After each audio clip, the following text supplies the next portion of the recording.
Ben pressed the Omnitrix, and the hero selection display sprang to life. He swiped through the silhouettes in a hurry. I'm going 4 arms. I'll stop that bus. He slammed the dial down. A burst of green light filled the rust bucket. Roar. A second later, Wildmutt stood inside the vehicle. He scratched his head and let out a low sigh. Gwen stared at him, then rolled her eyes. Wow, great job. The 4-armed hero turned into a giant alien dog. Ben had picked the wrong alien again. Covered in thick orange fur, Wildmutt growled under his breath. He extended his claws, pried open the door, and leapt out of the rust bucket, charging after the runaway bus. Wildmutt won't be enough against Kevin, Lucian said, raising his own Omnitrix. I need to help. Thud. Green light flashed again, and XLR8 appeared in Lucian's place, his long tail flicking behind him. Cuz, take me with you, Gwen called, stepping forward. She wanted to fight Kevin too. I'm off. XLR8's raspy voice had barely faded before he shot out of the rust bucket like a blue streak, vanishing down the road. Cough, cough. Gwen waved the smoke away, her face covered in soot. Grandpa Max gripped the steering wheel, his expression turning serious. Hold on tight, Gwen. We need to catch up. I'm worried Kevin might pull something even worse. That kid's completely unstable. Right. Gwen quickly buckled herself into the passenger seat and sat up straight. Vroom. The rust bucket roared forward, racing down the road like an arrow released from a bow, leaving 2 red streaks behind it. Far ahead, the massive bus had been completely taken over by Upgrade. Black and green metallic organic matter spread across its surface like living armor. Kevin controlled it from inside, driving wildly downhill with no intention of stopping. Cars in the road were smashed aside one after another. When a large truck blocked the way, Upgrade formed a spinning saw blade and sliced through it cleanly before continuing forward without slowing down. At the bottom of the road was a vast lake with dark, bottomless water. If the bus plunged in, no one inside would survive. Inside the bus, the passengers screamed in terror. Some pounded on the windows. Others cried for help.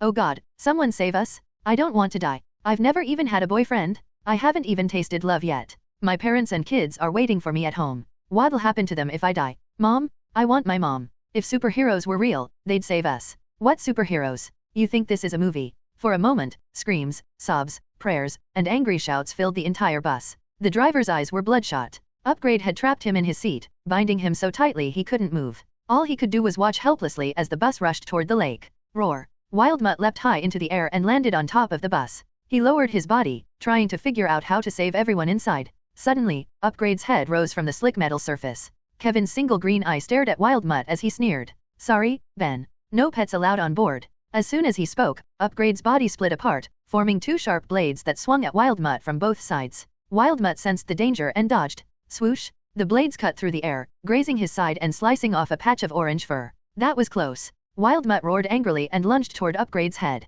But before he could reach it, a massive fist formed from the metal roof and slammed into his back. Bang! Wildmutt was crushed against the roof. Pain shot through his body. He gritted his teeth, dug his claws into the surface, and pushed back with all his strength. After a fierce struggle, he finally broke free from Upgrade's grip and stumbled backward toward the edge of the bus. Kevin laughed coldly. Looks like you're finished, buddy. Thud, thud, thud. Sharp metal spikes burst out from beneath Wildmutt's feet, stabbing upward one after another. Roar. Wildmutt was forced back by the sudden attack. He lost his balance, slipped off the roof, and crashed hard onto the road. He slammed his claws against the pavement in frustration. He couldn't beat Kevin like this. Meanwhile, the runaway bus was now less than 20 meters from the lake. Inside, the passengers screamed louder than ever, their faces twisted with fear. Please, someone save us. I don't want to die. I haven't even had a boyfriend yet. My parents and kids depend on me. What'll happen to them if I die? Mom? I want my mom. Kevin laughed wildly from inside the bus. Yoo-hoo, I'm feeling generous today. Free fish food for everyone?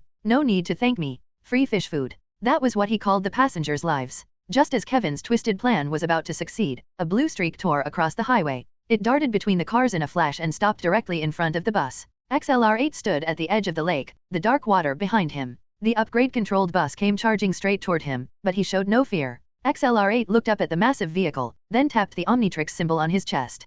Humongousaur. Ding! Alien hacker mission triggered. Intercept the out-of-control bus and rescue every passenger on board. Reward upon completion, 1 random enhancement effect. A rapid string of system alerts rang through Humongousaur's mind. His enormous body stood firm between the runaway bus and the lake. Thick arms, brownish-yellow skin, and a towering frame radiated raw strength. Like an unbreakable wall, he planted his feet on the ground, refusing to move. Kevin had already spotted him. A cold sneer spread across his face. So it's you again, Lucian. This time, I'm not losing. He slammed the throttle down, forcing the bus to roar forward even faster. He was determined to crush Humongousaur into the ground.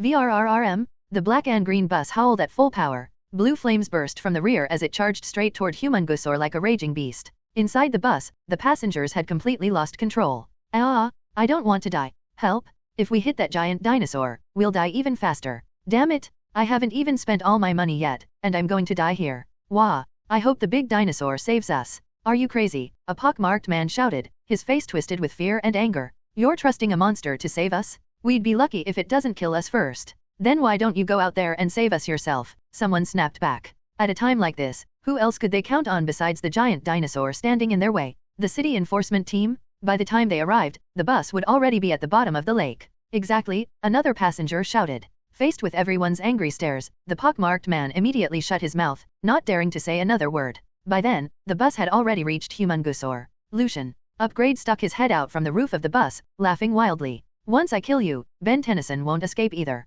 His voice was filled with hatred. You're the reason I turned into this freak. I'll make you pay for it, bit by bit. Whoosh! The runaway bus barreled forward with terrifying momentum. Humongousaur let out a deep roar and thrust both arms forward. Boom! His massive hands slammed against the front of the bus. The impact was brutal. A crushing force surged through his arms, forcing him back 2 heavy steps. His feet tore deep marks into the ground before he finally steadied himself. Gritting his teeth, Humongousaur absorbed the remaining force and slowly forced the bus to a stop. Inside the bus, every passenger stared at him through the glass windows. For a few seconds, the whole bus fell silent. It was as if time itself had frozen. Oh my god, someone whispered. I'm not dreaming, right? That single sentence broke the silence. The next moment, the entire bus erupted with noise. I'm alive? I'm really alive. The dinosaur saved us. That dinosaur is so manly. He's my hero. A little white-haired girl shouted excitedly, her face glowing with joy after surviving the disaster. Big bro dinosaur is so cool. Super, super, super cool. Oh yeah? We're not going into the lake anymore. A girl in a red hood giggled, her smile bright and innocent.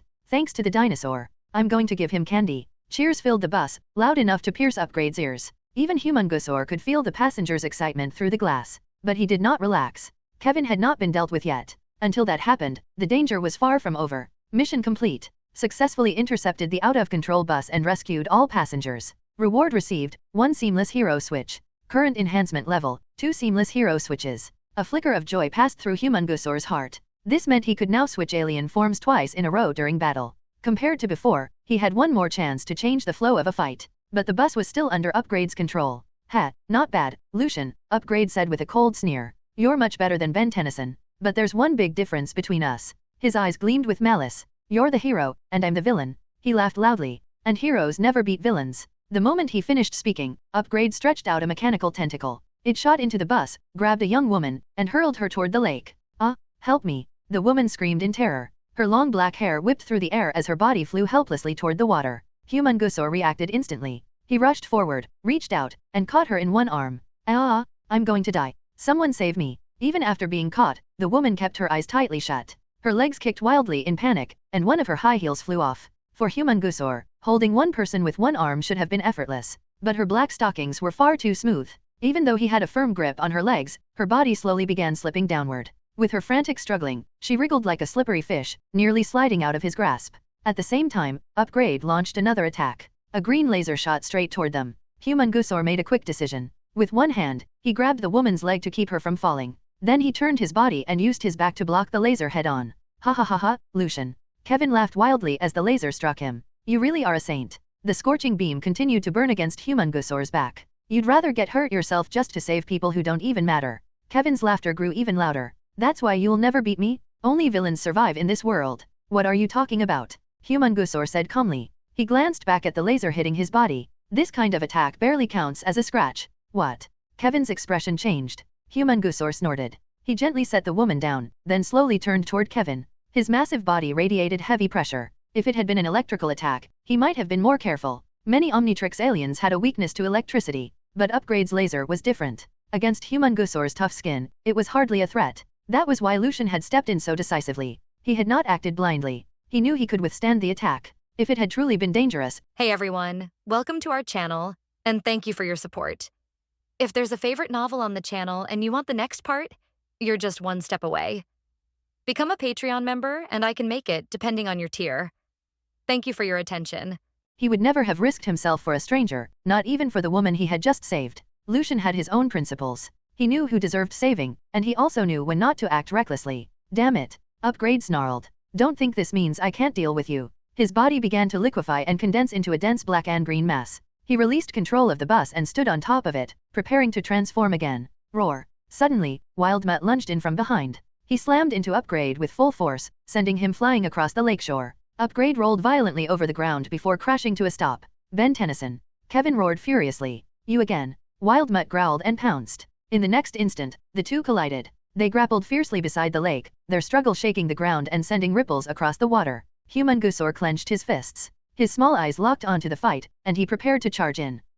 Big dinosaur. A soft female voice suddenly came from below. Humungusaur looked down. It was the woman he had just saved. She looked up at him with lingering fear in her eyes, but her voice was sincere. Thank you for saving me. Humungusaur looked at her for a moment. It was nothing, he said calmly. To him, it really was nothing. Then he stepped past her and strode toward the battlefield. The blue lake reflected the golden sun, hanging there like an egg soaking in a bowl, suspended between sky and water. Ben, if you want to beat me, go train for a few hundred more years. Upgrade stretched out its flexible arms, its body shifting rapidly before instantly morphing into a massive hammer. Roar. Wildmutt kicked off the ground and shot forward like a cannonball, sharp claws slicing through the air as it lunged straight at Upgrade. Upgrade swung the iron hammer, carrying a surge of brutal force as it met the attack head-on. Boom! The solid hammer sent Wildmutt flying in an instant, the impact exploding with a thunderous crash. Standing on the lakeshore, Upgrade watched Wildmutt splash into the water and let out a cold laugh. Ben Tennyson, you're still too inexperienced. Kevin, your opponent is me. A deep, powerful voice came from behind.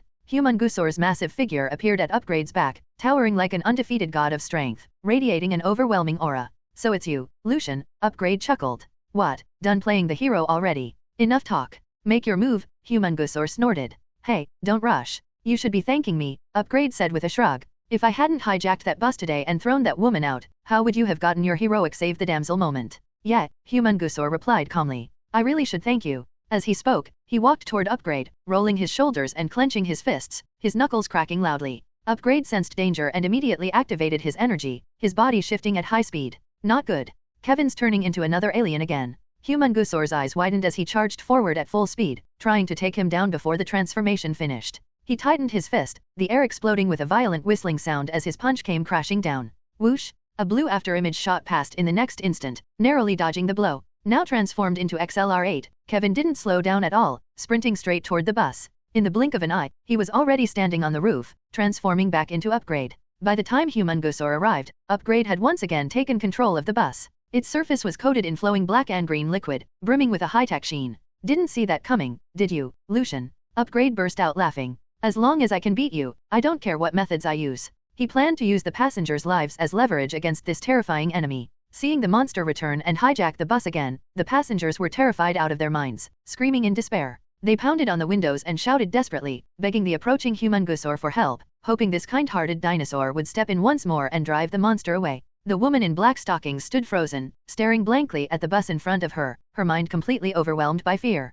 Ding! Alien hacker mission triggered. Intervene again to rescue the bus, free it from Kevin's control, and ensure all passengers' safety. Upon successful completion, receive a random enhancement effect. System alerts echoed through Humungusaur's mind. Time seemed to loop back to the beginning. The out-of-control bus. The lakeside shore. Humungusaur standing between them. The only difference was the woman in black stockings now standing in front of the bus. Humungusaur's mind raced as he considered how to save it. Free the bus from Kevin's control while keeping every passenger safe. The difficulty of this mission was no joke. Damn this system. If the reward is trash after this, I'm definitely cursing it out, Lucian muttered inwardly. Kevin quickly noticed the panicked woman in black stockings, and an idea immediately formed. Little Lucian, don't you love playing the hero? Upgrade laughed wickedly. Then let me give you another chance. Humungusaur's gaze sharpened as he instantly stepped in front of her. SHK, SHK, SHK. In the next moment, countless razor-sharp spikes burst from the surface of the bus, like a threatened porcupine bristling with deadly intent. Clang, clang, clang.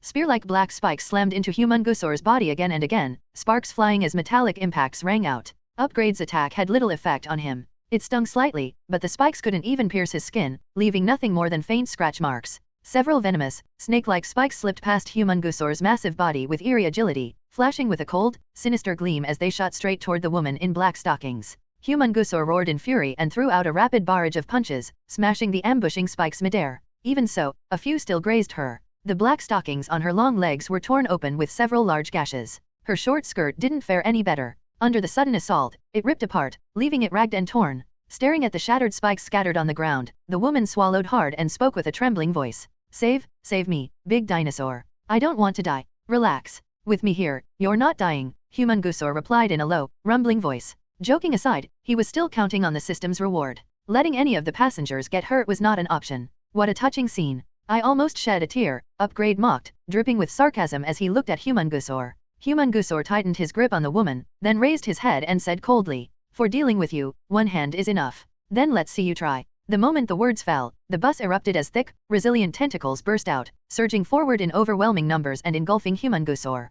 Countless vine-like tentacles bristling with sharp barbs intertwined into a massive net, trying to strangle him inside it. Big dinosaur. The woman's face turned deathly pale. Roar. Humungusaur let out an earth-shaking roar. His body swelled like an expanding balloon, rapidly growing larger. In just a few breaths, he shot up to 20 meters tall. Now towering over everything, Humungusaur clenched his fist and smashed apart the incoming tentacles one after another, unstoppable, carrying the momentum of a force that nothing could block. Big dinosaur, you're amazing. The woman stared with wide eyes, her red lips parted in shock and excitement. Boom, boom, boom. The giant Humungusaur tore through the tentacle cage like it wasn't even there, ripping it apart and charging straight up to the bus. Up you go. He hoisted the bus with one arm, grabbed the woman with the other, then spread his thick legs and sprinted away from the lake. As long as the bus was moved farther from the water, the passengers' danger would drop drastically. That way, he could finish the mission and deal with Kevin properly. Dense spikes erupted from the bus again, slamming wildly into Humungusaur's body, but they barely did anything. Seeing his attacks fail, Upgrade flew into a rage and abandoned the bus altogether.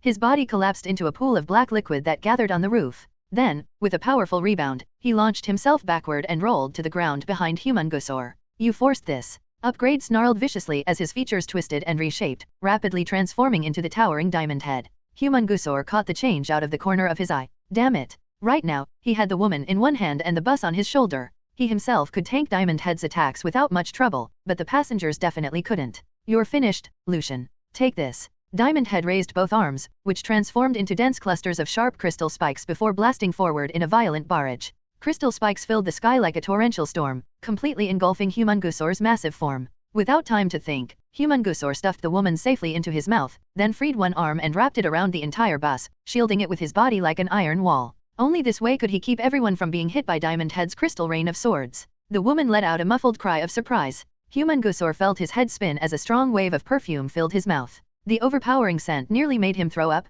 Clang, clang, clang. Emerald green crystal spikes poured down in a dense barrage, slamming into Humungusaur's back and throwing off brilliant showers of sparks. After growing to colossal size, Humungusaur's strength and defense had risen dramatically. The raised bone plates along his back could withstand most physical attacks. Diamond Head's crystal downpour shattered the moment it struck him, exploding into fragments like crushed jade and scattering across the ground. Damn it! How can his body be this tough? Diamond Head gritted his teeth, clearly shocked by Humungusaur's durability. At that moment, Humungusaur clamped the woman in black stockings in his mouth and hugged the bus tightly, striding away from the lakeside to put distance between it and the dark water. Big dinosaur, help me, the woman struggled desperately. From her neck down to her ankles, her entire body was held in his mouth, leaving her feeling both humiliated and flustered. Stop yelling. If you keep it up, I'll drop you, Humungusaur said indistinctly, his voice muffled with his mouth full. The strong scent of expensive perfume assaulted his senses non-stop. He decided that once this was over, he absolutely had to rinse his mouth out properly. After tanking Diamond Head's crystal sword rain,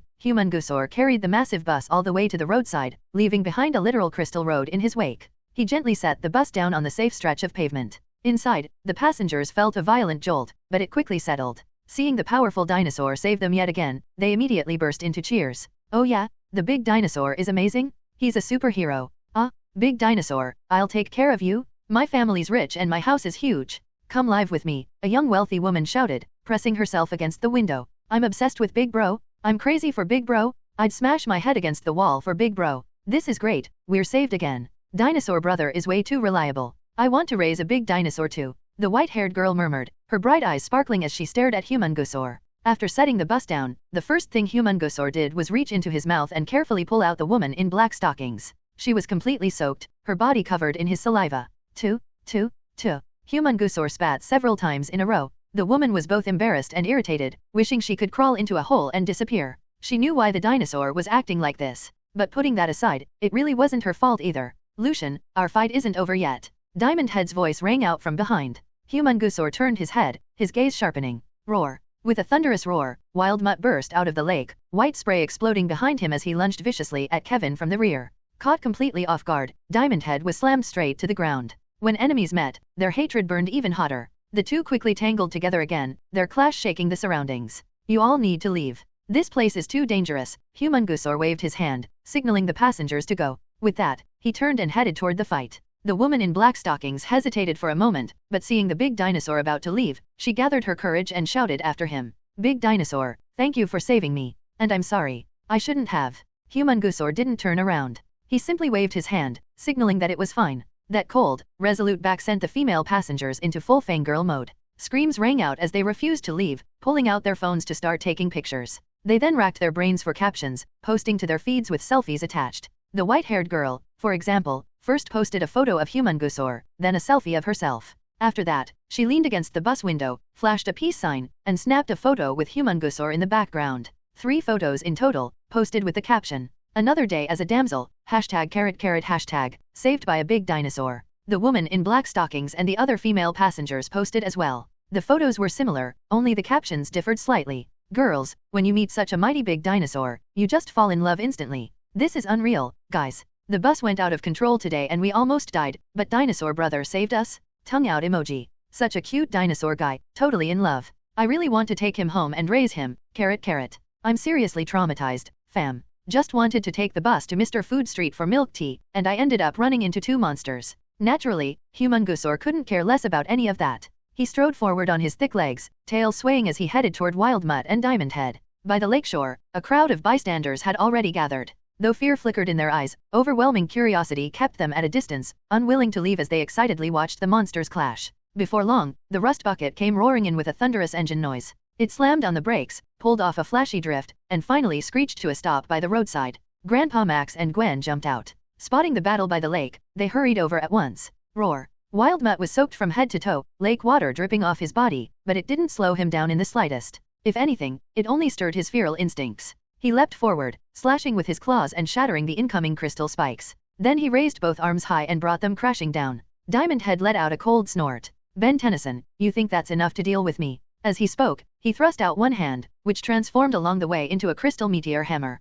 Bang! Wild Mutt, still midair, had no chance to dodge. He was struck head-on and sent flying backward like a kite with its string snapped, hurtling away at high speed. Ha ha ha ha, that was pathetic. Diamond Head laughed smugly, planting his hands on his hips. Suddenly, his body stiffened. A massive shadow swallowed him whole, as if something enormous had appeared right behind him. Diamond Head turned around, his eyes widening in shock. Humongousaur raised a palm as large as a fan, blotting out the sky as it came crashing down toward him. Diamond Head didn't hesitate. He lifted both hands and condensed a crystal shield above himself, like a green umbrella of protection. Boom! With overwhelming force, Humongousaur smashed straight through the shield. It shattered into countless crystal fragments that rained down everywhere. Diamond Head cried out as he was sent flying backward, only for his ankle to be grabbed midair by Humongousaur. So you're the so-called war god. A grin tugged at Humongousaur's mouth. Gripping Diamond Head's right leg, he swung him back and forth, slamming him into the ground again and again with thunderous crashes. Not far away, Gwen's eyes lit up. So cool? Cuz is amazing. Kevin doesn't stand a chance against him at all. Grandpa Max chuckled. Of course. Otherwise, how do you think he picked up so many fangirls? As he spoke, he glanced toward the surrounding crowd. Plenty of women were standing by the guardrails, faces flushed with excitement. Watching Humongousaur absolutely dominate Diamond Head, they cheered wildly, phones raised high to capture the thrilling scene. Gwen let out a small huff and crossed her arms, clearly a little annoyed. On the battlefield, Diamond Head was being beaten back step by the gigantic Humongousaur. Cracks had already spread across his body, putting him on the verge of falling apart. Kevin hadn't had the Omnitrix's power for very long. His control over the 10 alien forms was nowhere near Lucian's, not even comparable to Ben's. The only reason he'd been able to suppress Ben was thanks to his ability to transform freely. But against the sheer might of Humongousaur, that advantage meant far less. I'll kill you. Diamond Head's fractured body shifted rapidly, transforming in an instant into Heat Blast. Let me treat you to some grilled dinosaur meat, loser. Heat Blast raised his palm, firing off several blazing fireballs. Waves of heat rolled forward as they slammed toward Humongousaur. Humongousaur answered with a single punch, instantly blasting the attack apart. Aside from some scorched skin on his hand, he wasn't hurt at all. Damn it! Heat Blast roared, flames erupting violently across his body. Fire surged around his fist, wrapping it in blazing energy. His form blurred into a red afterimage as he closed the distance in an instant. Try this. Heat Blast hurled a fierce, flame-covered punch, its momentum terrifying. Humongousaur didn't flinch. Compared to his massive frame, Heat Blast looked no more threatening than a fire-spitting bug. Besides, Heat Blast was a caster. Trying to brawl up close with a tank like him was pure stupidity. Roar! Humongousaur bellowed, clenching his mountain-sized fist and charging forward to meet the blow. Boom! One large fist and one small fist collided violently, unleashing a brutal shockwave that surged outward in all directions. Clothes fluttered wildly among the spectators, drawing startled screams. Humongousaur's gaze remained calm as he took the fire punch head-on. Still, Heat Blast's temperature was extreme, and even he felt the strain. Flames clung to his skin like greedy snakes, sizzling loudly and releasing thin wisps of white smoke. Well, feels good, doesn't it? Heat Blast sneered with a sinister grin. Humongousaur shook his body and knocked Heat Blast back in a single motion. Laughing loudly as he was sent flying, Kevin transformed again midair, this time into Stinkfly. Free lunch coming right up. As he spoke, thick green slime shot from Stinkfly's eyes, the stench so foul it felt like it could corrode the air itself. Facing a flying alien, Humongousaur knew he had no advantage. He immediately slapped the Omnitrix on his chest. Thud! A deep green flash erupted, and Humongousaur instantly transformed into Buzzshock.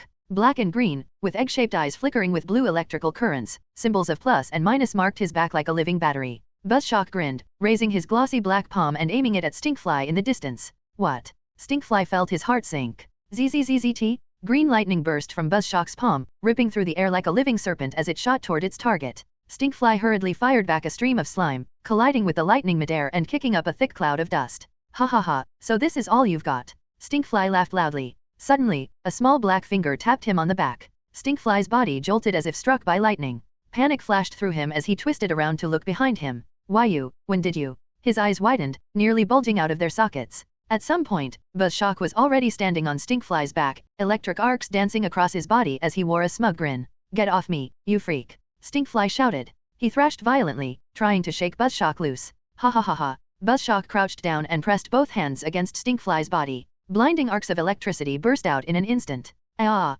Stinkfly's eyes rolled back as he was electrocuted, his whole body convulsing as he nearly blacked out. With his muscles spasming uncontrollably, he could no longer maintain flight and began to fall. Just before hitting the ground, Buzzshock disengaged and turned into a streak of blue electricity, flashing through the air to avoid the rebound impact. Boom! Stinkfly crashed into the ground like a bug that had dropped dead on the spot, blasting up dirt and dust. Roar! At the same time, Wild Mutt crawled out of the water and charged forward at full speed. But just as he was about to bite down on Stinkfly, a crimson laser shot in from the side, aimed straight at Wild Mutt's face. Wild Mutt sensed the danger instantly, but his body couldn't react fast enough and he was still rushing forward. Move, Ben! Gwen shouted. At the critical moment, a streak of green lightning blasted in at extreme speed, instantly cancelling out the crimson laser. The beam evaporated into scorching vapor and dispersed in midair. Wild Mutt turned his head and let out a low growl when he saw who it was. The shooter was a blonde man with a buzz cut, holding a high-tech weapon as he stood beside a black Hummer. The Special Alien Containment Team. Lieutenant Steele. Gwen had seen him on the news before.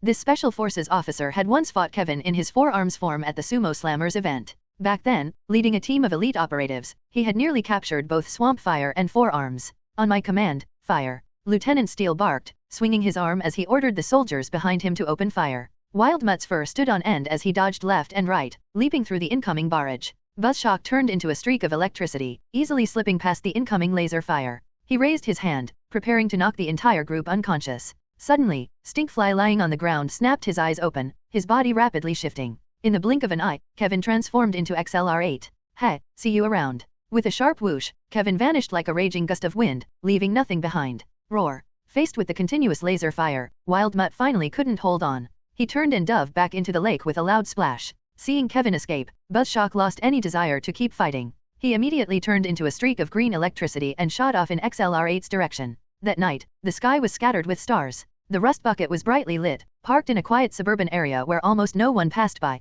Insects chirped and frogs croaked in the distance as a cool night breeze swept through, stirring the grass and trees into a soft rustling. The earthy scent of soil drifted through the air, spreading in all directions. Lucian had already returned to the rust bucket. He sat in front of the computer, browsing news reports and tracking Kevin's whereabouts. Not long ago, he had transformed into Buzzshock, evaded Lieutenant Steele's pursuit, and charged straight at Kevin, who had turned into XLR8, trying to capture him. But halfway through, the Omnitrix ran out of power. With no other choice, Lucian had to give up and return to the rust bucket. Continuing the chase would only have put him in extreme danger. Still, the battle hadn't been entirely pointless. Humongousaur, while ensuring the passengers' safety, had successfully rescued the hijacked bus. The system mission was completed, increasing its defense by 10%. As for Ben, he had already made it back to the rust bucket. He was holding a game controller, fully absorbed in Sumo Slammers 2.1. Earlier, Wild Mutt had jumped into a lake to dodge the laser fire from the special alien containment team and climbed ashore on the opposite side. But the moment he got out, his watch lost power.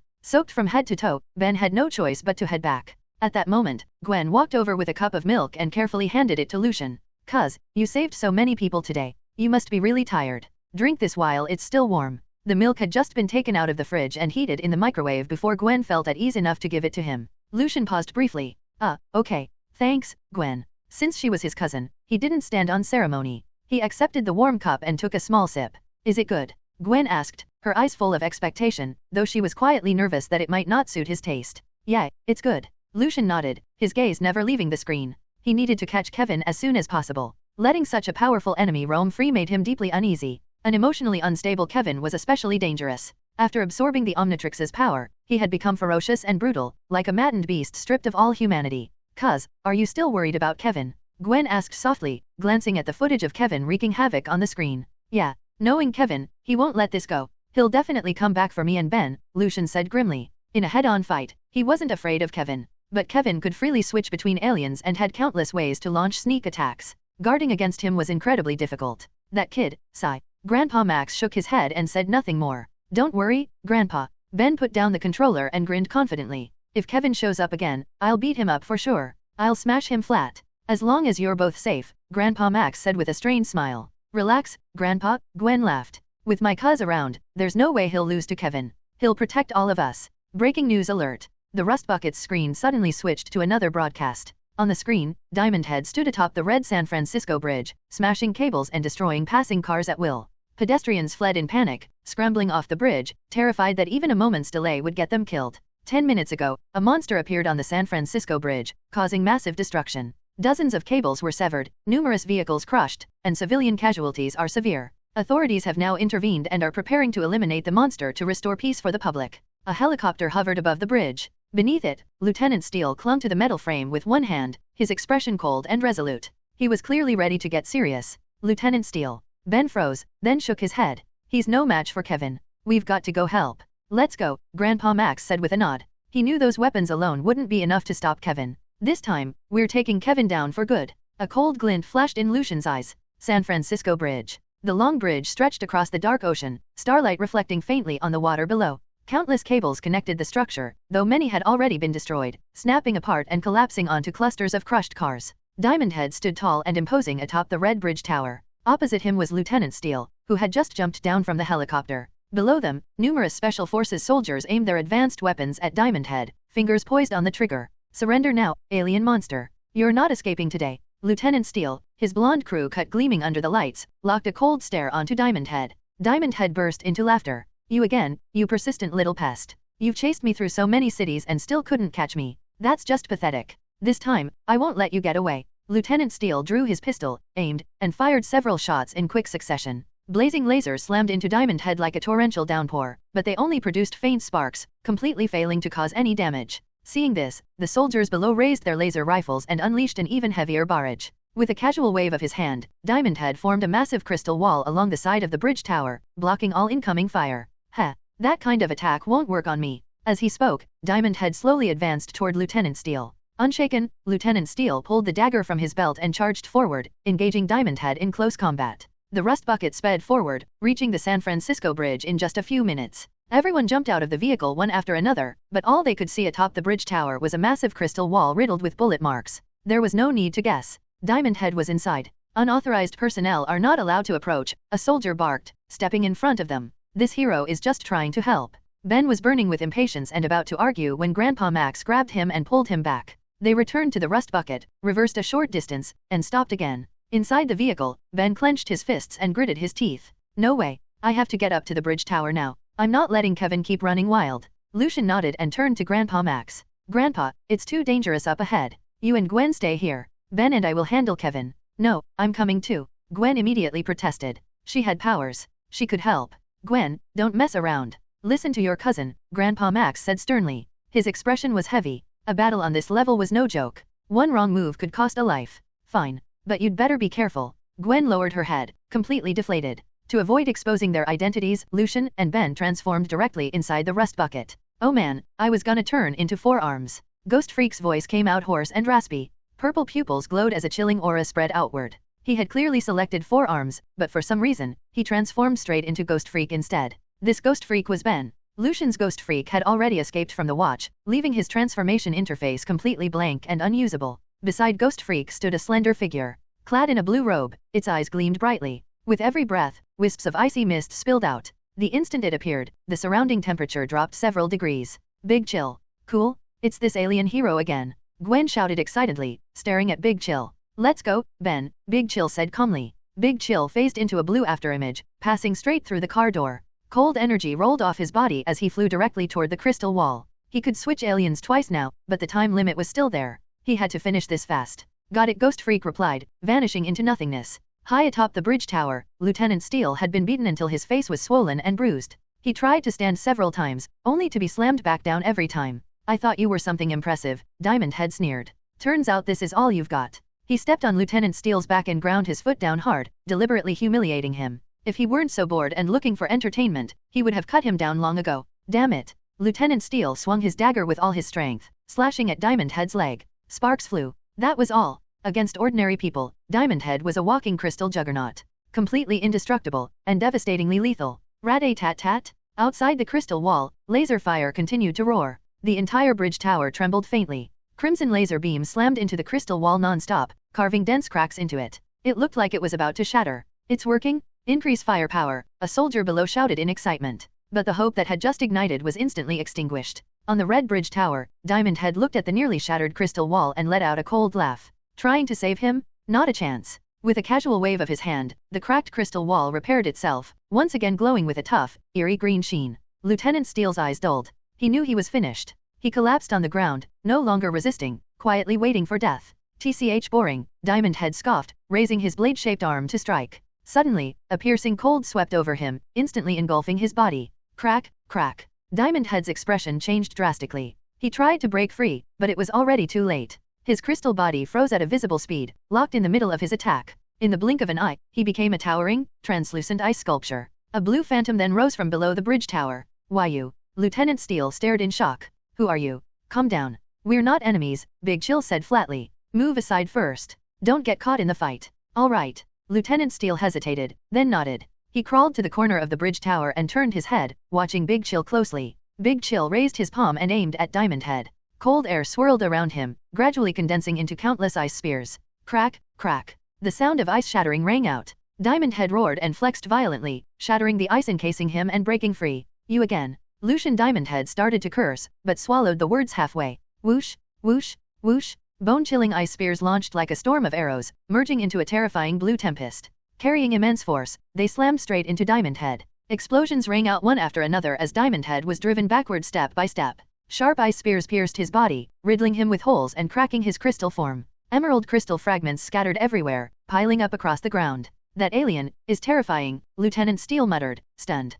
He had expected at best a stalemate. He never imagined Diamond Head would be overwhelmed so completely. In truth, Big Chill's strength also came from surprise. Combined with the system's enhancements, his control over cold had reached a new level, even allowing him to transform into plants and animals. Before long, the ice spear storm faded. Diamond Head stood unsteadily, his entire body covered in wounds. His arms and legs were filled with deep gashes and puncture holes. He shook violently, scattering the broken fragments from his body, then focused his will and rapidly regrow fresh crystal. Big Chill flapped his wings, clenched his blue claws, and unleashed a terrifying burst of freezing power, punching straight toward Diamond Head. Don't think I'm scared of you? No one can defeat me, Kevin Levin. Diamond Head turned both arms into razor-sharp spikes and crossed them, slashing viciously at the incoming Big Chill. Just as the spikes were about to pierce him, Big Chill's body blurred and phased into a blue humanoid silhouette, passing straight through the crystal blades. What? Diamond Head's eyes widened in shock. Only then did he remember this infuriating ability. Frost rapidly spread across the spikes Big Chill had passed through, freezing them solid. At this rate, Diamond Head would turn into an ice statue again. Gritting his teeth, Kevin raised his other arm and severed it instantly, letting it crash to the ground. He knew he couldn't beat Lucian head-on. His plan was to switch to other alien forms and wear him down with endless abilities. Suddenly, a chilling presence surged up from beneath his feet. Diamond Head's massive body stiffened. The sensation was far too familiar. He looked down. Two pale ghostly hands shot up through the red bridge tower and grabbed his legs. He, got you. Ghost Freak popped his head out, laughing hoarsely. Ghost Freak. Diamond Head froze, then spotted the Omnitrix. So it's you, Ben Tennyson. Seizing the opening, Big Chill took a deep breath and expelled a massive wave of freezing air that surged forward like a tidal wave. Diamond Head roared in fury as his body began to swell rapidly. Drink. Diamond Head's face twisted violently, kneaded and reshaped like soft dough. One moment Stinkfly, the next Ghost Freak, then Wild Mutt. In just a few breaths, Diamond Head surged to over 3 meters tall, transforming into the hulking 4 arms. Blood-red skin. 4 arms, 4 eyes. Muscles bulging everywhere, brimming with explosive strength. Get out of my way. 4 arms roared, ripping himself free from Ghost Freak's restraint. The freezing air rushed toward him. 4 arms thrust out a crimson arm and slammed forward, unleashing a violent shockwave.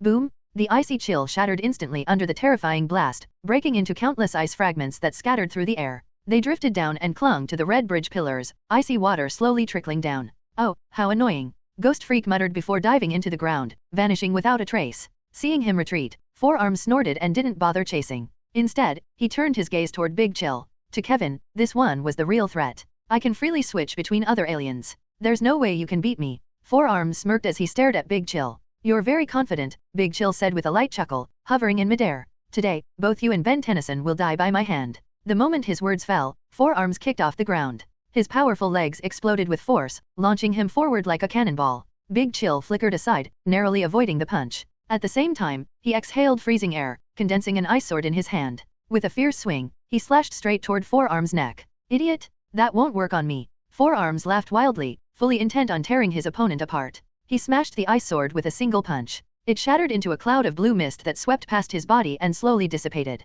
Suddenly, a chilling presence struck from behind. At some point, Ghost Freak had slipped around to 4 arms' back. Pale, ghostly claws reached out, aiming to seize him. 4 arms didn't even turn his head. He tensed his arm muscles and drove a brutal elbow backward. Bang! Ghost Freak was too slow to dodge. The hit sent him flying like a kite with its string cut, hurtling backward. 4 arms spun around, strode forward, and grabbed Ghost Freak by the tail. Ben Tennyson, let's see where you run this time. 4 arms grinned savagely. He locked his grip on the tail, planted his feet, and began spinning in place like a top. Terrifying force whipped up screaming winds. In the blink of an eye, 4 arms and Ghost Freak became a red and white tornado. I'm gonna puke. Ghost Freak's head spun wildly. Being toyed with like this by Kevin, he couldn't even enter his intangible state. Seeing this, Big Chill immediately spewed out a blast of freezing air toward the tornado. This attack might hurt Ben, but Big Chill had no time to hesitate. Letting Ben take this kind of beating was worse than taking the risk. When the timing felt right, 4 arms released Ghost Freak's tail mid-spin. Instantly, Ghost Freak shot out like a rocket, slamming hard into the iron wall of the bridge tower.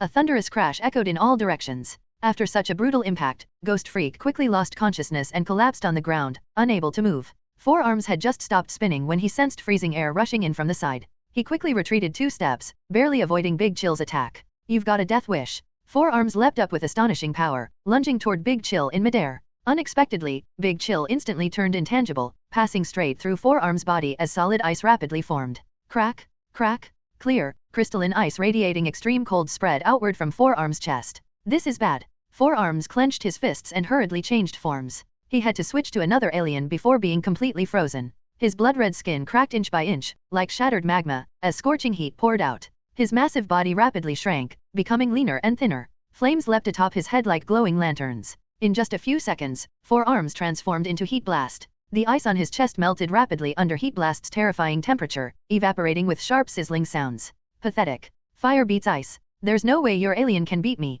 Heat Blast laughed loudly, raising his palm and firing a blast of flames at Big Chill. The raging fire surged forward like a roaring fire dragon, baring its fangs as it lunged at Big Chill with overwhelming force, trying to swallow him whole. Big Chill remained calm. He phased through the fire dragon and spread his blue wings, releasing an intense cold. Under his control, the freezing air condensed into countless vines that whipped wildly through the air, each one lined with sharp barbs. Go, Big Chill said softly. As his voice fell, the ice vines seemed to come alive, surging toward Heat Blast in a frenzy. The overwhelming cold nearly froze the entire bridge tower solid. Even Lieutenant Steele, standing some distance away, felt the bone-piercing chill and couldn't help sneezing. What kind of monster is this? It's way too strong. Lieutenant Steele muttered, his face bruised and swollen. Crash! Countless blue vines surged forward, weaving together into a massive net that blotted out the sky and instantly enveloped Heat Blast. Sensing danger, Heat Blast immediately raised both hands and unleashed flames with all his strength. 2 fire dragons burst from his palms, spiraling together into a terrifying pillar of blazing heat. The raging flames nearly scorched the surrounding space itself.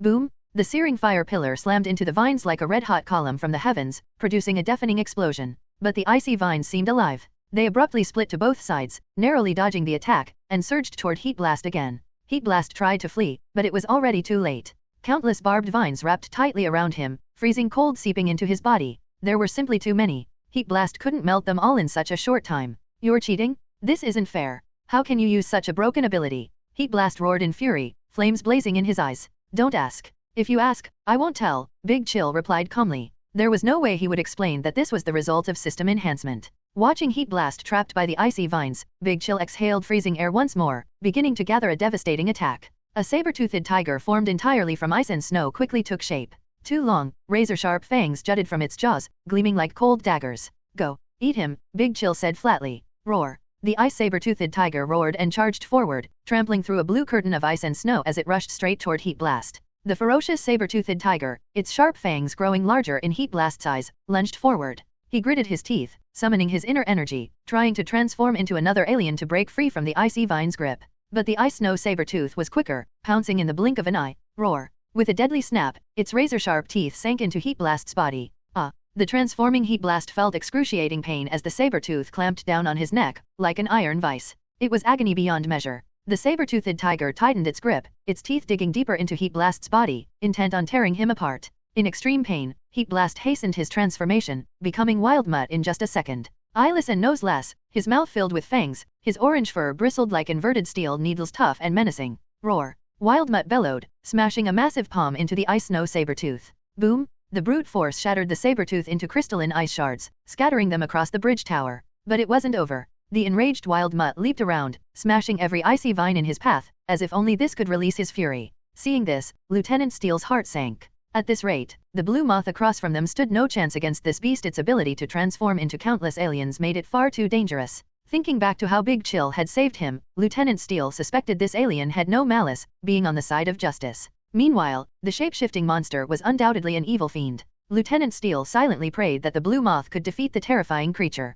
Watching Wild Mutt from above, Big Chill remained calm, his expression as still as a deep well. He retracted his wings and landed on the ground, resembling a mysterious figure cloaked in blue, staring directly at the Wild Mutt below. After Wild Mutt had destroyed the vines, he turned and let out a thunderous roar at Big Chill, then propelled himself forward with powerful leaps. Unfazed, Big Chill tapped the Omnitrix on his chest. Thud! A ghostly green light flashed, and Big Chill vanished. In his place stood Blitzwolfer. Blue fur, sharp fangs, glowing green eyes, and a body covered in lean, powerful muscles. Blitzwolfer. What? Lieutenant Steele gasped, wide-eyed. He hadn't expected the enemy to be able to transform into yet another alien. But quickly, his surprise shifted into relief. This meant they had a better chance of defeating the monster. At that moment, the enraged Wild Mutt charged straight at Blitzwolfer. Suddenly, Blitzwolfer's mouth split into 4 petal-like sections, unleashing a burst of green sonic waves that enveloped Wild Mutt midair. The ferocious creature, once so powerful, clutched its head in agony, collapsing to the ground and thrashing desperately. The sensation was like hearing nails scraping a chalkboard, chilling and unbearable. But for Wild Mutt, whose hearing was incredibly sensitive, the feeling was amplified dozens of times, pushing him to the brink of collapse. Blitzwolfer continued to release sonic waves, keeping his jaws wide open. When Kevin had transformed into Wild Mutt, he had planned to become Blitzwolfer all along. As a Vulpamancer, Wild Mutt possessed extraordinary hearing, able to detect dangers from miles away. But his weakness was clear. When faced with sonic attacks, he became completely passive, unable to fight back. Under Blitzwolfer's unrelenting sonic assault, Wild Mutt's form rapidly shrank, and within moments, Kevin had returned to his human form. Just then, Ghost Freak flew in, his violet eyes narrowing as he scanned the disheveled Kevin. Heh, so this is the mighty Kevin? You're pathetic. Ghost Freak sneered, delighting in the chance to ridicule his old foe. Kevin had tarnished the reputation of aliens, and Ghost Freak relished the opportunity to knock him down a peg. Kevin, struggling to his feet with messy hair, glared at Ghost Freak. Ben Tennyson, you only think you can win because Lucian backs you? Without him, you'd never be a match for me. And what? If you're so tough, go find yourself a cousin. Ghost Freak laughed. Blitzwolfer's expression remained cold as he approached. He eyed Kevin's ragged state and considered whether to end him now, ensuring he couldn't pose any future threat. Kevin may be an antagonist now, but in the original story, he eventually joined Ben's team, redeemed himself, and even became an expert in alien technology, helping Ben on several occasions. In Ultimate Alien, Kevin had even saved the universe once. Lucian recalled the scene on the Forge of Creation, when the ambitious Aggregar defeated Ben and planned to absorb the power of a celestial sapien to conquer the universe. Had Kevin not absorbed the Omnitrix's energy at a critical moment, transforming into Kevin 11, Aggregar might have succeeded, ruling the universe without resistance. Lucian's thoughts grew distant. He wondered if eliminating Kevin now would alter the course of the story or worse, destroy the universe itself. Confronted by Ghost Freak's relentless taunting, Kevin's rage grew so intense that he almost ground his teeth to dust. Ben Tennyson, if you've got the guts, fight me one-on-one. I'm not afraid of you. You're not worthy, Ghost Freak scoffed, dismissing Kevin entirely. After all, Kevin had lost the ability to transform into aliens. Ghost Freak wouldn't stoop to attacking someone so defenseless, it would offer no satisfaction. Let's go. Ghost Freak, emanating a chilling aura, turned and floated away. Blitzwolfer stayed silent for a moment, contemplating his next move. Finally, he decided that Kevin had to be dealt with. He was confident that, with him around, Aggregar wouldn't run rampant. His power might not be enough now, but he would improve. And when the time came, defeating Aggregar wouldn't be impossible. As he watched Ghost Freak's figure recede, Kevin's fury and humiliation surged like a raging storm. Ben Tennyson, stop right there. Kevin pushed himself up, his form rapidly expanding, tearing his tattered clothes apart. Blitzwolfer roared, unleashing a devastating sonic blast that slammed into Kevin. Kevin staggered back 2 steps, but the damage was minimal. Ghost Freak froze, slowly turning back with wide eyes. Kevin's body had undergone a shocking transformation. His body was now as massive as 4 arms, with 4 arms. His left upper limb was Heat Blast's fiery arm, the right one was Diamond Head's crystalline arm. Below, he had Wild Mutt's claws. Wings of Stinkfly sprouted from his back, cracks of Ghost Freak ran across his chest. His shoulders bore Upgrade's skin, and Ripya's hanging chandelier adorned his head. XLR8's tail swished behind him. He had 3 eyes, 2 from 4 arms, 1 from grey matter. Kevin 11? Staring at his mutated arm, Kevin's face twisted with panic, leaving him completely helpless. The crystal arm of Diamond Head, the fiery palm of Heat Blast, both monstrously thick, stronger than 4 arms, yet grotesquely deformed. They resembled failed lab experiments, neither fully human nor ghost-like. Kevin concentrated, trying desperately to revert. His mind twisted in agony, as if enduring hellish torture. Yet in just 2 seconds, he reverted back to his Kevin 11 form. No, I refuse to become a monster. I need to change back. Reluctance surged within him as he clenched his fists, desperately trying to regain his original form. But no matter how hard he tried, every effort proved futile. He couldn't change back. Arg! Kevin roared in frustration, glaring at the ghostly figure nearby. Ben Tennyson, I can't change back. It's all your fault I turned into this freak. The ghostly figure snapped out of its shock and retorted, you chose to absorb the Omnitrix's energy yourself. Blame yourself, don't try to pin this on me. I don't care. You're the one who turned me into this. You'll pay for it. Kevin's eyes nearly blazed with fury. He then turned his glare to Blitzwolfer. And you, Lucian. If it weren't for you, I would have taken care of that idiot long ago. How else would I end up like this? Blitzwolfer clenched his claws. What goes around comes around. If you hadn't abused your transformation powers to wreak havoc everywhere, you wouldn't have ended up like this. Consumed by hatred, Kevin no longer cared about reason. With a furious roar, he lunged forward, his powerful strides shaking the bridge tower violently, bringing it to the brink of collapse. Blitzwolfer leapt nimbly aside, dodging the attack and landing behind Kevin. Die, all of you. Kevin's momentum remained unstoppable as he charged like an out-of-control armored vehicle, crashing into Ghost Freak with brutal force. Oh, bother. Knowing defeat was inevitable, Ghost Freak instantly transformed into a phantom and disappeared into the darkness. Kevin's strike missed, and he grew even more frenzied and violent. A beastly roar echoed across the entire San Francisco-Oakland Bay Bridge, startling nearby owls into flight. Suddenly, he spotted Lieutenant Steele on the ground, staring up at him in terror. Ha, one more who can't escape. Kevin sneered, extending his terrifying clawed hand toward him. Lieutenant Steele, sensing imminent danger, immediately drew his pistol and fired his last remaining bullet. It slammed into Kevin's forehead. But the bullet barely phased Kevin, it didn't even hurt. It sparked briefly before falling to the ice-covered bridge tower with a metallic clink. Die? You're partly to blame for me turning into this monstrosity. Kevin's arm transformed into a sharp spike, its edge gleaming as it plunged straight down toward Lieutenant Steele. Grimacing in pain, Lieutenant Steele rolled sideways with every ounce of strength, narrowly dodging the deadly crystal spike. Seeing his opponent escape, Kevin's fury flared. He yanked the crystal spike free, transforming it into a massive crystal flail. At the same time, he clenched his flaming fist and released a searing ball of fire. Using both hands, he leapt into the air, the sound of rushing wind filling the space as he crashed down toward Lieutenant Steele. Lieutenant Steele's heart sank. His eyes lost their light, he no longer had the strength to evade Kevin's attack. At the critical moment, a blue figure darted forward, scooping up Lieutenant Steele and evading Kevin 11's assault. Blitzwolfer, quick as a flash, rescued Lieutenant Steele and placed him safely in a corner. It's you? Lieutenant Steele stared in surprise at the towering Blitzwolfer before him. Before Blitzwolfer could answer, a thunderous explosion erupted from the bridge tower. Boom! Kevin's overwhelming strength, one hand wielding a crystal hammer, the other a fiery fist, shattered the bridge tower. Its entire structure crumbled at astonishing speed, scattering into pieces. In an instant, a sense of imbalance gripped everyone. The towering red bridge structure rapidly disintegrated. Hardened metal components scattered like fleeing ants, crumbling into oblivion. Kevin's strike had blasted a massive hole through the bridge tower. He tumbled through first, crashing onto the San Francisco bridge deck before being buried beneath tons of steel, his figure vanishing from sight. Whoosh! The howling wind roared in Blitzwolfer's ears, his fur whipping wildly as he plummeted through the air. This perilous situation might be fatal to others, but to Blitzwolfer, it was child's play. He leapt back and forth, using the surrounding red steel beams to dissipate the downward force. By the time Blitzwolfer hit the ground, the momentum had nearly vanished. He landed steadily, casually clearing away a rolling steel beam above him, standing alone amidst the wreckage. The red bridge tower had completely collapsed, reduced to a pile of useless debris that buried numerous cars and Kevin's figure. As for Lieutenant Steele, he had been rescued by Ghost Freak. With Ghost Freak's flight abilities, Lieutenant Steele's safety was no longer in question. Standing amidst the ruins, Blitzwolfer suddenly felt the ground tremble beneath his feet. Without hesitation, he leapt from the chaotic debris and landed back on the San Francisco bridge. Boom! The next moment, a colossal figure broke free from the wreckage. Countless shards of shattered metal and steel flew through the air, some crashing onto the bridge deck, others plunging into the abyss of the ocean below. Kevin 11, panting heavily, destroyed everything in his path as he strode toward Blitzwolfer. Not far away, the Special Alien Containment Team, under Lieutenant Steele's command, launched a barrage of attacks, all aimed directly at Kevin. "Everyone, fire!" Lieutenant Steele shouted, his gaze unwavering. The soldiers immediately obeyed, raising their weapons, targeting Kevin 11, and firing dazzling laser beams. Tick tick tick. A dense barrage of lasers, like a violent storm, hammered relentlessly against Kevin's body. A bunch of losers. Facing the onslaught of lasers, Kevin raised his palm and released sharp crystal spikes. He then lifted his other hand, unleashing searing flames that tore through the Special Alien Containment Team.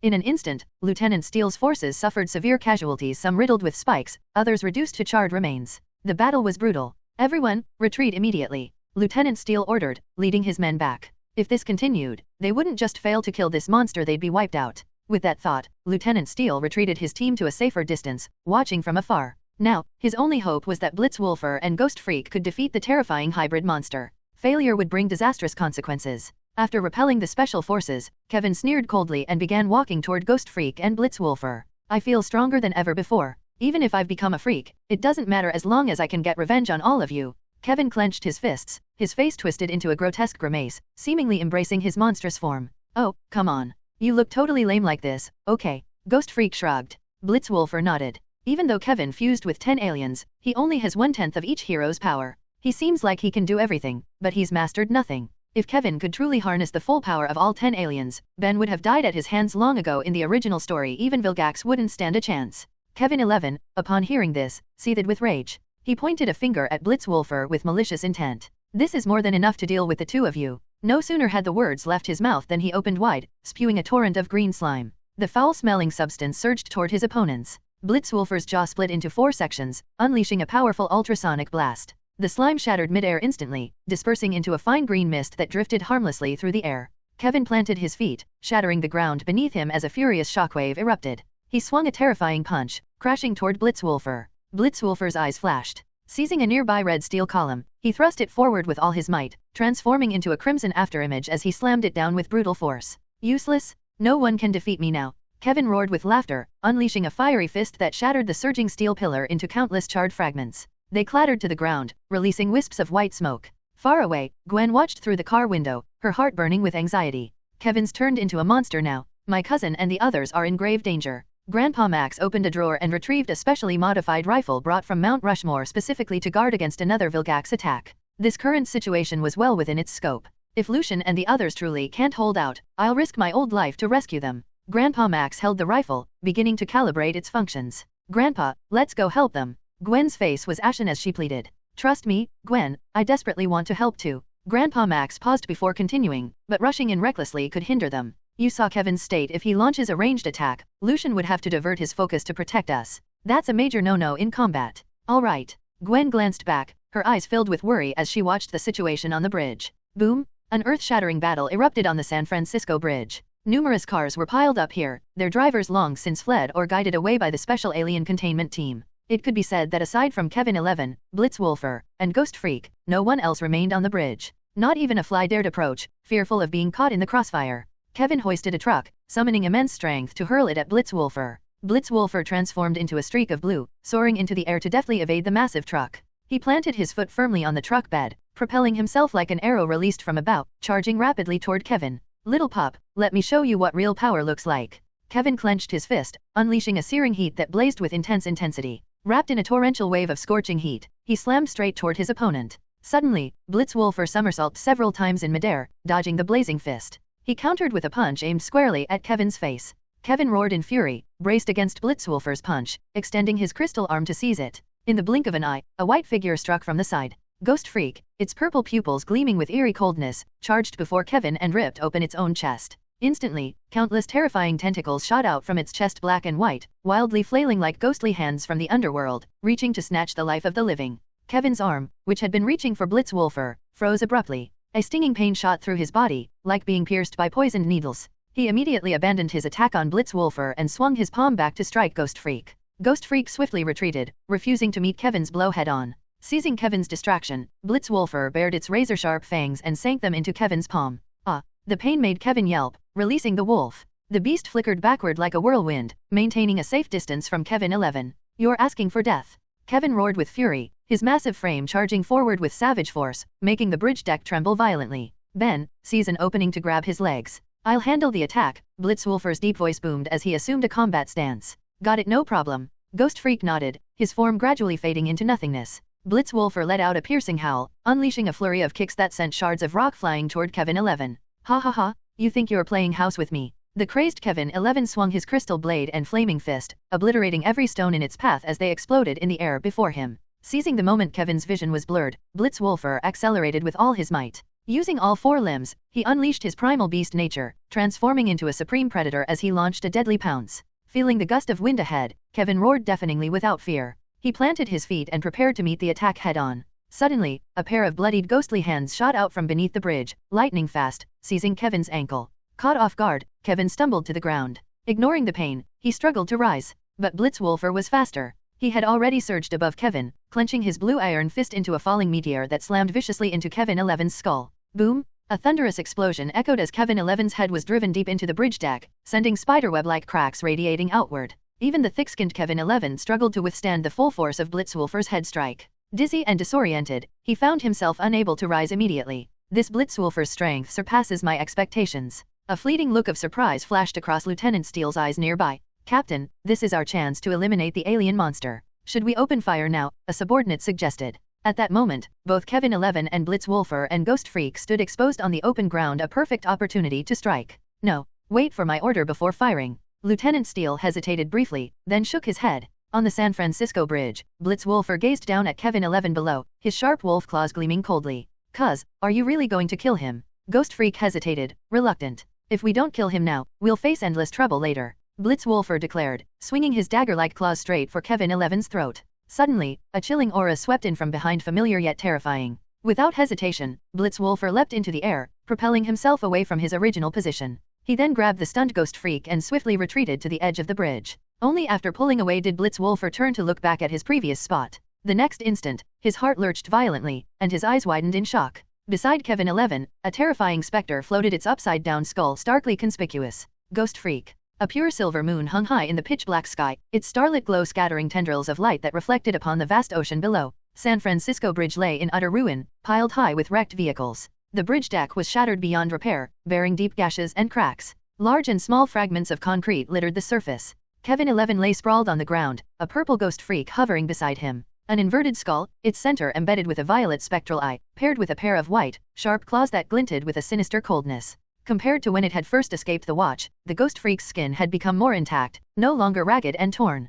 Particularly its tail, now fully exposed black and white, matching the coloration of its tentacles. This is the Ghost Freak after Omnitrix calibration. Blitzwolfer's gaze darkened. He hadn't expected the Ghost Freak to truly survive, let alone recover to its peak state. Ghost Freak. No one was more shocked than Ben, his face frozen in horror. Weren't you killed by Kevin? How can you be here? Haha, I'm not that easy to kill. Ghost Freak gave a sinister chuckle. And I don't go by Ghost Freak, that's just the filthy name you gave me. From now on, call me Z-Scare. Z-Scare. Ben, now transformed into Ghost Freak, murmured to himself. Far away on the bridge deck, Lieutenant Steele frowned deeply, the scar on his face twisting. Another alien monster has appeared. This was arguably the most challenging case he'd encountered since joining the Special Forces, utterly unprecedented. 4 aliens had emerged from the same location. Lieutenant Steele was even contemplating deploying nuclear weapons. In the shattered crater, Kevin braced himself with both hands and slowly rose to his feet. "Ha, I thought you could handle those 2 punks yourself. Looks like I was overestimating you," Z-Scare sneered, mocking the frustrated Kevin 11.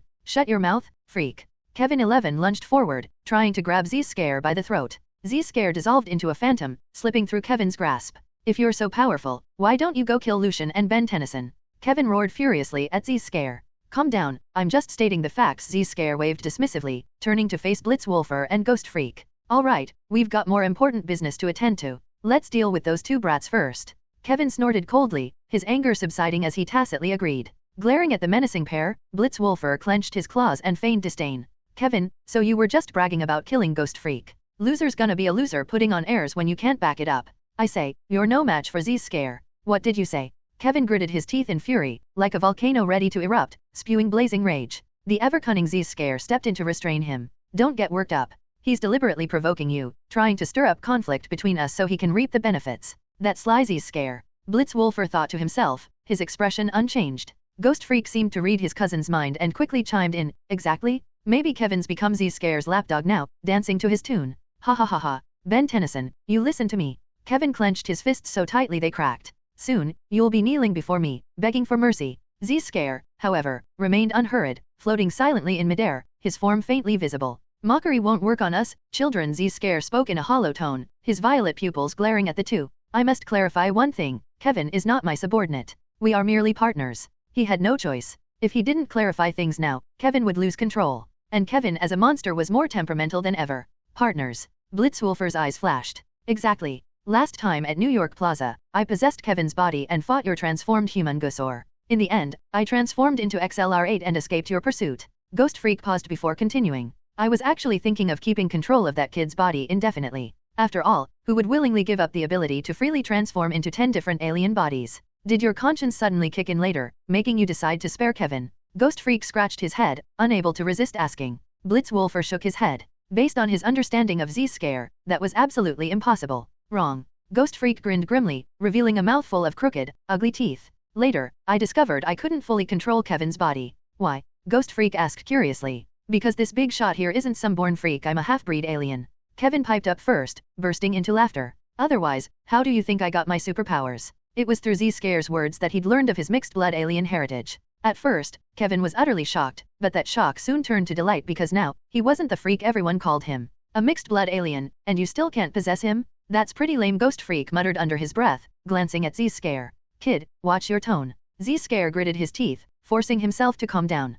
Kevin's a half-Osmosian. I can't control him. But you? I could take over your body in seconds. Osmosians could not only absorb matter but also release and replicate it to enhance themselves. Though Kevin was a half-breed, he was still half-alien. Z-Scare found it difficult to fully control him. Osmosians. Blitzwolfer murmured silently, his mind flooded with memories. Indeed, in the original story, Kevin was an Osmosian hybrid, which is why he could absorb others' energy though only 1/10 of the target's power. Ghost Freak couldn't fully control Kevin precisely because half his bloodline was Osmosian. Thinking about it, it made sense. In the original story, Ghost Freak couldn't possess Ben's alien form, only weaker life forms like Earthlings. So you two colluded to take us on together, Blitzwolfer snorted coldly. Clever. But I never expected you to dodge my attack just now. I thought my timing was perfect, almost foolproof. Z-Scare's tone was disappointed as he shook his head. Blitzwolfer's gaze remained calm, offering no reply. He certainly wouldn't reveal that his heightened senses and agility, combined with Ghost Freak's overwhelmingly dense ghostly energy, made detection nearly impossible to evade. Still, a chill ran down Blitzwolfer's spine.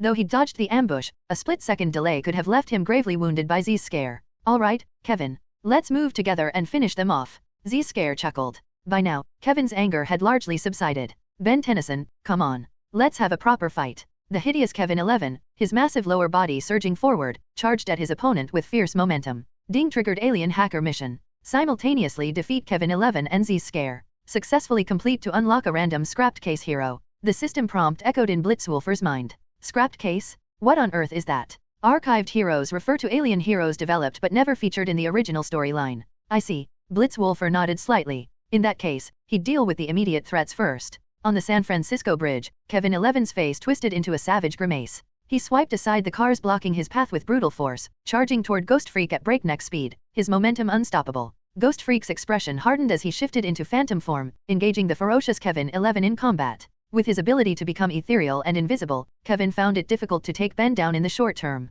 Z-Scare, shrouded in dark aura, rolled his violet eyes and emitted a chilling, wicked laugh before drifting toward Blitzwolfer. So you're a Loboan, huh? Didn't get a good look earlier. Z-Scare appeared and vanished, passing through all obstacles. Hehe, I raised a Loboan back home too, but he hasn't come to Earth yet, so he won't get the chance to fight you. What a pity. Because you're about to die by my hand very soon. Z-Scare's gaze was playful, as if appraising his prey, fixed on the tall, lean Blitzwolfer. The Loboan mentioned by Ghost Freak was naturally Blitzwolfer. Lucian knew they both belonged to species from the inner star system. Arrogant. Blitzwolfer showed no fear, baring his sharp fangs and unleashing a green ultrasonic blast. Z-Scare's gaze sharpened as his form instantly dimmed, becoming translucent to evade the attack. The surging ultrasonic wave, trailing an eerie green glow, smashed through several cars in succession before finally dissipating into the air, its kinetic energy exhausted. Loboan, you're far too green to challenge me. A hoarse voice suddenly echoed from behind Blitzwolfer. Almost simultaneously, Blitzwolfer extended his claws, slashing backward. Z-Scare struck first, seizing Blitzwolfer's wrist with astonishing strength. He whipped him around several times before hurling him violently toward the nearby bridge tower. As Blitzwolfer flew backward, the whistling wind roared in his ears. He whipped his head around, unleashing a powerful ultrasonic blast.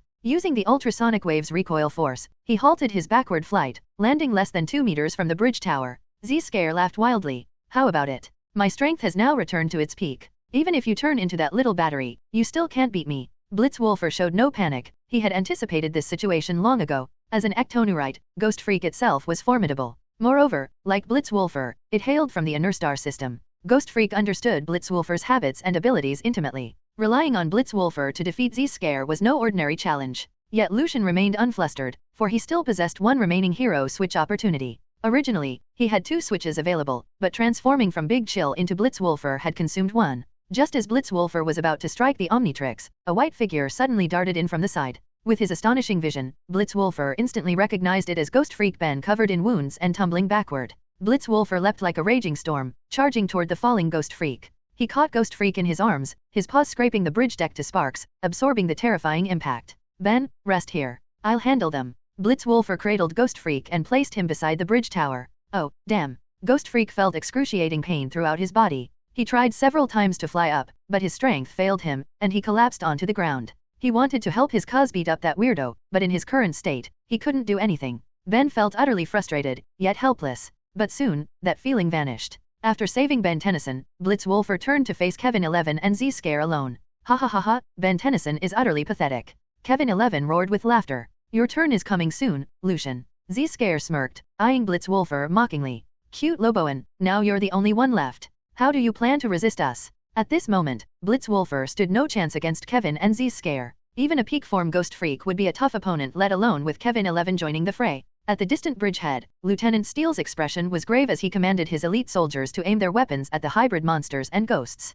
On my command, be ready to fire at any moment. Having previously saved Lieutenant Steele, Blitzwolfer, and Ghost Freak now faced peril. Seeing their alien allies in distress, Lieutenant Steele sprang into action, poised to provide fire support at a moment's notice. The desolate bridge howled with gales and shuddered with eerie mists, its decayed state starkly evident. Blitzwolfer stood poised, his gaze unwavering. Facing the malevolent Ghost Freak and the formidable Kevin 11, he showed no trace of panic or fear. Watching Blitzwolfer stand frozen in place, Kevin froze for a moment before erupting into maniacal laughter. Ha ha ha ha, Lucian, have we scared you into stupidity? Don't blame me for being ruthless. If you kneel and beg for mercy, maybe I'll consider sparing your life. Let's spare him then. Z-Scare wagged his tail, greedily eyeing Blitzwolfer. If I could possess this body, I'd fully master the Omnitrix's power. Then I'd rule the entire universe. Humph. Blitzwolfer laughed bitterly, as if hearing the world's most absurd joke. Clearly, his opponent hadn't grasped his own predicament. Just then, Grandpa Max and Gwen ran up from behind, panting heavily. Seeing Kevin and Ghost Freak's predicament, they immediately prepared for battle. Cuz, we're here to help. Gwen raised her delicate hand, gathering wisps of moisture, ready to unleash water magic. I warn you both, not a single hair on my grandson's head better be touched, or I'll send you straight to the afterlife. Grandpa Max shouldered a blue laser cannon, with a custom rifle strapped to his back, a sight that radiated the confidence of a veteran still in his prime. Blitzwolfer gave a slight nod, a wave of warmth rising in his heart. He wasn't fighting alone. Across from them, Kevin 11 had long since grown impatient. His eyes flashed with malice as his arm transformed into a crystal battle axe, reflecting a cold, icy glow. No one will stop me from seeking vengeance today. Kevin 11 shuffled forward, his bulky frame crushing the ground beneath him. Enveloped in an aura of hatred and savagery, he raised his emerald crystal battle axe high and advanced toward the group.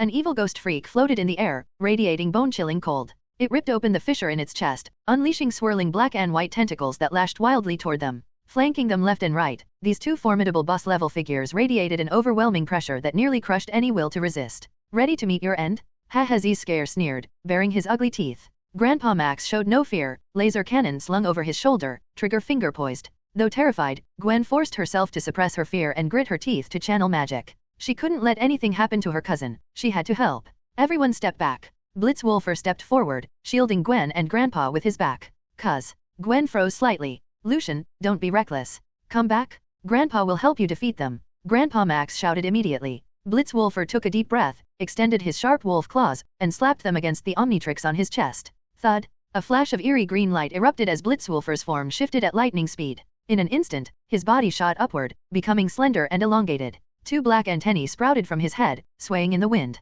Feedback. Feedback stood tall with dark, leathery skin that resembled the insulating casing around electrical wires, preventing its internal electricity from leaking. Two antennae protruded from its head, framing a single green eye that glowed faintly. Yellow plugs adorned its fingers, elbows, and shoulders, capable of absorbing enemy attacks and releasing them as powerful surges. As an electrified alien, Feedback's unique physiology allowed it to absorb nearly all energy-based attacks, channeling them to enhance itself even the power of a universe destroyer. When the creature appeared, Z-Scare lost his composure. "A conductoid. You transformed into this alien form." He recalled that last time in New York Plaza, Lucian hadn't transformed into this alien. Otherwise, given his condition back then, he would have never escaped the pursuit. Z-Scare didn't know that Lucian had unlocked the Feedback's genetic blueprint only after defeating the Great One.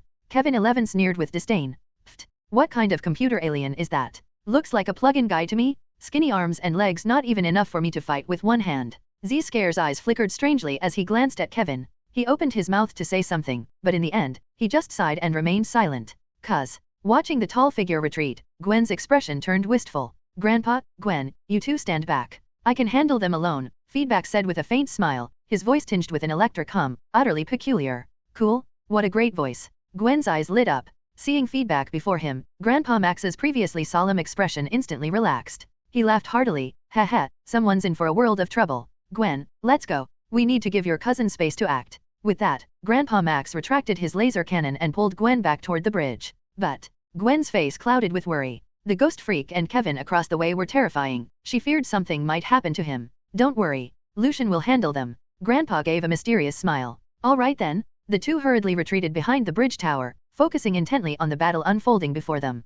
At that moment, Feedback stood alone, facing the formidable ghost freak and Kevin 11, yet its momentum showed no sign of faltering. "Things have come to this. We'll settle this with our fists," Z-Scare sneered. He knew the conductoid was formidable, but at this point, neither he nor Lucian had any room for retreat. It was a matter of life and death, no room for negotiation. "Bring it on," Feedback grinned, his fingers crackling with blue lightning. Watching the crackling electricity, Z-Scare felt uneasy. He turned to Kevin. "You go first. Draw his attention. I'll handle the ambush." "Why not you first?" Kevin countered.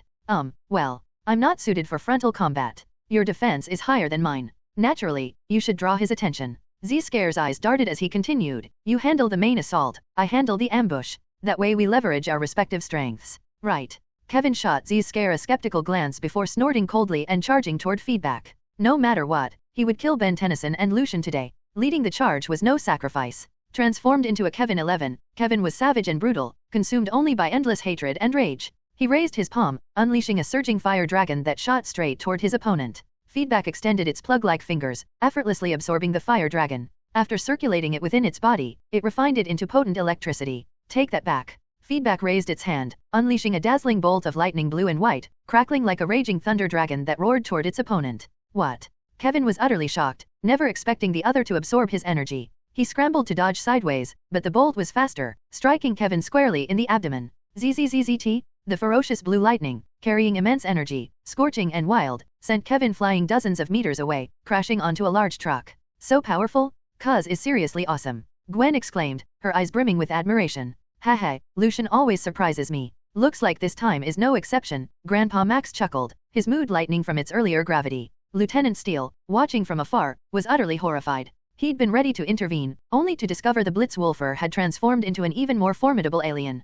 "Captain, the team is ready. Should we open fire now?" a subordinate asked nearby. "No, not yet." Lieutenant Steele shook his head, his gaze fixed on the battlefield. After repelling Kevin, Ghost Freak suddenly appeared behind Feedback. He extended his ghastly bone claws, reaching for the creature's throat. Feedback sensed the threat and spun violently, seizing Z-Scare's wrist. Z-Scare's eyes flashed with fury as he prepared to unleash his full power to slam his opponent to the ground. But the feedback acted first, his fingers erupting with a fierce burst of electricity. Ah! Z-Scare screamed in agony, experiencing pain unlike anything he'd ever felt. The sensation felt like millions of ants relentlessly gnawing at his flesh, unbearably agonizing. Get off! Gritting his teeth against the searing pain, Z-Scare's chest suddenly burst open. A dense swarm of black and white tentacles shot forth, dancing like demons, violently tearing at Feedback's arm. Disgusting old ghost. Feedback, stung by the pain, violently slammed Z-Scare to the ground. The ghost freak's tentacle attack was formidable. Even Feedback struggled to withstand it. After all, he wasn't a melee hero. While he could absorb energy attacks, his resistance to physical strikes was low. Breaking free from the restraints, Z-Scare immediately transformed into a phantom and vanished into the underside of the San Francisco Bridge.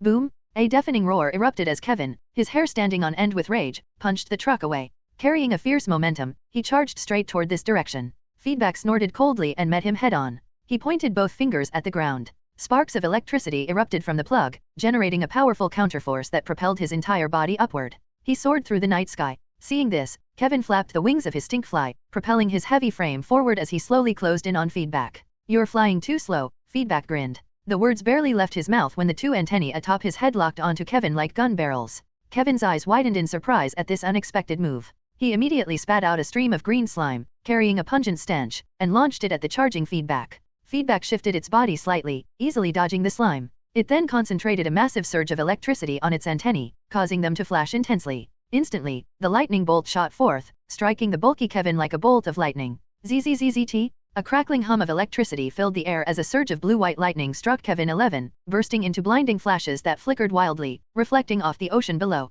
Ah!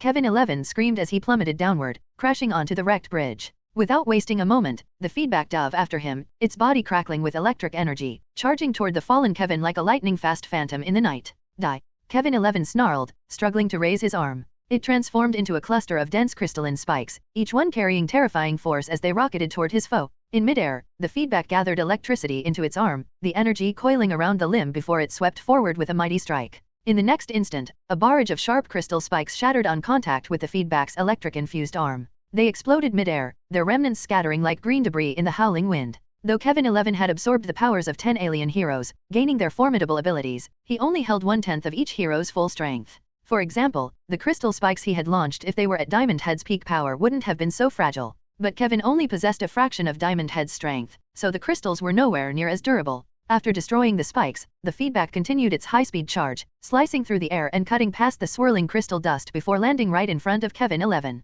Kevin 11 was stunned, his face drained of color, and he struggled to rise. Feedback extended its hand, pressing it forcefully against Kevin's chest, and released a torrent of searing electricity. Ah! Kevin 11's body convulsed violently as though he were enduring excruciating torture, his eyes rolling back in his head. Within seconds, Kevin 11 was knocked unconscious, his body emitting wisps of white smoke as he lost the ability to fight. The Feedback stopped its electrical assault, pressing both hands firmly against Kevin's chest, preparing to absorb his energy. Kevin 11 had gained his alien powers by absorbing the energy of the Omnitrix. The frequent shifts between them had transformed him into Kevin 11. Lucian had an idea: if he drained Kevin's energy, could it return him to his original form? Suddenly, an overwhelming aura of darkness appeared from behind them. It was Ghost Freak. Without thinking, the Feedback unleashed a bolt of lightning, blasting it backward. Z-Scare couldn't dodge in time and was struck squarely by the dazzling lightning bolt. He let out a piercing scream and instinctively stumbled backward, creating distance between himself and Feedback. "You." Z-Scare clutched his arm, now charred black. "You're too weak." Feedback wiggled its fingers, grinning. "I thought you might make me take this seriously. Looks like I overestimated you lot. You're asking for death." Enraged, Z-Scare's purple demonic eyes widened. Fuming with rage, he seethed with the urge to devour his opponent alive. "Asking for death?" Feedback feigned surprise. "Are you talking about yourself? How dare you? I'll kill you today." Z-Scare tore open the gash in his chest, exposing black and white tentacles. A thick, purple beam erupted from within. The thick purple energy, like deathly light from the depths of the underworld, radiated murderous intent. It pierced the air along its path and slammed violently toward the nearby Feedback. "Come on then." Feedback's eyes lit up. Raising its left hand, it effortlessly blocked the surging purple light. The plugs on its fingers, like fish in water, began to dance with joy, frantically absorbing Ghost Freak's energy, channeling it into its own body, and refining it into surging electricity. After absorbing the entire purple beam, Feedback felt its body brimming with energy. Even its breath grew scorching hot as the frenzied electricity relentlessly pounded its limbs and bones, seemingly searching for an outlet to vent. It could suppress this energy, digest it, and integrate it into its flesh and blood to enhance its own strength. But it had no intention of doing so. Here's your reward. The words barely left its mouth when a thick bolt of lightning erupted from Feedback's palm. A blinding blue light flared, illuminating nearly the entire bridge. Carrying overwhelming energy, it surged forward like a raging torrent, crashing down upon the stunned Z's scare. Crack! The massive lightning, like a roaring dragon, twisted and coiled with overwhelming ferocity. It overturned numerous cars in its path, reaching Ghost Freak in an instant. Just as the lightning dragon was about to strike, Z's scare swiftly transformed into a phantom, passing through the thick bridge structure and vanishing beneath it. But he had clearly underestimated Feedback's destructive power. A thunderous explosion echoed as the San Francisco bridge was shattered by the ferocious lightning dragon, leaving a gaping hole in its wake. The assault didn't end there. Scorching electric light radiated outward from the impact point, rapidly enveloping the area and coalescing into blinding balls of lightning. The raging current instantly engulfed the fleeing Z's scare. Frozen at the base of the bridge, his body shrouded in blue lightning, he rolled his eyes back in his head, emitting a shrill, piercing scream. Through the shattered bridge, Feedback clearly witnessed this scene, letting out a cold laugh. Though Ghost Freak had entered its phantom state, expanding its molecular gaps to penetrate solids, this granted immunity only to ordinary physical attacks and a limited range of energy assaults. But Feedback unleashed potent electricity, amplified by the absorption of its opponent's energy. With its internal electrical charge now intensified, even Ghost Freak's phantom form couldn't evade such a pure, concentrated strike. Feedback's tentacles locked onto Z's scare. Just then, the dazzling lightning flashes retracted. The battered Z's scare, seeing Feedback's attack, abandoned caution. He fired a purple beam from his chest, which screeched toward Feedback. The conductoid snorted coldly, absorbing it directly and refining it into its own energy. When it looked back toward the bridge's underside, Z's scare had vanished, likely entering stealth mode. Successfully defeated Kevin 11, Z's scare. Obtained a random scrapped hero's chest, can be opened anytime.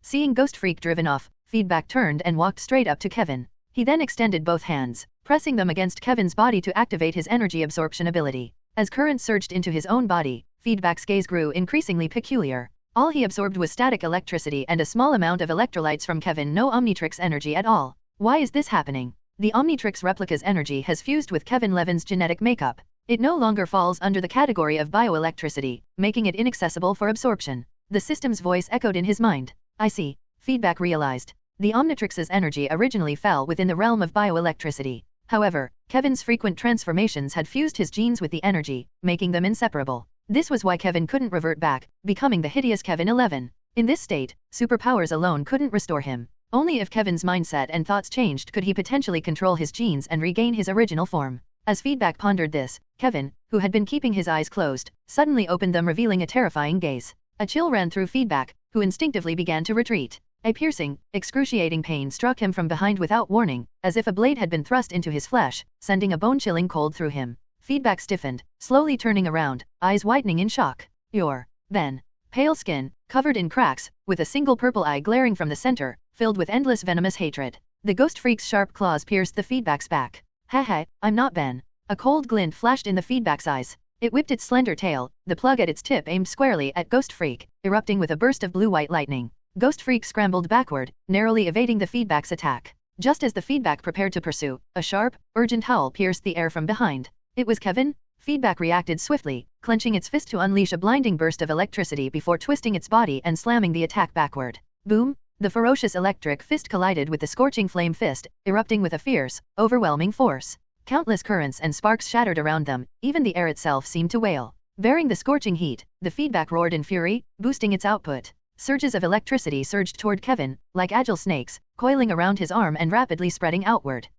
Blue electricity swirled around Kevin's entire body, forcing a scream from him. That damned electricity again. Suddenly, a familiar aura of coldness emerged from behind Feedback. Feedback snorted coldly, knocking Kevin back with a single punch. It then leapt, dodging Z-Scare's sneak attack, landing beside the red bridge tower. Cuz, are you okay? Gwen ran up from behind, her eyes filled with concern. Grandpa Max's expression grew grave as he charged toward the Feedback, laser rifle in hand, aiming at the three aliens across the bridge. Across the shattered bridge stood Z-Scare, Ghost Freak, and Kevin 11, each wearing sinister grins, their eyes brimming with mockery and contempt. Watching Gwen frantically inspecting his injuries, Feedback shook his head with a smile. These scrapes are nothing to me. Don't worry. Though Ghost Freak had ambushed him earlier, its attack power clearly fell short of Z-Scare's, likely because it hadn't shed its outer skin yet. Lucian, what happened? Why did Ben suddenly attack you? Grandpa Max frowned, then suddenly widened his eyes. Could it be, the Ghost Freak inside Ben's watch has developed self-awareness? Feedback stood motionless, his gaze intense, lost in thought. Haha, this is quite an unexpected bonus. Z-Scare chuckled wickedly, floating toward the Ghost Freak to examine it closely. The Ghost Freak remained in its transformed state, the Omnitrix emblem still embedded in its chest. What's going on? Did Ben Tennyson suddenly lose his mind and decide to defect to us? Kevin stared intently at the Ghost Freak beside him, utterly baffled. No, I don't think so. Z-Scare's violet eyes widened as he chuckled darkly. Every single gene within us ectonurites develops independent consciousness. Even when absorbed into the Omnitrix, it's no exception. During my time inside Lucian's watch, I was constantly plotting my escape day and night. Kevin scoffed coldly. Seems you lot are the real freaks. Same here. Z-Scare's voice was hoarse as he turned to the Ghost Freak. So, you've developed self-awareness too? Yes, Ghost Freak nodded, its form ethereal and ghostly, pale, and terrifying. What's your name? Z-Scare asked. I'm Z-Scare. Ghost Freak chuckled. Z-Scare. Huh, what? Z-Scare froze, shouting, I'm Z-Scare? Don't you dare impersonate me. Ghost Freak scratched its head. In my memories, I truly was called Z-Scare. No, you can't use that name. Z-Scare's eyes flashed with menace as he leaned in close, threatening. Z-Scare is mine alone. You take another name or I'll reduce you to dust right now. Why? Why should you steal my name? Ghost Freak retorted defiantly. Because I'm stronger than you. No sooner had the words left his mouth than Z-Scare grabbed Ghost Freak by the head and slammed it into the ground, sending spiderweb-like cracks rippling across the surface. Ghost Freak struggled desperately to rise, but his strength was no match for his opponent's. He couldn't break free. Hey, in your current state, you're no match for me. Z-Scare roared with laughter. His power had fully recovered to its peak, nothing like when he'd first escaped the watch. The Ghost Freak before him hadn't even broken through its shell yet. How could it possibly stand a chance? This scene was all witnessed by the feedback nearby. Could it be, they're all independent entities? The feedback wondered inwardly. This was getting tricky. Two Ghost Freaks appearing simultaneously, plus that Kevin 11 even Vilgax himself would find this headache-inducing. The Ghost Freaks in the Omnitrix replica have genes replicated from the original Omnitrix. Theoretically, their genetic makeup is nearly identical, but they are independent entities with no mutual communication. Consider this analogy: when an earthworm is severed in half by a blade, the two regrown segments develop independent consciousness. Though sharing identical genes, their connection is severed. They won't share memories or thoughts, and may even clash violently. After hearing the system's explanation, feedback understood instantly. So the Ghost Freak DNA in Ben's watch was copied from his own watch. The two watches weren't connected, they merely shared the same genetic blueprint. It's worth noting that the Omnitrix replica's Ghost Freak DNA was copied before Lucian recalibrated his Omnitrix, meaning it's the Ghost Freak from the original watch. That's why their appearances differ. Z-Scare's appearance matched the Omnitrix calibrated version. His skin was more intact, featuring a black and white striped tail. The original Ghost Freak, however, remained white, as its outer layer hadn't been torn open yet. Now, who is the true king? Z-Scare grinned, pinning Ghost Freak to the ground and grinding him underfoot. I surrender. Ghost Freak felt utterly humiliated, yet powerless to resist. In his current state, he was no match for Z-Scare and had no choice but to concede defeat. But once he regained his full strength, Z-Scare snorted coldly, releasing Ghost Freak. Remember this, you are no longer Z-Scare. You are now Kiskar. Kiskar. Ghost Freak gave a sinister chuckle. Fine. I like that name. Blah blah blah, you're so noisy. Kevin 11 strode forward, glaring fiercely at the feedback. Lucian, we're not done settling this. Don't you dare run away. Just as the feedback was about to speak, the Omnitrix on the Ghost Freak's chest suddenly began to flicker. Beep beep beep. A strange sound rang out as a blinding red light burst from Ghost Freak's body. Ben stared blankly at his hands. What just happened? It felt like I fell asleep for a moment. That was seriously creepy. Hehehe, I've finally shaken you off, you little brat. A chilling laugh suddenly echoed from above. Ben's heart lurched. He snapped his head up, his pupils shrinking instantly. You're Ghost Freak. That's right. I've been waiting for this day for a very long time. The pale Ghost Freak sneered, stretching out its ghastly white claws as it lunged toward the panicked Ben. Whoosh, whoosh, whoosh. Blue aqua arrow shots mixed with a dense barrage of laser fire, merging into a surging wave of energy that slammed violently into Ghost Freak. Ghost Freak screamed and hurriedly retreated, barely avoiding the sudden assault.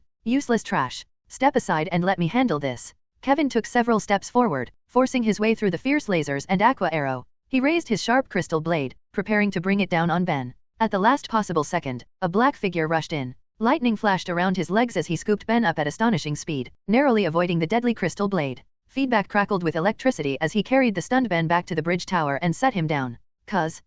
Ben brightened in relief, but then lowered his head, looking like a kid who knew he'd messed up. Earlier, Ben had lost control of Ghost Freak, which led to his cuz getting ambushed. The guilt weighed heavily on him. Feedback spread his hands, his voice humming with static. That little scratch? Barely even itches. Now get behind the bridge tower.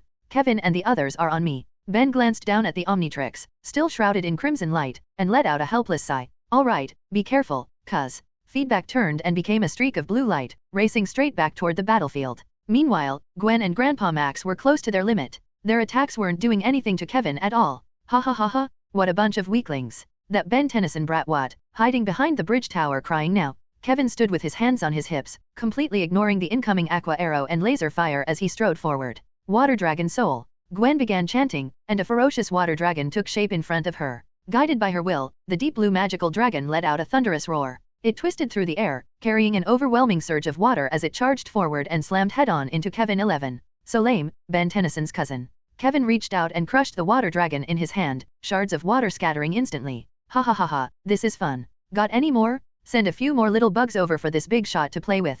You. Gwen clenched her teeth in fury, her chest rising and falling sharply. Ha ha ha ha, I love that look. You hate me, but you can't do a damn thing about it. Kevin burst into manic laughter, his face twisted into a grotesque grin. Gwen opened her mouth, about to retort. Just then, Feedback stepped forward and appeared beside her. Let me handle him. Feedback stood in front of Gwen, posture steady and imposing, the tendrils on his body swaying lightly in the breeze. Cuz. Gwen's cheeks flushed slightly. Be careful. I'll support you from the back. Feedback shook his head and let out a quiet laugh. No need. Dealing with a mere Kevin doesn't require anyone else. What did you say? You bastard. Kevin clenched his fists so hard they shook, his eyes practically blazing. You blind idiot? How dare you look down on me? You're asking to die. Seeing Kevin on the verge of exploding with rage, Gwen covered her mouth and let out a soft laugh. The tension in her chest finally eased. Thankfully, her cuz was here to back her up. Otherwise, she really would have been bullied by Kevin. Grandpa, you should fall back too. Feedback turned his head toward Grandpa Max, who was still firing non-stop. Go behind the bridge tower and watch over Ben. His watch is still charging. We can't let Ghost Freak take advantage of that. All right, Gwen, let's go. Grandpa Max nodded and retreated with Gwen. Provoked beyond restraint, Kevin's arm morphed into a massive sword, its crystal surface reflecting his twisted, ferocious face. He looked ready to tear Feedback apart with his bare hands. Come and get it. Kevin roared, smashing the bridge deck beneath his feet as he charged straight at Feedback. Feedback flickered aside, narrowly evading the crystal greatsword. His speed was astonishing. In the blink of an eye, he appeared behind Kevin and delivered a powerful kick that sent him crashing to the ground. Kevin bristled with rage and lashed out behind him, but the strike cut through empty air. Feedback leapt upward, stomped down on Kevin's head, then landed steadily on the shattered bridge surface. He raised both hands as arcs of electricity gathered in his palms, crackling violently as they locked onto Kevin. Just then, two ghost freaks arrived. Z-Scare and Kiskar dissolved into shadowy phantoms, vanishing completely. In the next instant, they attacked from Feedback's front and rear, ghostly energy surging like a black tide with terrifying momentum. Though Feedback couldn't see them, he clearly sensed the fierce gusts rushing in from both sides. That cold, resentful chill was unmistakable. Electricity coiled around his palms as Feedback thrust his hands forward and backward, unleashing violent bursts of lightning in both directions. Z-Scare's eyes widened. He hurriedly dodged to the side, but a bolt still caught the edge of his body, white smoke rising where it struck. Damned conductoid. He cursed furiously as he retreated to Kevin's side.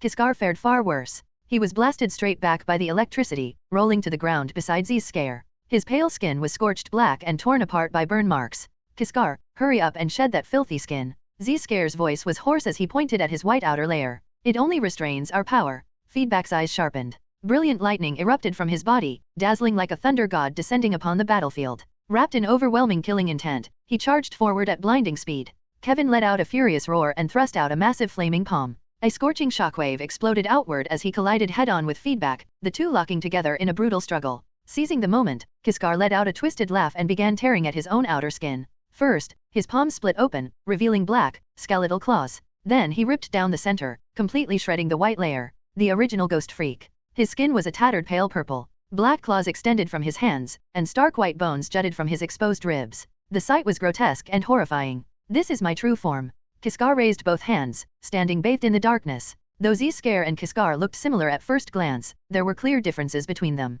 Z-Scare was the Omnitrix calibrated form. His skin was deep purple and mostly intact. His claws were white, and his tail was fully exposed, patterned in black and white like the tentacles within his body. Kiskar, on the other hand, was the original Ghost Freak, the form before Omnitrix calibration. His pale purple skin was incomplete, with bones exposed in several places. His claws were black, and only a small portion of his tail was visible. So terrifying. Ben swallowed hard. Now there are two Ghost Freaks. I can't even tell which is which. Gwen frowned, completely at a loss. Grandpa Max's expression turned grim as he spoke. They're actually easy to tell apart. Just look closely. Hearing that, Ben and Gwen both widened their eyes and focused intently on the two figures. Boom! A massive bolt of lightning tore across the sky. Kevin's huge body was blasted away by feedback and sent flying into the ocean below, his fate unknown. Crackling with electricity, feedback slowly stepped forward, advancing towards Z-Scare and Kiskar. Staring at the imposing feedback, Z-Scare clenched his teeth. Charge? Let's kill him together. Alright, Kiskar let out a low, sinister chuckle. Come on. Let me see just how strong two ghost freaks can be when they fight together. Electric sparks crackled across feedback's body as he calmly took up a combat stance, showing no fear at all. Z-Scare melted into the darkness and vanished. Kiskar extended his black claws and tore open his own chest, black and white tentacles bursting outward. I'm free now, no one can restrain me ever again. As the words left his mouth, a purple beam erupted from Kiskar's chest, eerie and sinister, thick with the aura of death as it shot straight toward Feedback. Feedback grinned. There was no way he would pass up such perfect nourishment. He reached out and began absorbing the ghost freak energy at full force. The purple beam visibly dimmed, fading at a speed the eye could follow, until it was completely drained. What? Kiskar cried out, his violet eyes widening in shock. Just as Feedback was about to counterattack, he suddenly sensed a surge of cold, sinister energy behind him. That trick again? Without even turning his head, Feedback whipped his tail, firing off a savage blue bolt of electricity that tore through the air behind him. Crack! The sound of air being ripped apart rang out. The attack didn't hit Z-Scare at all, instead shredding a dense mass of dark energy into fragments that slowly dissipated in midair. Hehehe, you fell for it. From Feedback's side, Z-Scare let out a chilling laugh. He ripped open his chest, releasing a massive purple beam as thick as a barrel that surged forward at terrifying speed. The dark energy behind Feedback earlier had only been a feint, meant to confuse his senses and make him think Z-Scare was attacking from the rear. That way, he could strike from the side and deal a devastating blow to this hateful conductoid. After their earlier clash, Z-Scare had already learned how dangerous Feedback was. He didn't dare try another backstab. Even if his energy might be absorbed, he would rather risk it for a chance to seriously injure Feedback. Watch out, Feedback. Ben shouted, panic rising as the purple beam closed in. Move, cuz. Gwen's face went pale as she hurriedly cast her water magic, wrapping Feedback in a shimmering bubble. But the seemingly sturdy magical barrier was no match for Z-Scare's attack. It shattered instantly, like paper, exploding into a cloud of mist that spread around Feedback. Feedback's eyes flashed. The tendrils on his head twisted with precision and slammed into the purple beam. The yellow plug acted like a monstrous suction force, greedily devouring Z-Scare's energy. In just a few breaths, it was all absorbed. Ha! Feedback let out a furious roar as an overwhelming aura erupted from his body, blasting nearby cars and scattered debris into the air. The ground beneath his feet shattered outright, tearing open yet another breach in the bridge. Countless chunks of concrete and twisted rebar plunged into the ocean below, swallowed by the endless abyss. Feedback thrust both palms downward, releasing a massive surge of electricity. Suspended in midair, his entire body was wrapped in crackling blue-white lightning that snapped and hissed around him. After absorbing the attacks of two ghost freaks at once, the energy surging inside Feedback was unimaginably vast and dense. His power had risen to a level he had never reached before. Damn it, Z-Scare ground his teeth, seething. He never imagined his carefully planned ambush would be dismantled so easily. That conductoid was completely unreasonable, a freak among freaks. The frustration in Z-Scare's heart was unbearable. As a proud ectonurite, he usually crushed or overwhelmed ordinary aliens without effort. Yet today, against Feedback, he was being suppressed at every turn. Close combat was hopeless. Long-range attacks were nothing but a joke. This is bad, Kiskar muttered from the side, his pain and anxiety written all over his face. He had just escaped Ben Tennyson's watch, thinking he'd finally turn his luck around and rise to greatness. He never expected to run into a monster like Feedback instead. Worse still, he had only just broken free from the Omnitrix's restraints. His strength hadn't fully recovered yet. Not only had he been pushed around by Z-Scare, the other had even taken his name. Now it wasn't just his name that was gone. His life was on the line too. It was like stepping out of the beginner's zone and immediately being thrown into nightmare difficulty. Looking up at Feedback floating in midair, his entire body wreathed in lightning, Gwen sighed softly. Cuz is still so cool. Get a grip. Ben stuck out his tongue. Though yeah, I kinda agree. Lucian, finish this quickly. Don't give them any chance to recover. Grandpa Max shouted. Years of combat experience had taught him one simple rule. Even when victory seemed certain, you had to go all out and leave the enemy no room to fight back. After all, even a lion uses its full strength to hunt a rabbit. Feedback nodded. With every movement, violent arcs of lightning flickered around him like writhing thunder serpents. Hovering high above the bridge, he looked like an ancient thunder lord, shattering the darkness and illuminating the entire San Francisco bridge. Even the abyssal sea below reflected his light, turning blue and white as if covered by a vast, rippling carpet of electricity. No, this is bad. Run. Z-Scare sensed the danger and turned to flee. Feedback snorted coldly. Every yellow plug on his body, his fingers, shoulders, tail, and tendrils, all erupted with blinding light. With sharp, piercing sounds, countless blue currents shot forth, instantly covering the space above the two ghost freaks. The streams intertwined, forming a massive cage of lightning that sealed Z-Scare and Kiskar inside. Z-Scare tried to sink into the ground, only to find the surface itself coated in electricity. There was no way out, and the scorching current burned straight through him. Conductoid, I hate you. Z-Scare roared, claws clenched tight with fury and resentment. No, I don't want to die. Kiskar's mind teetered on the edge as he shook his head over and over. Had he just escaped the Omnitrix, only to die here? Feedback dropped down onto the bridge, looking at the two trapped figures within the electric cage without a shred of mercy. He raised both hands, gathering a terrifying concentration of electricity that crackled violently. Triggered alien hacker mission. Eliminate Z-Scare and Kiskar. Upon successful completion, Z-Scare's genetic data will be recovered, and Kiskar will be returned to Ben's Omnitrix. Note, Z-Scare has fully recovered his peak strength. Upon recovery, all of Z-Scare's abilities will be inherited. After transforming into Ghost Freak, you may freely tear away the outer skin to unleash immense dark power. Each transformation provides only one layer of white skin. Restoring it requires another transformation. The system's notifications echoed in Feedback's mind. His attack had finished charging. The vast electrical energy in his hands condensed into a razor-sharp blue spear of lightning. Beep! Suddenly, the Omnitrix on Feedback's chest flashed with an intense red light, and his form instantly reverted back to Lucian. A pale band of dawn slowly rose along the distant horizon. Faint light spilled across the shattered San Francisco bridge, glinting coldly in the rearview mirrors of abandoned vehicles. Lucian stared at his own hands, his heart sinking. Of all times to revert, it had to be now. No warning, no time to react. In a single second, he was forced back into his original form. Without Feedback's energy to sustain it, the massive electric cage quickly ran out of power and vanished before everyone's eyes. The sudden turn of events left Z-Scare frozen for a moment. This. When he saw Lucian's appearance clearly, he burst out laughing. Ha ha ha ha, luck is truly on our side. Now that you've lost the Conductoid's support, let's see what tricks you've got left. Kiskar let out a cold sneer. Looks like fate still favors us. But. Kiskar turned his head, gazing toward the steadily brightening sky. Dawn is almost here. We have to deal with this brat before the sunlight reaches us. The two ferocious ghost freaks bared their claws and lunged at Lucian together. Don't you dare hurt my cuz. Gwen rushed forward, forming a blue water dragon soul that surged with dense magical energy, barely forcing the two attackers back. Lucian, we're here to help.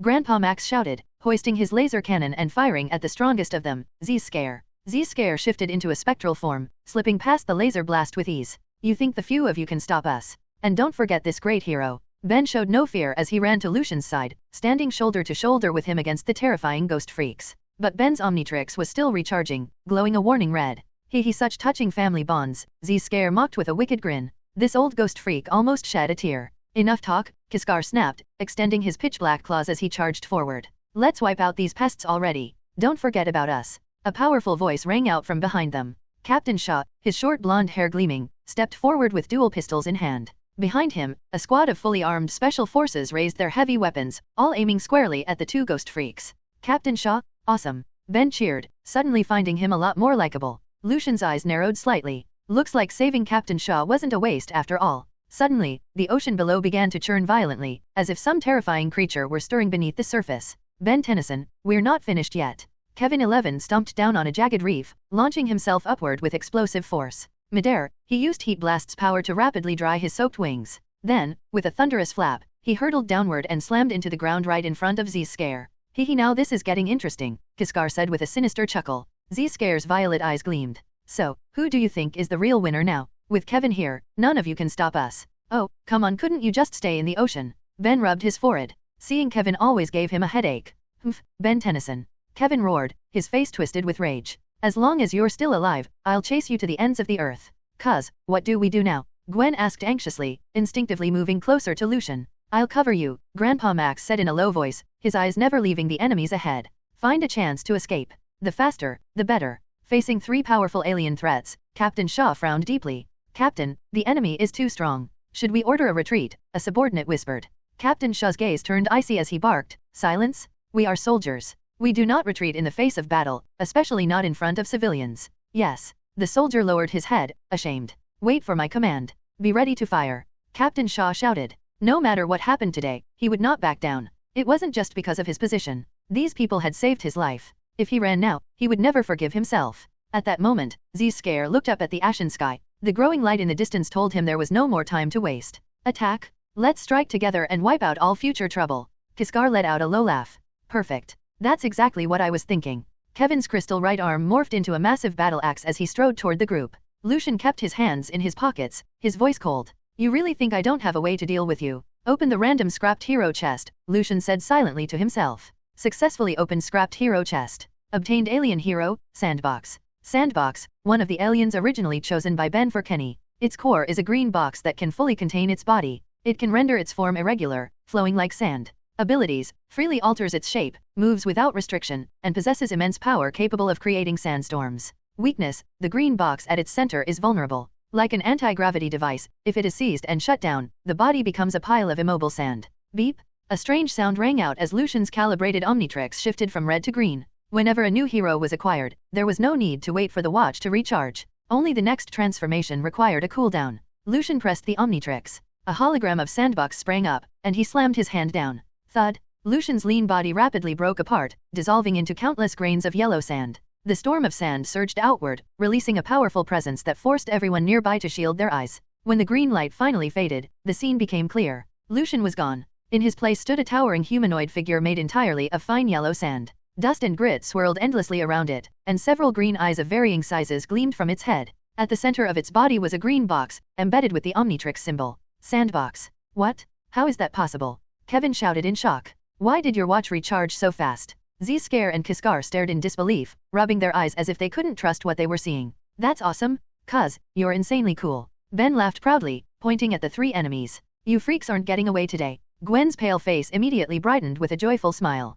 Grandpa Max's lips curved upward, his eyes filled with relief and pride. Amazing. Continuous transformations, Captain Shaw said, clapping openly. In all my years in the military, I've never seen a watch this incredible. He laughed heartily as he looked at the imposing sandbox. All right then. Let's take care of those three freaks together. You're asking for it. The moment Kevin heard the word freaks, he snapped. Flames burst from his raised palm, surging violently outward. Arrogant. Sandbox let out a low roar. His body scattered into a swirling mass of fine sand, spinning faster and faster until a terrifying sand tornado formed, roaring as it swept toward the enemies. Whoosh! A towering sand tornado rose before everyone's eyes. Howling winds and choking dust raged violently, sweeping up countless cars and grinding them to pieces. The entire San Francisco bridge shook precariously, on the verge of collapsing. Yet strangely enough, the sand tornado did not harm Ben or Captain Shaw's group. Instead, it carried them away from the battlefield, placing them safely at a distance from the center of the fight. You freak, don't think you can beat us.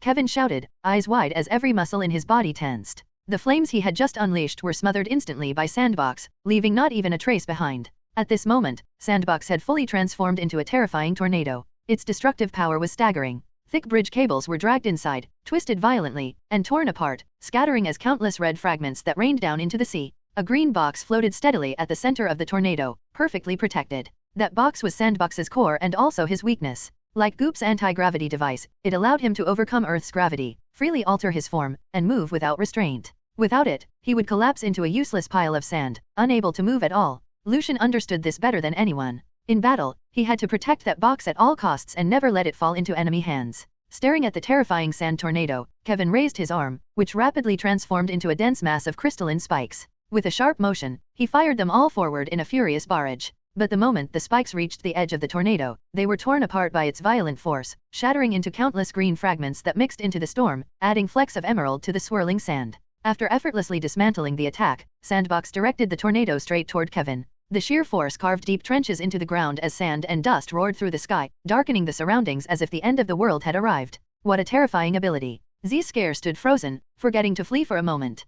Kiskar clenched his teeth. This brat cannot be allowed to live. If we let him keep growing stronger, we'll all die by his hands sooner or later. The two ghost freaks exchanged a glance and nodded in unison. Wrapped in chilling dark energy, they surged forward, charging straight at the sand tornado. Meanwhile, Kevin was already locked in a brutal clash with Sandbox. Whoosh! A torrent of scorching flames burst from Kevin's hand, waves of fire rolling violently as they slammed into the sand tornado. Yet not even a spark survived. The flames were snuffed out instantly, erased by the storm. Ha ha ha ha, that's it. A mouth formed on the surface of the sandstorm, mocking him openly. That kind of firepower is pathetic. Damn it, I refuse to believe I can't kill you. Kevin roared, veins bulging as he charged forward. You're nothing but a pile of living sand, and you dare provoke me? I'll burn you into a heap of black slag. Come on, Sandbox replied, his voice deep and unwavering. Kevin rushed in, swinging his fists wildly and smashing them into the sand tornado, sending clouds of dust flying everywhere. Suddenly, a massive foot emerged from the storm, wrapped in violently churning sand. It slammed down hard onto Kevin, crushing him into the ground in an instant. The high-speed sand was as sharp as blades, tearing across Kevin's back and drawing agonized screams from his throat. His earlier fight with feedback had already left him badly injured and nearly out of stamina. He was far from his peak, and now, under Sandbox's overwhelming assault, he had no strength left to resist. Just as Sandbox completely suppressed Kevin, the two ghost freaks arrived. "You brat, don't get too cocky," Z-Scare roared, tearing open the gash in his chest as an eerie purple beam burst forth, slamming straight towards Sandbox. Kiskar followed close behind, unleashing his strongest killing move as well, striking at Sandbox while he was still in tornado form. However, the instant the two raging purple light dragons collided with the sand whirlwind, they were swallowed by countless surging grains of sand. Twisted apart and shattered, they dissolved into scattered points of purple light, blending into the towering sand vortex.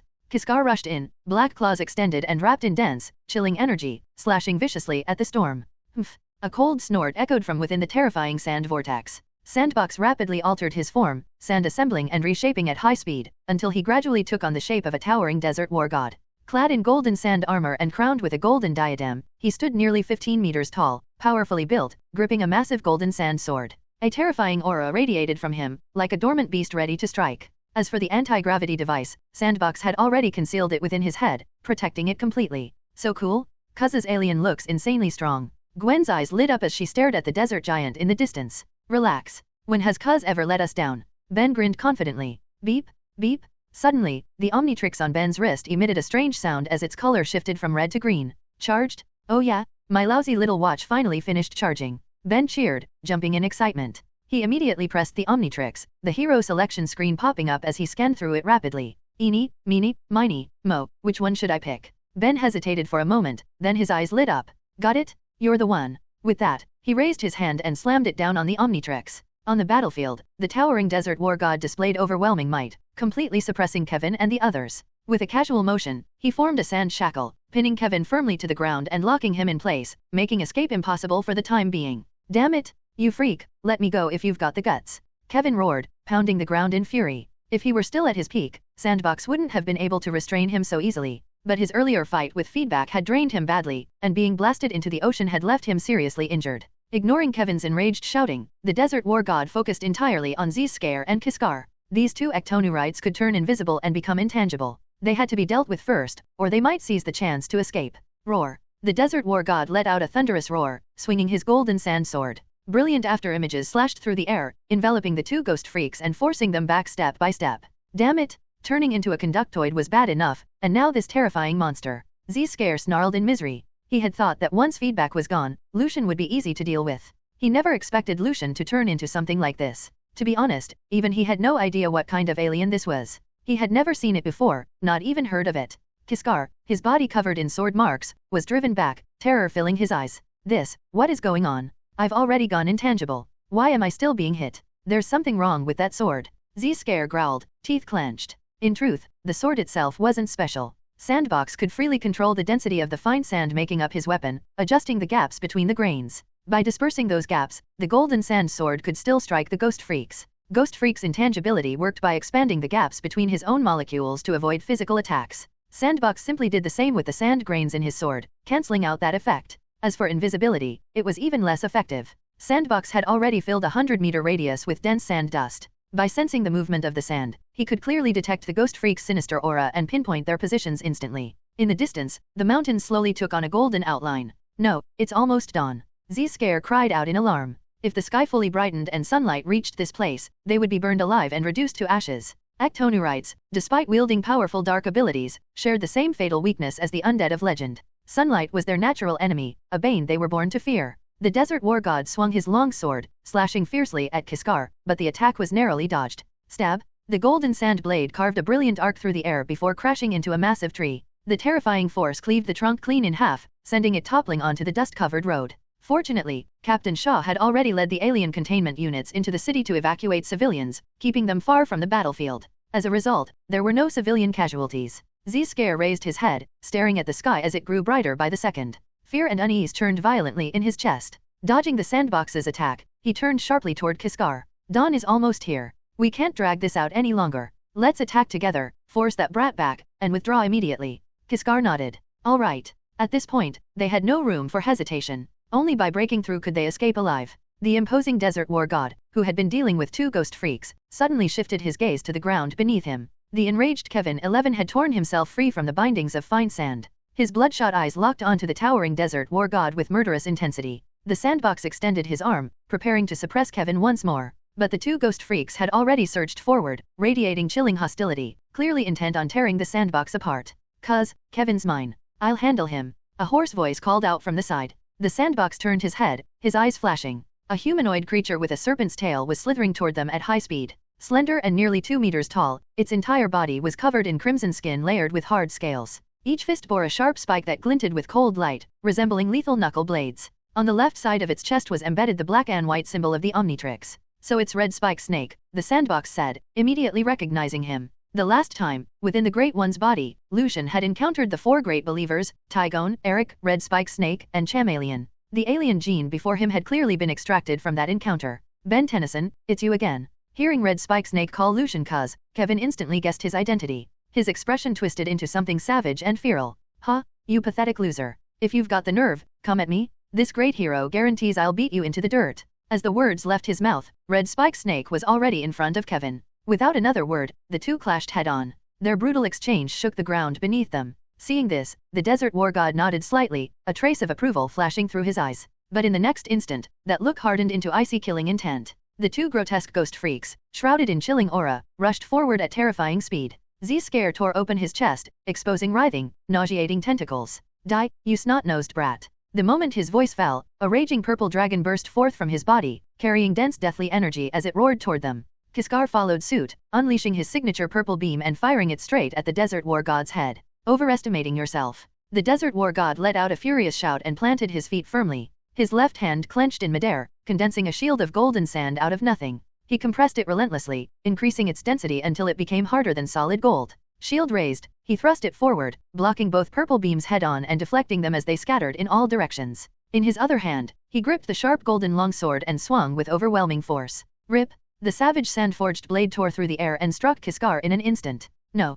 Kiskar shrieked, his scream shrill and ghastly. A deep, glaring wound split open across his body, dark energy leaking out without end. Seeing this, Z-Scare immediately cut off his attack and withdrew the purple beam. His form blurred as he slipped into invisibility, dissolving into nothingness and fleeing toward the distance. "Z-Scare, get back here!" Kiskar shouted in shock and rage, never expecting him to abandon the fight. "Haha, Kiskar, just accept your fate. I'll find a chance to avenge you." Z-Scare's voice drifted faintly through the air. "Trying to run? Not happening." The sandbox snorted coldly and hurled the shield in his left hand. Mid-flight, it unraveled into streams of golden sand that rapidly formed a cage, catching up to Z-Scare in an instant and trapping him inside. The sand spread throughout the area clearly outlined Z-Scare's position. His invisibility was completely useless. "Let me go." Z-Scare howled hysterically, stretching out bone-white claws and hacking desperately at the prison. At that moment, a warm ray of sunlight rose from the east, shining down on the San Francisco Bridge. As the sunlight touched Z-Scare, it was as if boiling water had been poured over him. He let out a piercing scream as thick white smoke billowed from his body, sizzling violently.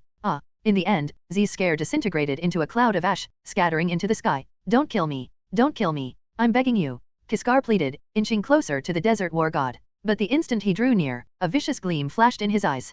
Pitch-black ghostly claws shot forward, aiming straight for the desert war god's eyes. Already prepared, the sandbox felt no ripple of emotion. He calmly reached out and seized Kiskar in his grasp. With a powerful throw, he hurled him directly into the sunlight. Severely injured to begin with, Kiskar managed only a single scream before the blazing rays reduced him to blackened ash, slowly dispersing into the air. Successfully eliminated Z-Scare and Kiskar. Ghost Freak's genetic data recovered. Kiskar will return to Ben's watch and will no longer possess independent consciousness after dealing with the two Ghost Freaks. The desert war god's massive form rapidly shrank, returning to its original state. The sandbox glanced down at his hands, watching the sand continue to flow between his fingers, and could clearly feel how much energy he had expended. It seemed that while gigantification greatly boosted his combat power, it also drained stamina at a much faster rate. Against ordinary opponents, his normal form was more than enough. Boom! A thick pillar of flame surged forward like a roaring dragon, carrying blistering heat as it slammed straight toward Red Spike Snake. Red Spike Snake grabbed a nearby car and hurled it forward, blocking the incoming flames head-on. Unfortunately for that lucky car, it exploded midair in a blinding burst of fire. Shattered parts and bolts scattered everywhere, clanging loudly as they hit the ground. "Oh, come on. How am I even supposed to fight with this thing?" Red Spike Snake weaved left and right to evade Kevin's attacks, his frustration steadily mounting. "Huh? You're still as pathetic as ever, buddy." Kevin burst into laughter as he extended a crystal arm and grabbed hold of Red Spike Snake. Red Spike Snake startled and struggled fiercely, trying to break free from Kevin's grip. But at barely 2 meters tall, his strength was nowhere near enough to match Kevin's bulky frame. His arm was locked tightly in place, leaving him unable to escape. "Die, Ben Tennyson." Kevin raised his right hand, reshaping it into a razor-sharp blade, and brought it crashing down. Red Spike Snake's crimson pupils shrank sharply. Faced with imminent death, his instincts kicked in and his latent potential erupted. Clang! A sharp, blood-red spear shot out from his fist, bracing in front of him and stopping Kevin's blade dead in its tracks. What? Kevin froze, completely caught off guard. Nice? I'm starting to love this alien hero, Red Spike Snake said with a wide grin. SHH, SHH. Suddenly, a faint rustling sound came from behind. Kevin snapped his head around, a flash of panic crossing his eyes. It was the sandbox. He slid across the ground like a mass of flowing golden liquid, rapidly closing the distance. Seeing the seemingly harmless sandbox, Kevin's heart sank. Z-Scare and Kiskar were already dead. He was the only one left, fighting on his own. If it were just Ben Tennyson, he might still have a chance. But the presence of the sandbox filled him with dread. Kevin hadn't missed a single moment of the Desert War God's terrifying strength earlier. No, he couldn't stay here any longer. If he did, he would definitely be cut down today, trapped between the sandbox and the still dangerous Red Spike Snake. With a ruthless resolve, Kevin poured all his strength into the crystal blade and slammed Red Spike Snake back. Then he leapt without hesitation, diving straight off the San Francisco Bridge. Splash! His body vanished into the early morning sea, white waves erupting where he disappeared. Don't run. Seeing his opponent trying to escape, Red Spike Snake immediately gave chase and jumped straight into the ocean after him. But the moment he hit the water, a powerful sense of suffocation slammed into him. Gurgle! Endless seawater surged in from all directions, wrapping tightly around Red Spike Snake's slender body. He covered his mouth and struggled violently, pain flooding through him as he found himself completely unable to breathe. Red Spike Snake had originally assumed that, since he was snake-like, swimming wouldn't be a problem. He never expected that he would actually be afraid of water. For a brief moment, even Ben thought this alien was unbelievably lame. Just as Red Spike Snake's consciousness began to blur, a mass of golden sand moved through the water like a stealthy sea serpent. It coiled around his body and dragged him back up to the surface. Huff! Red Spike Snake burst out of the water, gasping for air as he coughed violently, spitting out mouthfuls of salty seawater. Beside him, the enormous golden sea serpent gradually transformed into a human shape, a green box embedded in the center of its chest. Faint green eyes stared silently at the utterly miserable Red Spike Snake. Red Spike Snake scratched his head in embarrassment. Sorry, cuz. I was too reckless. I just wanted to chase Kevin. Sandbox waved his hand, stirring up a bit of sand. Forget it. Let's head back. Just don't be so impulsive next time. Awesome? We can finally go back and eat some Sumo Slammers cereal. Red Spike Snake cheered, then immediately drooped. But Kevin got away. He's absorbed the abilities of 10 aliens, including Ripya's genes. He can breathe freely underwater and he's extremely fast, Sandbox said after a brief pause. My movement is limited in the water, so catching Kevin won't be easy. More importantly, his earlier transformation into the desert giant had consumed far too much energy. He was already close to reverting to human form, and chasing Kevin any further would only put him in danger. Oh, what a pain. Guess we'll have to wait for next time, Red Spike Snake sighed. Before long, Sandbox and Red Spike Snake returned to the bridge and gradually reverted to their original forms. Cuz, I'm so glad you're okay. Gwen's face lit up with relief and excitement. The feedback and Sandbox you transformed into today were amazing. Way stronger than your previous aliens. Hey, I helped too, you know. Ben immediately sulked. His nerdy cousin only praised their cousin and didn't say a single word about him. Grandpa Max stepped forward and patted Ben on the head. Hee, you both did great today. You protected the city and took down 2 ghost freaks. That's really impressive. Of course. When has this hero ever messed up? Only then did Ben's expression finally soften. Beep. The Omnitrix on Ben's wrist suddenly emitted a strange sound and switched to a green screen. Huh? What's going on? Ben focused and cautiously tapped the watch, bringing up the Omnitrix interface. The next moment, Ghost Freak's genetic profile lit up on the display. Ben's eyes widened. He rubbed them in disbelief. Awesome? Ghost Freak's DNA is back? How did that happen? It must be because Lucian defeated Ghost Freak, causing the DNA to return to the watch, Grandpa Max said with a hearty laugh. That's great. I can turn into Ghost Freak again. Ben exclaimed, overjoyed, as if he'd just recovered something precious he had lost. Lucian's watch showed the same change, having also reclaimed Ghost Freak's genetic data. Moreover, his Ghost Freak was Z-Scare, whose power had already returned to its peak. All of that strength had been inherited by Lucian, making him far more powerful than Ben's version. At that moment, Lieutenant Steele led the special alien containment team toward them. Pleasure working with you, Watch Boy. Lieutenant Steele gave a faint, unreadable smile and extended his hand toward Lucian. I don't know how you pulled this off, but you defeated the rampaging alien monsters. That's enough for me. You're too kind, Lucian replied calmly as he shook his hand. Lieutenant Steele then glanced at Grandpa Max, his eyes narrowing slightly. Mission complete.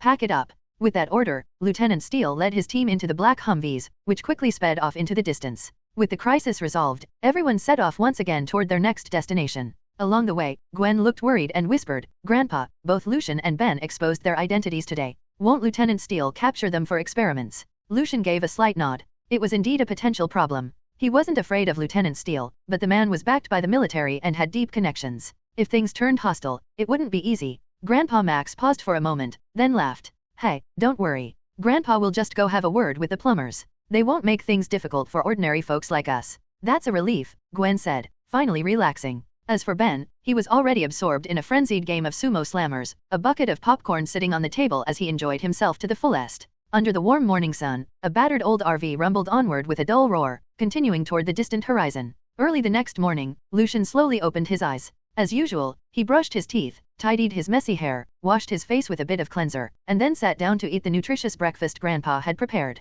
Halfway through his bread, Lucian suddenly felt that something was off. Normally, at this time of day, Gwen and Ben would already be arguing non-stop over who got to use the sink first. But today, it was strangely quiet. Lucian looked around, but there was no sign of either of them. Even Grandpa Max was nowhere to be seen. After finishing breakfast, Lucian stepped out of the RV and realized they were parked at a gas station. Grandpa Max was talking with a staff member nearby, though it wasn't clear what they were discussing. Gwen and Ben stood off to the side holding ice cream cones, licking them every now and then. Suddenly, two masked criminals roared toward them on modified motorcycles, engines screaming as they sped forward. They charged in arrogantly, forcing pedestrians out of the way as they barreled straight toward the group. Help! Gwen screamed in fear and ran off, dropping her ice cream, which splattered across the ground. Lucian was taken aback. Even if they were riding motorcycles, was it really enough to scare Gwen like that? After all, she was a girl who could use magic. Dealing with a couple of thugs should have been easy for her. Meanwhile, Ben remained standing where he was, his face full of confidence and disdain, showing no fear at all toward the criminals. Ben, get out of the way. Grandpa Max shouted. Had his grandson been scared senseless? No, Grandpa. Let this hero handle it, Ben said with a grin. Because I've got 4 hands. As soon as he finished speaking, Ben raised his wrist and slammed it down. Ben froze and hurriedly looked at his wrist. It was empty. There was no sign of the Omnitrix at all. Oh no, what's going on? Ben's eyes widened, barely able to believe what he was seeing. Lucian's eyes narrowed as well, equally shocked. What was happening? At that moment, the two vicious criminals twisted their throttles hard, their motorcycles nearly crashing straight into Ben. Lucian instinctively reached for his own wrist, but his hand met nothing. What was going on now? He lowered his head and realized that, just like Ben, his Omnitrix was gone as well. System, what's going on? Lucian asked silently in his mind. There was no response. Only silence. Even the system was gone. What in the world was happening? Facing the oncoming criminals, Ben, now without his watch, panicked completely. He stood there helpless and frozen, too shocked to react. Just as the criminals were about to slam into Ben, Grandpa Max rushed in at the critical moment. No one is allowed to hurt my grandson. Grandpa Max was still as sharp as ever. He grabbed a fuel nozzle and hurled it with all his strength, smashing it straight into one of the thugs. The masked criminal cried out as his motorcycle lost balance, skidding across the ground and spraying sparks everywhere. The other thug had already rushed up to Ben, the distance between them no more than 2 or 3 meters. Grandpa Max wanted to act, but it was already too late. At the critical moment, a metal trash can flew through the air and struck the thug squarely on the head. Clang! The thug dropped on the spot. The motorcycle beneath him tipped over, scraping along the ground for a short distance before coming to a stop, its 2 thick wheels still stubbornly spinning. Grandpa Max's eyes widened. After a moment, he finally reacted. Lucian. It was me. Lucian smiled faintly. He had thrown the trash can. Ben let out a shaky breath and patted his chest. Whew, those losers almost ran me over. Grandpa Max glanced at the fallen thugs and then at the police sirens growing louder in the distance. Kids, get in the car. Now. Lucian and the others immediately nodded and rushed into the rust bucket. They pulled away from the gas station before the police cars arrived. Sitting in the passenger seat, Lucian felt deeply uneasy. Not only had he lost the Omnitrix, but even the system was gone. This was no small problem. Lucian closed his eyes and began to think carefully. In his memory, this situation felt oddly familiar. In the original story, there had been an episode where Ben didn't have the watch either. In that parallel universe, it was Gwen who obtained the Omnitrix. Could it be that he had crossed into that parallel universe? In the Ben 10 universe, the setting was vast, with countless timelines and dimensions, the so-called parallel universes. In each one, anyone could potentially be the protagonist. Although most universes had Ben Tennyson as the lead, there were exceptions. Gwen, Grandpa Max, and even Arjit had all obtained the Omnitrix in certain parallel worlds and become the main character there. Lucian suspected that he had ended up in a different parallel universe. The only question was, who the protagonist of this one was. On the other side, Ben looked frustrated, rummaging through everything he could find while muttering non-stop. No way. The Omnitrix shouldn't just detach on its own. What's going on? This is so annoying. Ben, what exactly are you looking for? Grandpa Max asked. The Omnitrix? The watch that lets me turn into aliens. Ben said angrily. I don't know why, but it's gone today. Grandpa Max's heart jolted. He took a deep breath and forced himself to stay calm. Ben, what are you talking about? When I picked you up from school, I didn't see any watch at all, and that was less than 2 hours ago. What? Less than 2 hours? Ben stared at him in disbelief. 2 weeks ago, we were at Mount Rushmore beating Vilgax to a pulp. I turned into 4 arms and personally blasted him onto his ship. The moment the name Vilgax was spoken, Grandpa Max's hands trembled violently. He slammed hard on the brakes. Screech. The rust bucket suddenly slammed on the brakes, fishtailing hard across the road and carving dark tire marks into the asphalt, nearly tipping over. Fortunately, Grandpa Max reacted in time, forcing the vehicle back under control and continuing down the road. Gwen's face turned pale. Grandpa, what just happened just now? Grandpa Max let out an awkward chuckle. It's nothing. A skunk suddenly ran out. Almost hit it. Even as he said that, his heart was pounding with shock and confusion. Why would Ben know about Vilgax? What was really going on here? Seeing Ben still frowning as he rummaged through the cabinets non-stop, Gwen chuckled softly and walked over. Dweeb, let me help you look. That watch you keep talking about, what does it even look like? Ben rolled his eyes. Oh, come on. You've been seeing it for almost half the summer already. It's the Omnitrix. What's wrong with you guys? Did everyone lose their memory or something? Gwen pouted and shot her dweeb cousin a look of pure disdain. What are you even talking about? Omni what? I don't understand a word you're saying.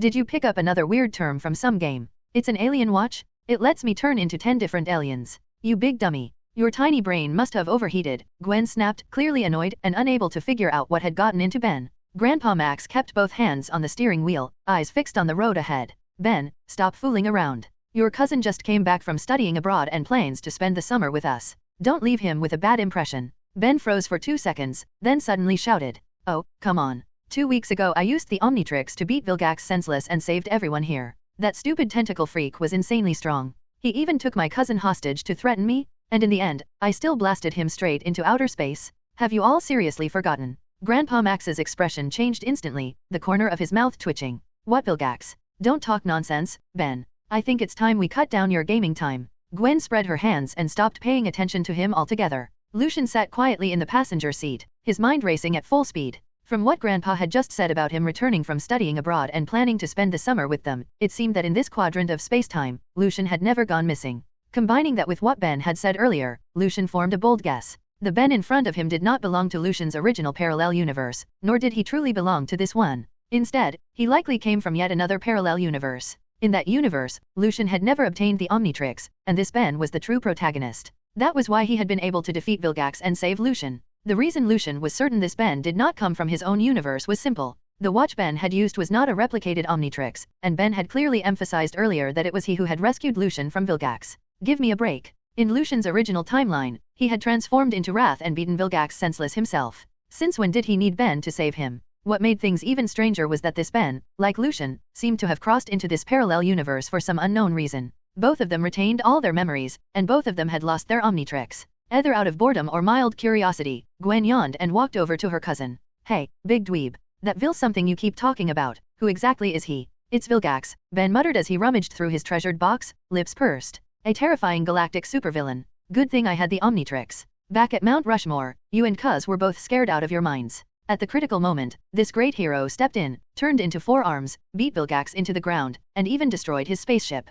Gwen rested her chin on her hand, nodding now and then, clearly treating it like a bedtime story. After thinking it through, Lucian had more or less figured out his situation. His soul, or rather his memories, had crossed into the Lucian of this parallel universe. But at this point in time, Ben and the others had just started their summer vacation, which meant the Omnitrix had not yet appeared. Perhaps tonight, that meteor falling from the sky would crash into the forest. In the vast cosmos, countless brilliant stars hung suspended, glittering against the darkness. A colossal warship, wrapped in crimson energy, tore through the pitch-black universe like a monstrous steel beast. It was chasing a blue spacecraft, firing relentlessly and bombarding it without pause. Inside the command chamber sat an alien with an octopus-like head. The Omnitrix. I must have it, Vilgax growled, clenching his fist with determination. At that moment, the blue spacecraft ahead unleashed dozens of green beams, raining down like a violent storm and engulfing the warship. Boom! A thunderous explosion echoed through the control room, the entire ship shuddering violently. Vilgax snorted coldly and slammed his fist against the armrest. Increase power. Don't let her escape.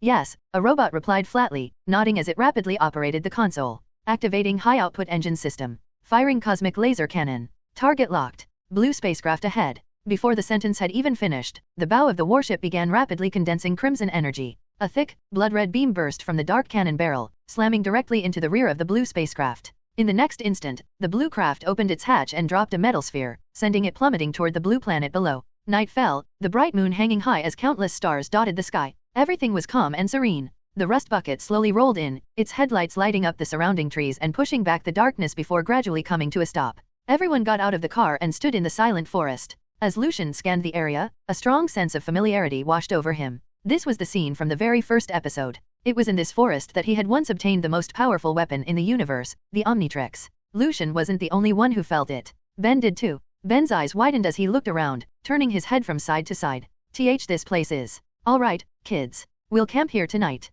The weather's great, Grandpa Max said with a chuckle, looking up at the clear sky. After that, he turned back toward the rust bucket and began preparing the food for the evening. On the grass, Gwen smiled brightly and spun around in place, clearly excited. Awesome, I love this kind of atmosphere. Cuz, later let's set up a campfire and grill some fish together. Sure, Lucian replied with a faint smile, though his mind was elsewhere. According to the original timeline, the Omnitrix was about to fall. Probably within the next 10 minutes. He had to reach the impact site before the meteor landed. I get it now. Ben suddenly shouted and rushed forward, wrapping his arms around the startled Gwen. Ha ha ha, so that's what's going on. I must have traveled back in time? No wonder none of you know about the Omnitrix. Gwen's eyes flew open. She clenched her teeth and shoved Ben away angrily. What are you doing, doofus? That's gross. Did you take the wrong medicine today or something? Even after being pushed away, Ben didn't seem bothered at all. If I've gone back in time, then the Omnitrix is definitely going to fall soon. As long as I get to the meteor crater in time, I can get it back. The more he talked, the more excited he became.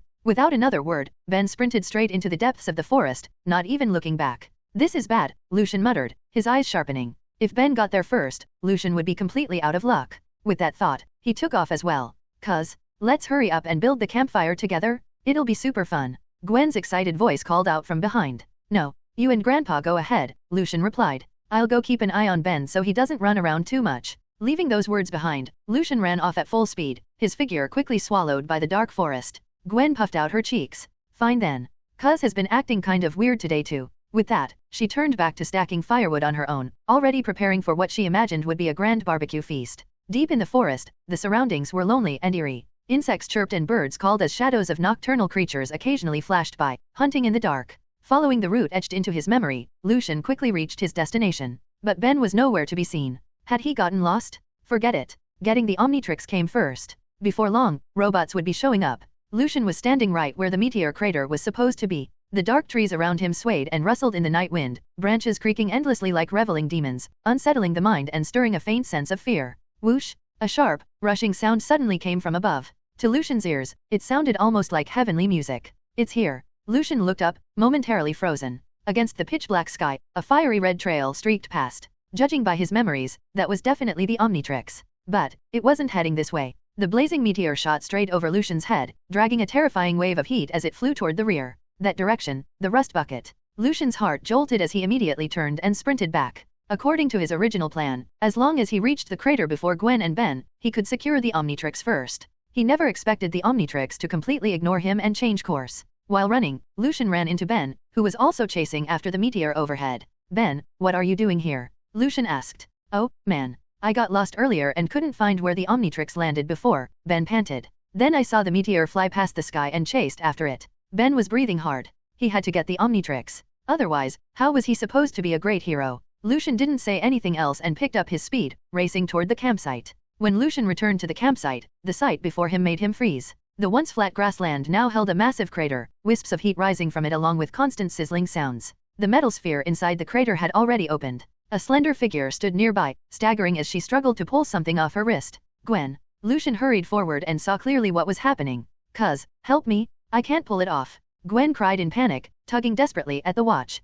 Lucian looked down. At some point, the Omnitrix had already latched onto Gwen's wrist, stuck fast as if glued in place. Lucian shook his head with a helpless sigh. He had planned for everything, except for the Omnitrix choosing to land right on Gwen. It seemed this was unavoidable. Gwen was destined to obtain the Omnitrix. Oh no. Ben rushed over from behind, clutching his head. He stared at the watch on Gwen's wrist, eyes wide. Why didn't I get the Omnitrix? I'm obviously the real hero. Not far away, Grandpa Max ran over from the rust bucket. Hearing the massive explosion, he'd worried something had happened to Gwen and had rushed over, even dropping the spicy beetle he'd been holding. Seeing the enormous crater shocked him, but when he realized everyone was unharmed, he finally relaxed. At this moment, Ben was desperately pleading with Gwen, hoping she would give the watch back. The Omnitrix is an extremely sophisticated piece of alien technology. Only a great hero like me can control it properly. Give it back to me. Ben clung to Gwen like a piece of gum. Gwen snorted and turned her head away. Doofus, I don't believe you. After that, she began examining the cool alien watch, curious about what it could do.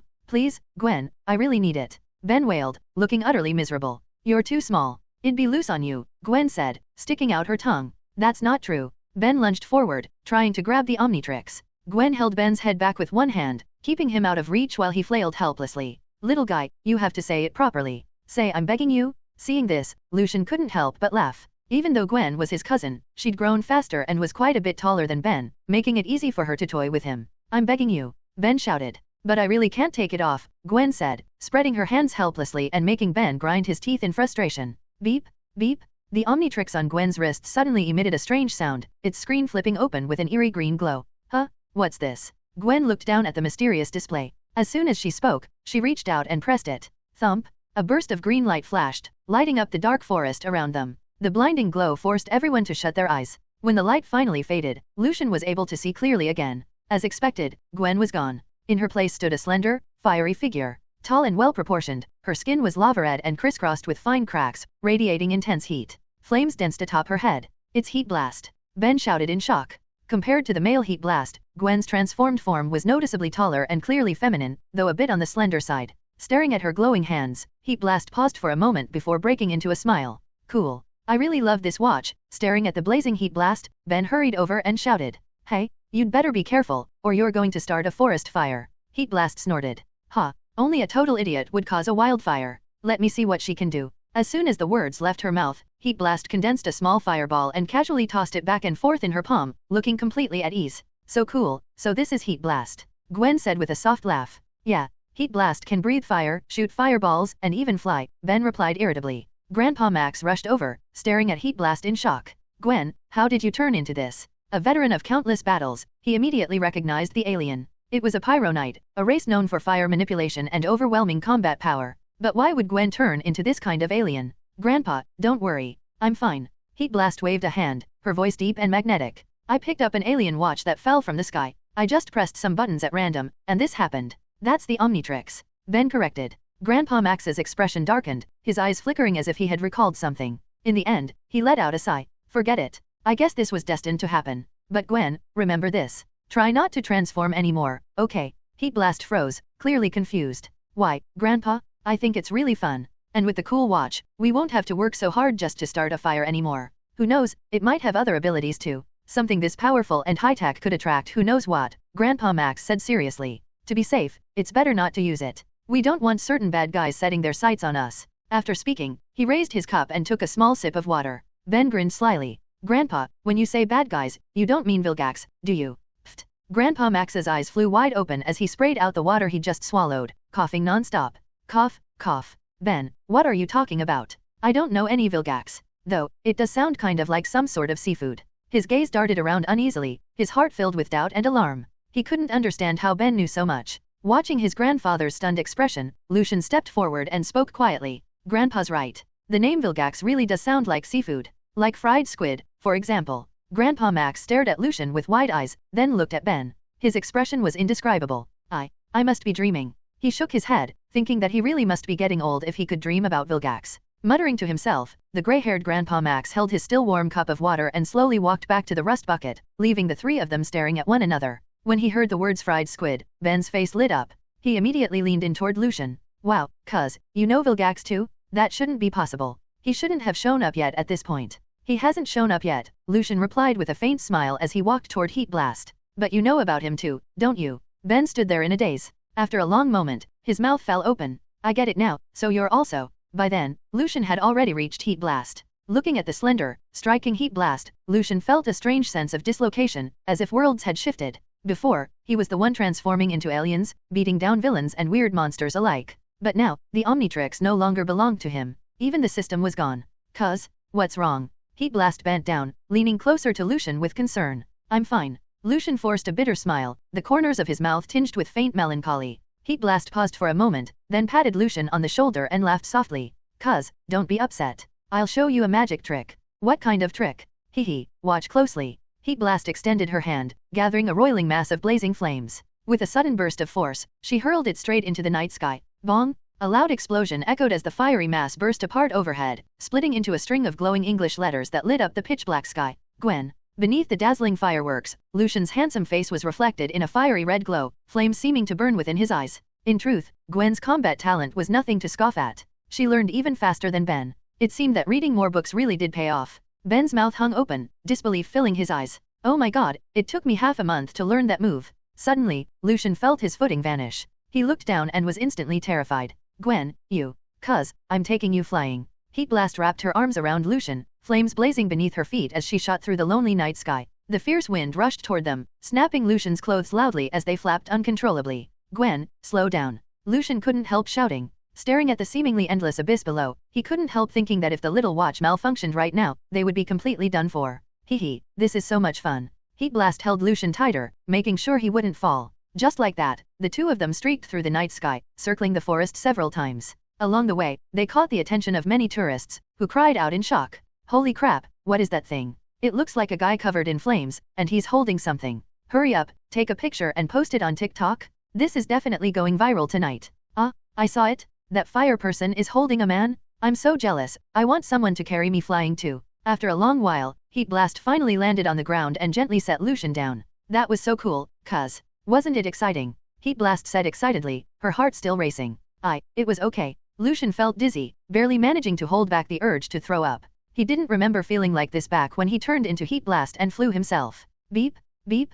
The Omnitrix on Heat Blast's chest suddenly began to flash, bursting out with an intense red glow before she reverted back into Gwen. Hey, I changed back. Gwen exclaimed, staring at her hands in surprise. Of course. The Omnitrix has a time limit, Ben said as he walked over. Hey, let's head back first. Grandpa's still waiting for us. Lucian nodded and led the two of them toward the rust bucket. When they returned to the car, Grandpa had already prepared dinner, but the sight made Lucian's scalp tingle. Spicy beetles, raw marinated centipedes, live fried rice worms, stir-fried earthworms, all kinds of protein-packed dishes were laid out before them. So gross. Gwen immediately frowned. Grandpa, I'm not hungry tonight. I'll skip dinner, Ben said with an awkward laugh. No. Grandpa's gaze was firm and unyielding. Oh man, Ben sighed helplessly, clearly resigned to his fate. Suddenly, the rust bucket's radio crackled to life. Help! Somebody please help us. You won't believe this, but there's a huge robot here. Ben shot to his feet. It's Vilgax's robot? They must have appeared at the campsite. We have to go help. Let's go. The forest campsite had once been peaceful, but the arrival of an uninvited guest shattered the stillness of the night.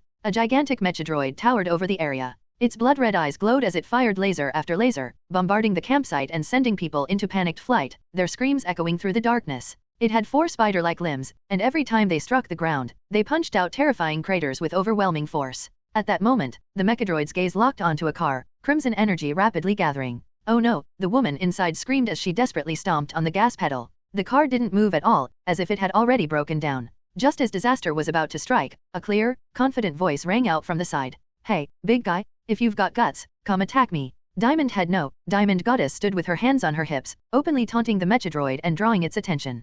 Compared to the male Diamond Head, the Diamond Goddess looked slimmer. Her chest and back were smooth, lacking the sharp crystal spikes, giving her less raw dominance but an added sense of elegance. Omnitrix detected. Omnitrix detected. The mechadroid's crimson eyes quickly locked onto the Omnitrix on Diamond Goddess's chest. At the same time, the robot's visual feed was transmitted to a spaceship far above. This is outrageous. The Omnitrix actually chose an Earthling as its host. Vilgax's tentacles trembled with fury as he glared viciously at the Diamond Goddess on the screen. Hurry up. Take the Omnitrix back for me. Receiving its orders, the mechadroid immediately raised a mechanical claw, firing a blazing red laser straight at Diamond Goddess. She couldn't dodge in time and was blasted away, crashing heavily into a large truck. Oof, yeah, I remember that hurting like crazy. Ben covered his eyes, unable to watch. Lucian shook his head. It was Gwen's first time transforming into Diamond Head, and she clearly didn't know how to use the form yet. Rip! From inside the truck, a jade-green spike tore through the metal shell, ripping it open from within. Diamond Goddess stepped out, staring at her arm, now shaped into a sharp crystal spike. Cool, so this alien can change its body. Just then, the mechadroid launched another attack, firing a torrent of lasers from its eyes. Diamond Goddess raised both hands and brought them together. They transformed into a calyx-like shape, resembling a blooming crystal flower, blocking the crimson beam head-on. Thanks to the crystal's refraction, the laser bounced wildly, reflecting again and again as it swept through the surrounding area, cutting down countless trees. Gwen, focus the reflection back at it. Lucian shouted. Diamond Goddess nodded and controlled the crystal calyx to contract, redirecting the scattered crimson beam straight back at the mechadroid, engulfing it in an instant. Boom! A thunderous explosion rang out as the mechadroid shattered completely. Scorched, molten parts rained down, scattering in all directions. Staring at the screen that had gone dark, Vilgax narrowed his eyes, a cold glint flashing within them. Looks like I'll have to do this myself. Early the next morning, Lucian was jolted awake by a burst of noise. He opened his eyes and stepped out of the tent. Gwen had stayed up all night researching the watch and was now in the middle of an argument with Ben. Doofus, if I hadn't turned into that fish last night and snuck into the lake to catch all those loaches, do you think you'd be eating such fresh wild food right now? That was Ripyaws. Ben rolled his eyes. And then I turned into a liquid alien and merged with my computer, tripling its speed without damaging anything else. What's wrong with that? That was upgrade. Oh, right, and I even turned into that muscle girl with 4 arms. She's super strong. One punch can snap a tree in half. Sounds perfect for teaching a doofus a lesson. That's 4 arms. Ben snapped. That was his favorite alien. Call it whatever you want. It doesn't affect how I use it. Gwen lowered her head and went back to studying the watch. Nerd, the Omnitrix is an extremely precise piece of high-tech equipment. It's not a toy, Ben warned. If you keep abusing these powers, something bad is bound to happen sooner or later. Lucian's mouth twitched slightly. Ben himself had done the exact same thing before, constantly misusing the watch. Before long, Grandpa Max woke up as well and started preparing breakfast. As for Lucian and the others, they headed straight for the lake to go fishing. None of them wanted to eat Grandpa's so-called specialties. The 3 of them sat by the shore, each holding a fishing rod and waiting patiently for a bite. More than an hour passed, but they only managed to catch a few tiny fish, not even enough to fill the gaps between their teeth. All 3 wore gloomy expressions. Suddenly, Gwen's eyes lit up. I've got it. She pressed the Omnitrix, causing the green interface to pop up. She cycled through the aliens and then slapped it down. Thud! A faint green glow flashed and vanished in an instant. In the blink of an eye, Gwen transformed into Ripyaws. Her figure was slender, her grey-blue skin covered in tough scales. A large chandelier-like lure grew from her head, glowing softly for illumination. Unlike Ben's Ripyaws, this one wore a blue short skirt. Her upper body wasn't bare either, but covered with a blue wrap that concealed key areas, her chest slightly curved. A female Ripyaws. Lucian narrowed his eyes. Wait here for me, Ripyaws said, turning around before diving straight into the lake. About 5 minutes later, she burst out of the water, arms full of large fish. Mission accomplished. Ripyaws laughed, tossing the lively catch onto the grass. Awesome, no need to eat Grandpa's food for lunch. Ben cheered. Just as everyone was celebrating, a deafening roar suddenly echoed from above. Lucian looked up and his expression changed instantly. It was Vilgax's spaceship. Run, he shouted, grabbing Ripyaws and Ben as he bolted. But they hadn't even taken 2 steps when a massive iron sphere, covered in spikes like a giant hedgehog, fell from the sky. Carrying terrifying momentum, it slammed down right in front of them. Author's note, I've noticed that many readers don't really like this arc honestly, I feel the same way. But since this is a classic part of the story, I still felt it was worth writing, especially since some readers wanted to see it. That said, don't worry. This arc will be very short, at most 1 or 2 more chapters. Characters like Kevin need more time to properly build their personalities, which is why I spent more effort there. This arc takes place in a parallel universe, so it won't be expanded too much. Think of it as a side story. Also, a small spoiler, the next arc is the Interstellar Prison. Many of you probably remember it. It's similar to a gladiator arena. In the original series, Kevin and Ben were pulled into it, and there's a certain big boss inside. Alright, I won't say more. Hope everyone sticks around. The sunlight was bright, and a cool breeze swept across the lake, sending faint ripples across the surface. In a large tree nearby, a praying mantis was hunting. Its sharp green scythe-like 4 legs clamped tightly around a cicada. No matter how desperately the insect screamed, the mantis remained unmoved. Boom! A massive hedgehog-shaped iron sphere fell from the sky, carrying a wave of scorching heat as it smashed violently into the grass. The ground shook violently, and large swaths of grass, trees, and flowers were instantly burned to ash, scattering into the air. The mysterious iron sphere now stood directly in front of everyone. This is bad, Vilgax is here. Ben cried out. In his memory, this iron ball was Vilgax's transport. Vilgax? Who's that? Ripyaws scratched her head, clearly confused. Lucian's heart tightened. It looked like there was no escaping today. Soon, the massive hedgehog sphere split open from the center and rapidly unfolded. A tall alien stepped out from within. A green, octopus-like head, pea-sized eyes, and writhing tentacles around its mouth gave him a vicious, menacing appearance. Brutality flickered unmistakably in his gaze. So it really is him. Lucian clenched his fists silently. Without the watch, it was almost impossible for him to defeat Vilgax. Still, this Vilgax looked noticeably thinner. He clearly hadn't undergone physical enhancement yet. Compared to the Vilgax from Lucian's own timeline, his combat strength should be far weaker. Vilgax narrowed his eyes slightly, his deep voice rumbling. Hand over the Omnitrix. Hey, Vilgax, it's only been a few days. How'd you get so skinny? Ben mocked. What? Malnutrition? Stupid brat. Get out of my sight, Vilgax snarled, clearly not bothering to take him seriously. Ripyaz snorted. Squid face, if you've got the guts, come at me. Don't bully my cousin. Only I'm allowed to bully him. Sharp-tongued little pest. Vilgax roared in anger and charged straight at Ripyaz, his powerful frame surging forward. He clenched his fist, as large as a sandbag, and swung it down hard, smashing it straight into Ripyaz's chest. Ripyaz raised her claws, trying to block the blow, but she was blasted away in an instant, sent flying like a kite with its string cut, tumbling across the muddy ground. Vilgax pressed the advantage and moved in to finish the fight. Seeing this, Ben rushed in front of Ripyaz. He grabbed a branch from the ground and hurled it with all his strength. Get lost, Vilgax. Don't you dare bully Gwen. Vilgax snorted coldly and casually snapped the branch in half. Then you can die too, brat.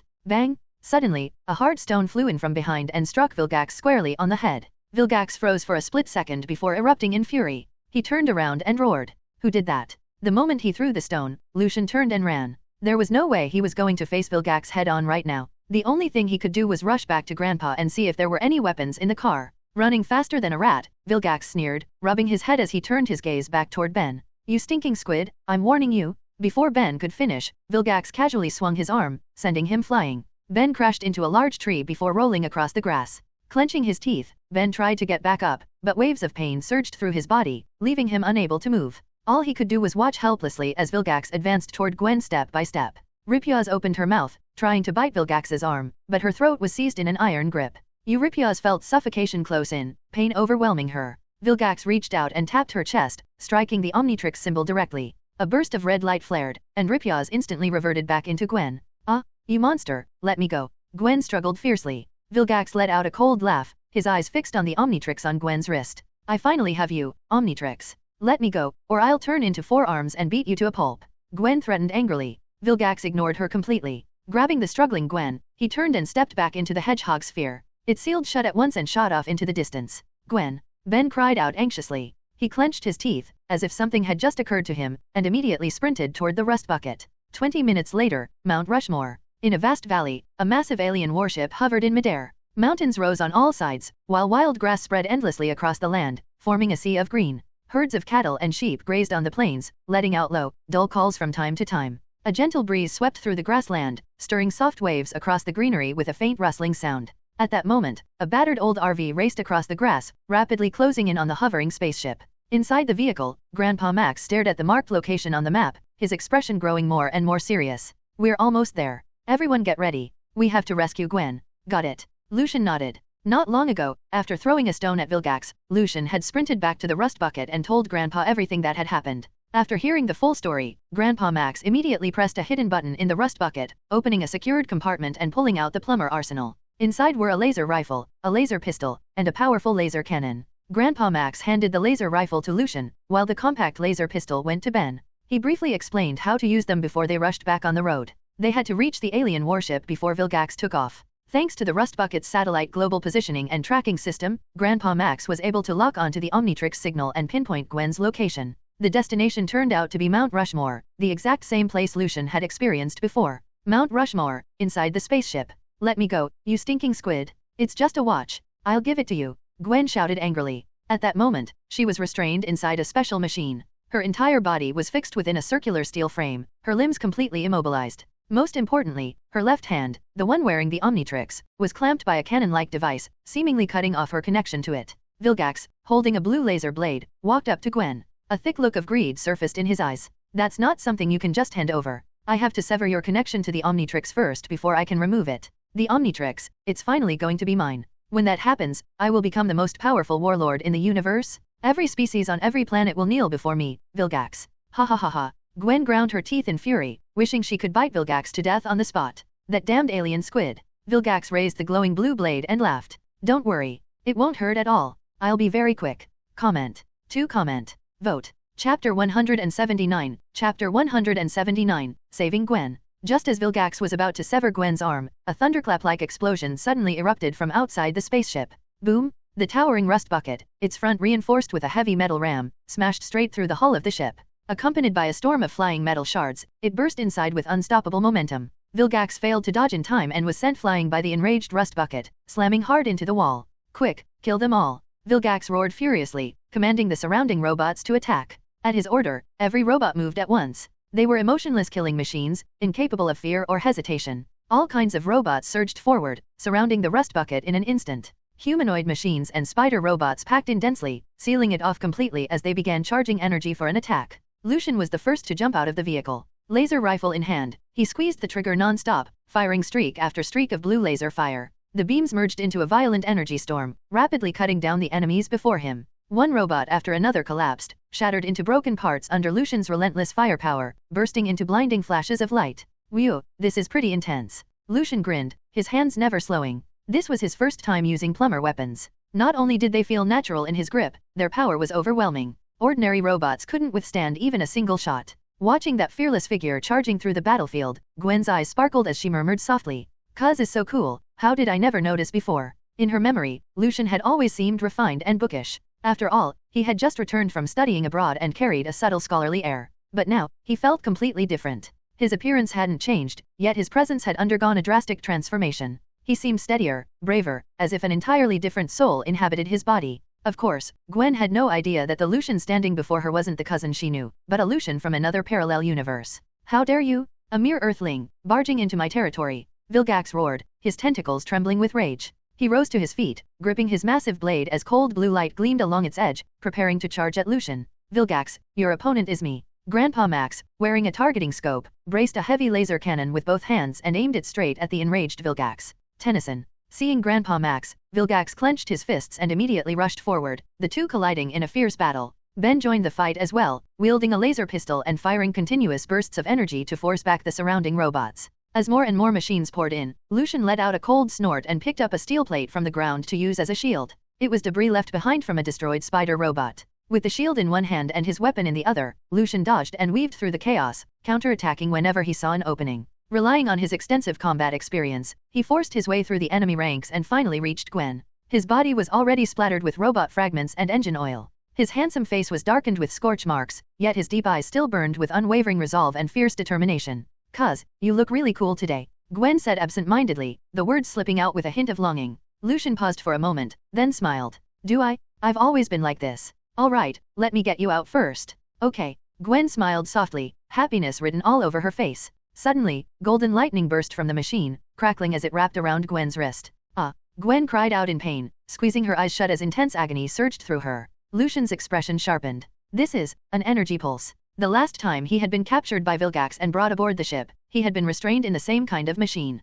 Back then, a violent energy pulse had also erupted, disrupting his connection with the watch. While Lucian was still thinking, the machine clamped onto Gwen's arm suddenly exploded. It shattered into fragments of every size, spraying debris in all directions. Gwen screamed as her body lost balance and dropped rapidly. Lucian reacted instantly, lunging forward and catching her in his arms, holding her steady. "Ah, I'm gonna die," Gwen shouted, eyes still tightly shut as she kicked her legs in panic. "It's okay now, Gwen," Lucian said as he gently set her down. Gwen froze for a couple of seconds, then her face lit up with joy. She rushed forward and hugged the stunned Lucian. "That was so awesome. Thank you, cuz. Good thing you were here, or I'd be totally dead." Lucian was just about to reply when a strange noise suddenly came from behind them. ZZZZT? A powerful energy pulse erupted from Gwen's wrist, flashing with streaks of golden electricity that were blinding and terrifying. Immediately afterward, the Omnitrix detached itself from Gwen's hand. Lucian instinctively reached out to grab the falling watch. In the next instant, the Omnitrix seemed to come alive. It opened on its own and latched onto Lucian's wrist, clinging tightly as if it refused to let go.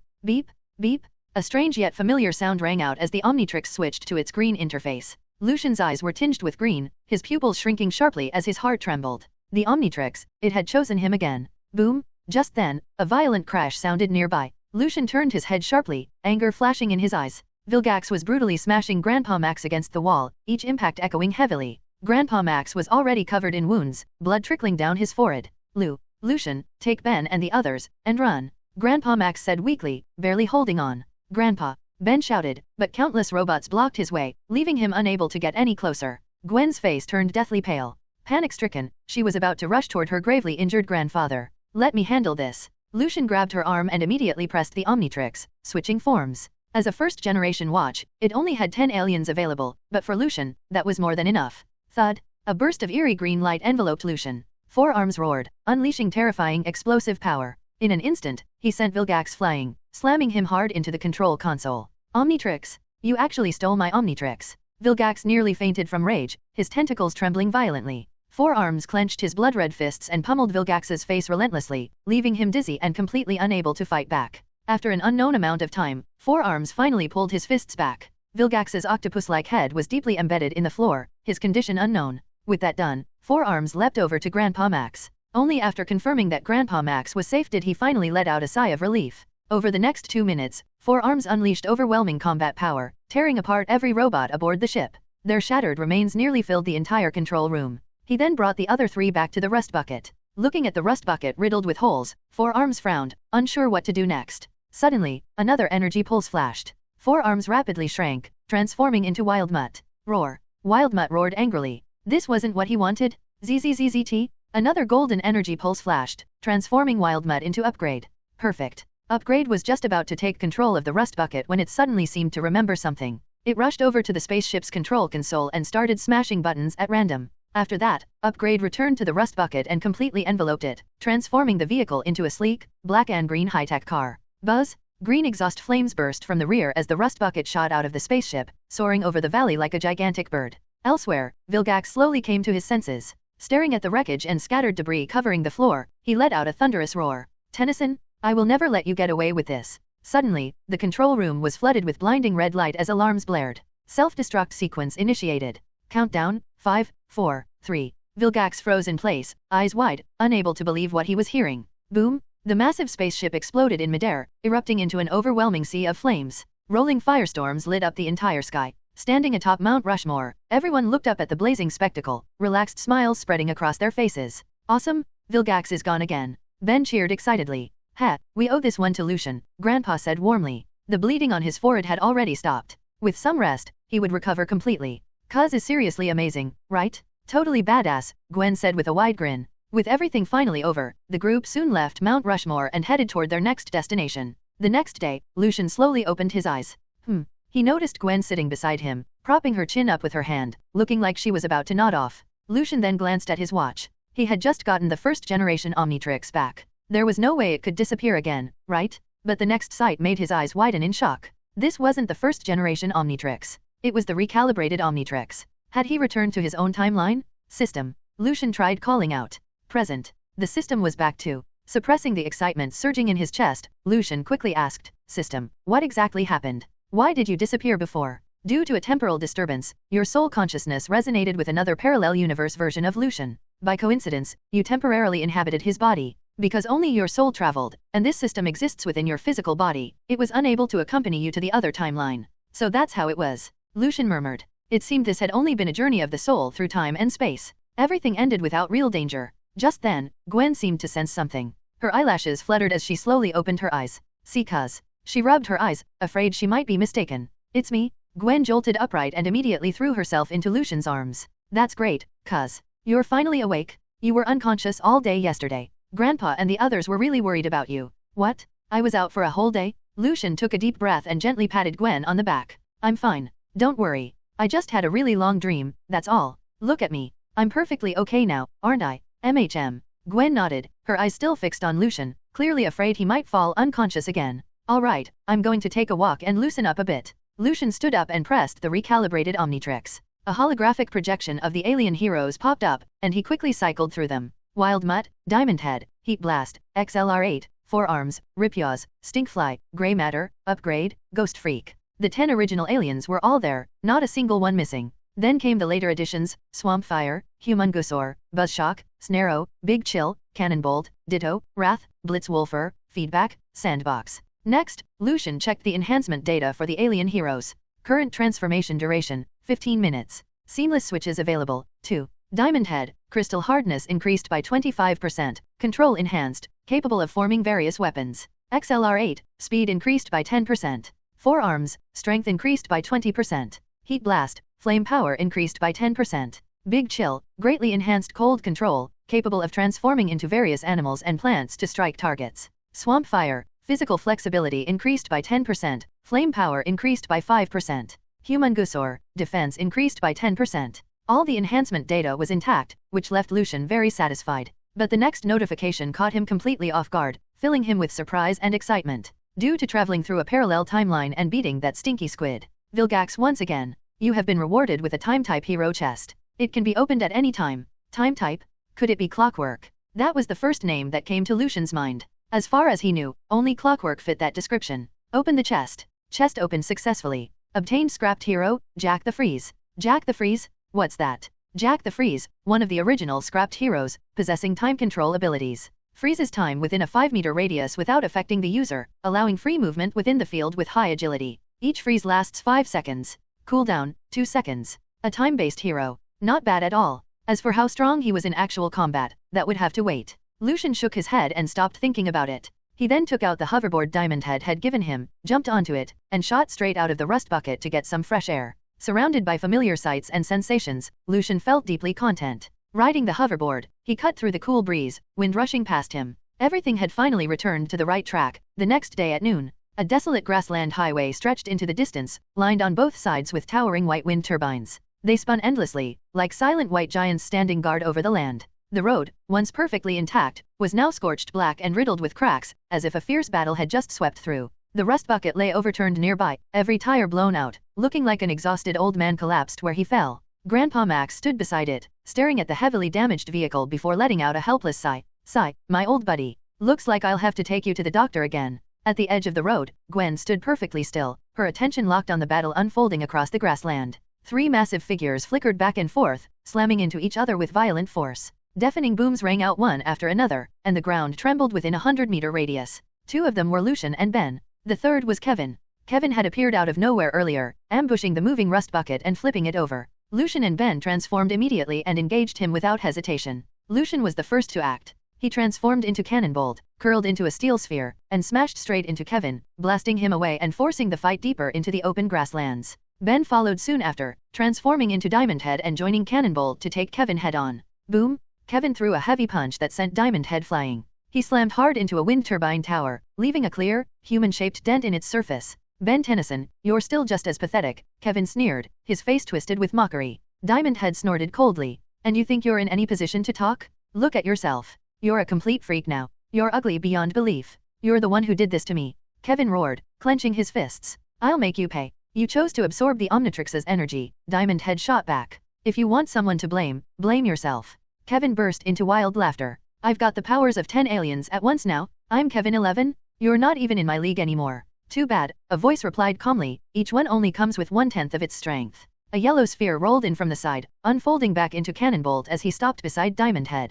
Die! Kevin shouted. His crystal-covered right arm stretched forward, forming a long spear that gleamed with icy light as it shot toward them. Diamondhead caught the spear bare-handed and crushed it instantly. The crystal shattered into countless fragments, raining down onto the grass below. Kevin 11 opened his mouth and spat out thick green slime. A foul stench filled the air as it splashed across Diamondhead's face. Now's my chance. Kevin 11 kicked off the ground, launching himself like a living cannonball straight at Diamondhead. As he charged, he beat his sharp wings hard, piling on speed and power, clearly intent on tearing him apart. Don't celebrate too soon. Cannonbolt curled back into a ball, spinning violently as he rocketed forward with brutal force. Kevin was still midair and had no time to dodge. The yellow metal sphere slammed into him head-on, sending him flying. He smashed through several wind turbine towers in a row before crashing awkwardly to the ground, his body covered in white debris. Ignoring the pain, Kevin forced himself up and leapt away from where he had fallen. Boom! A split second later, the yellow iron ball came crashing down at that very spot, the impact blasting a massive crater into the earth. Missing his target, Cannonbolt rebounded and returned to his humanoid form.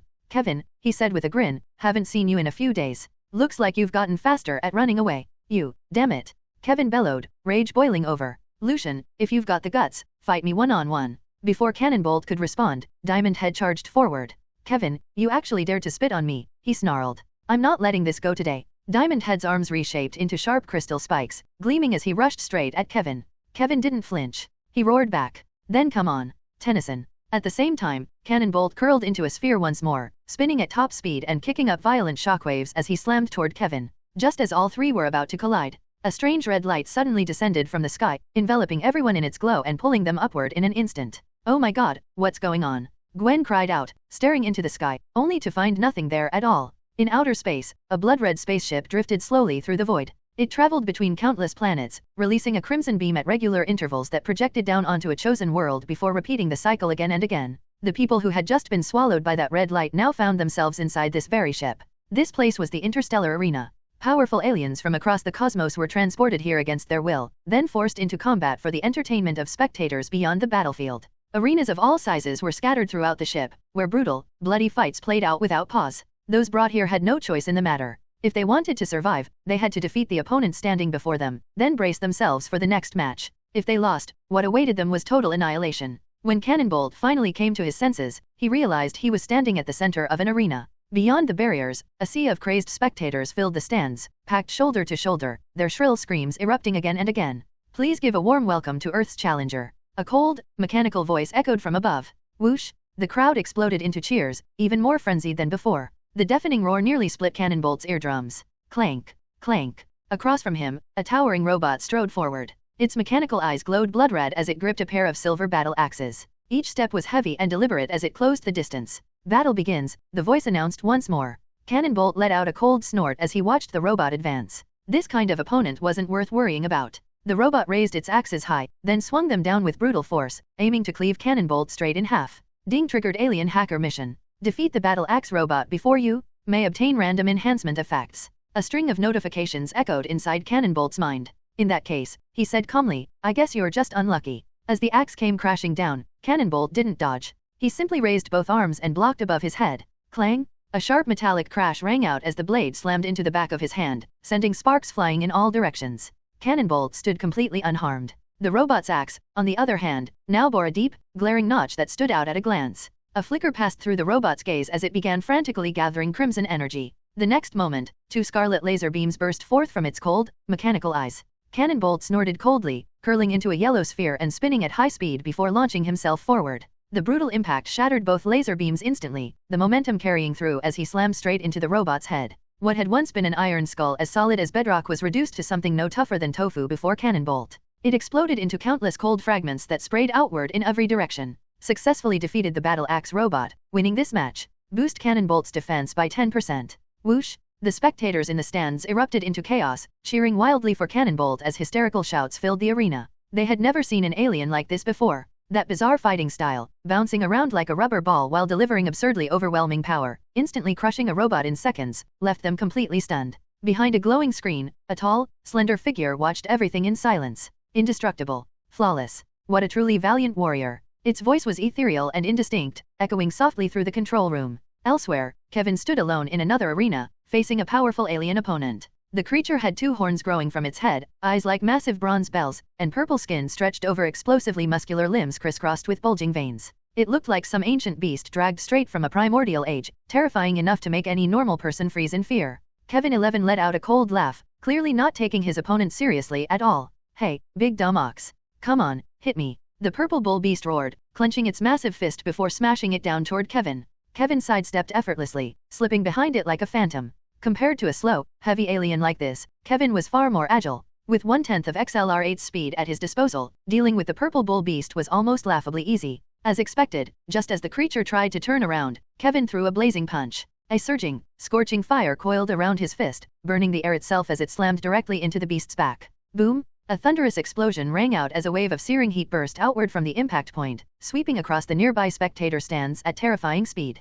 The purple bull beast's bulky body was sent flying like a kite with its string cut, smashing violently into a steel wall before falling still. Whoosh! The crowd erupted once again, cheering wildly for the victor. Kevin threw both arms into the air and laughed loudly. Oh yeah? Who's the baddest now? Foul-mouthed, cold-blooded, and utterly ruthless. Looks like a born killer, the mysterious figure behind the screen remarked calmly as it watched Kevin 11. Meanwhile, Ben's battle was also nearing its conclusion. Diamond had reshaped his arm into a sharp spike and cleanly severed the robot's leg. Pressing his advantage without hesitation, he finished it off completely and claimed victory in his match. Quick-wit and capable. A fine seed for battle. The mysterious figure spoke calmly, his hands clasped behind his back. Dozens of robots hovered around him. They were uniformly red, wielding long laser blades and resembling ancient warriors. Each stood atop a blood-red hovering sphere that allowed them to fly and maneuver freely. Bring the 3 of them to me, the mysterious figure said hoarsely. The moment his words fell, an eerie red glow flared beneath the robot's feet, instantly teleporting them in front of Lucian and the others. Before anyone could even react, the red robots lit up again, crimson light enveloping the group and whisking them away once more, straight to the mysterious figure's presence.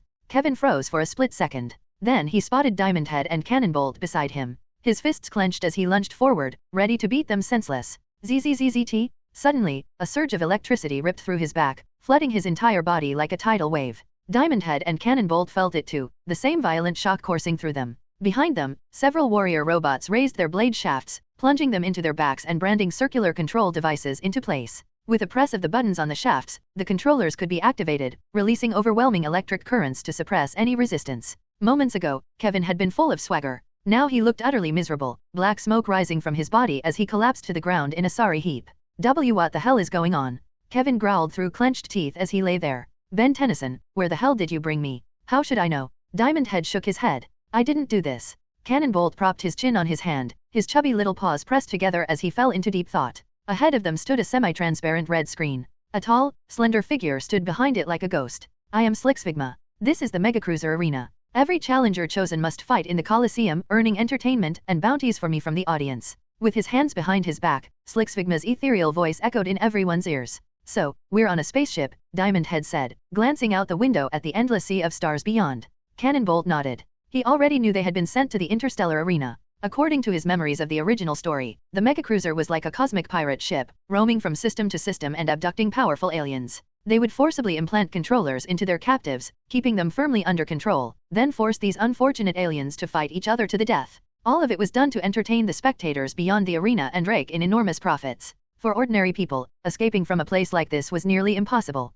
Staring at the unfathomable Slixfigma, Kevin immediately erupted in curses. Who the hell do you think you are? Let me go right now, or I'll... Before he could finish, the robot beside him pressed a button. The controller on Kevin's back discharged an intense current at once. Sparks crackled as he was slammed back to the ground, his body twitching uncontrollably. Slixfigma chuckled softly. Everything here is under my control. My eyes see everything that happens on this ship. My hands can manipulate all that exists within it. In other words, aboard the Megacruiser, I am the ruler. Hearing that, Diamond Head clenched his fists, itching to rush forward and smash that smug figure to pieces. Cannonbolt shook his head slightly, then looked at Slixfigma. So there's no chance you'll let us go, is there? Smart. Slixfigma clapped his hands lightly. From observing you earlier, I've already grasped your relationships. They don't seem particularly harmonious. Then what exactly do you want? Diamond Head demanded.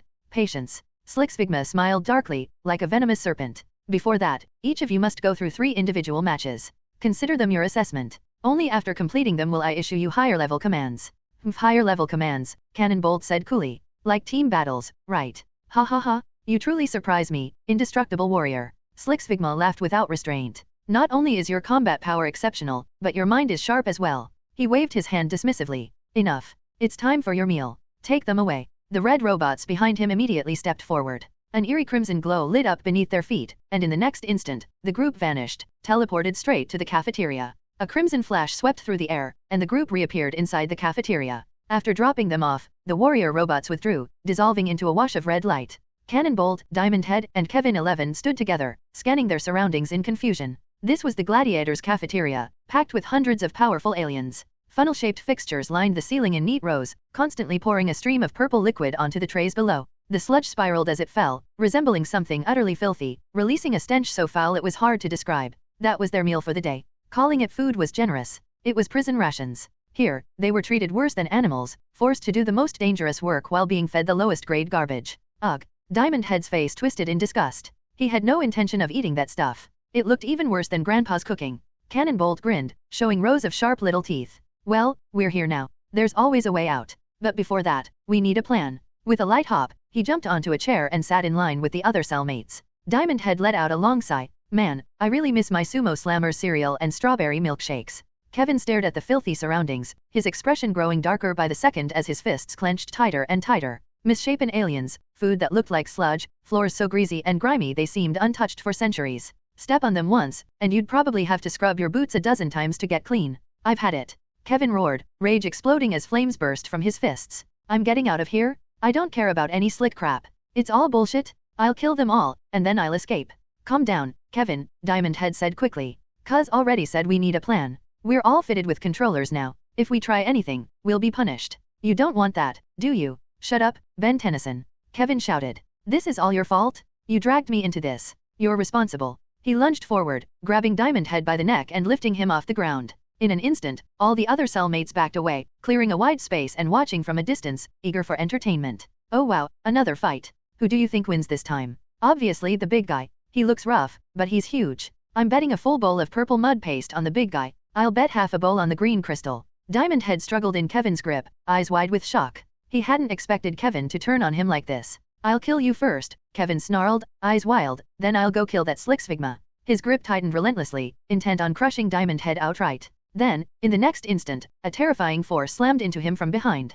Caught completely off guard, Kevin was blasted face first into the floor, stars exploding in his vision as he sprawled there in a miserable heap. Ha! Did you forget I was here? Cannonbolt had reverted to his human form. He brushed the dust from his hands and shot Kevin a look of pure disdain. Diamond Head collapsed to the floor, still shaken. Thanks, cuz, good thing you were here. This Kevin, he's really beyond saving. Before long, the commotion died down, and the crowd slowly returned to their seats. Not long after that, Cannonbolt and Diamond Head reverted to their alien forms as well, sitting among the others and casually striking up conversations, their movements seeming relaxed but clearly deliberate. Hey, old buddy, how long have you managed to survive here? Lucian asked, turning his gaze to the alien beside him. The alien looked a lot like a squid. Its entire body was pink, and countless tentacles extended from beneath it, each lined with suction cups that clung tightly to the chair. Its skin, however, was covered in knife cuts and bruised fist marks, clear signs that it had endured more than a few brutal fights. Lucian chose his words carefully. He didn't ask when the alien had been captured, only how long it had survived here, hoping to avoid stirring up resentment or hostility.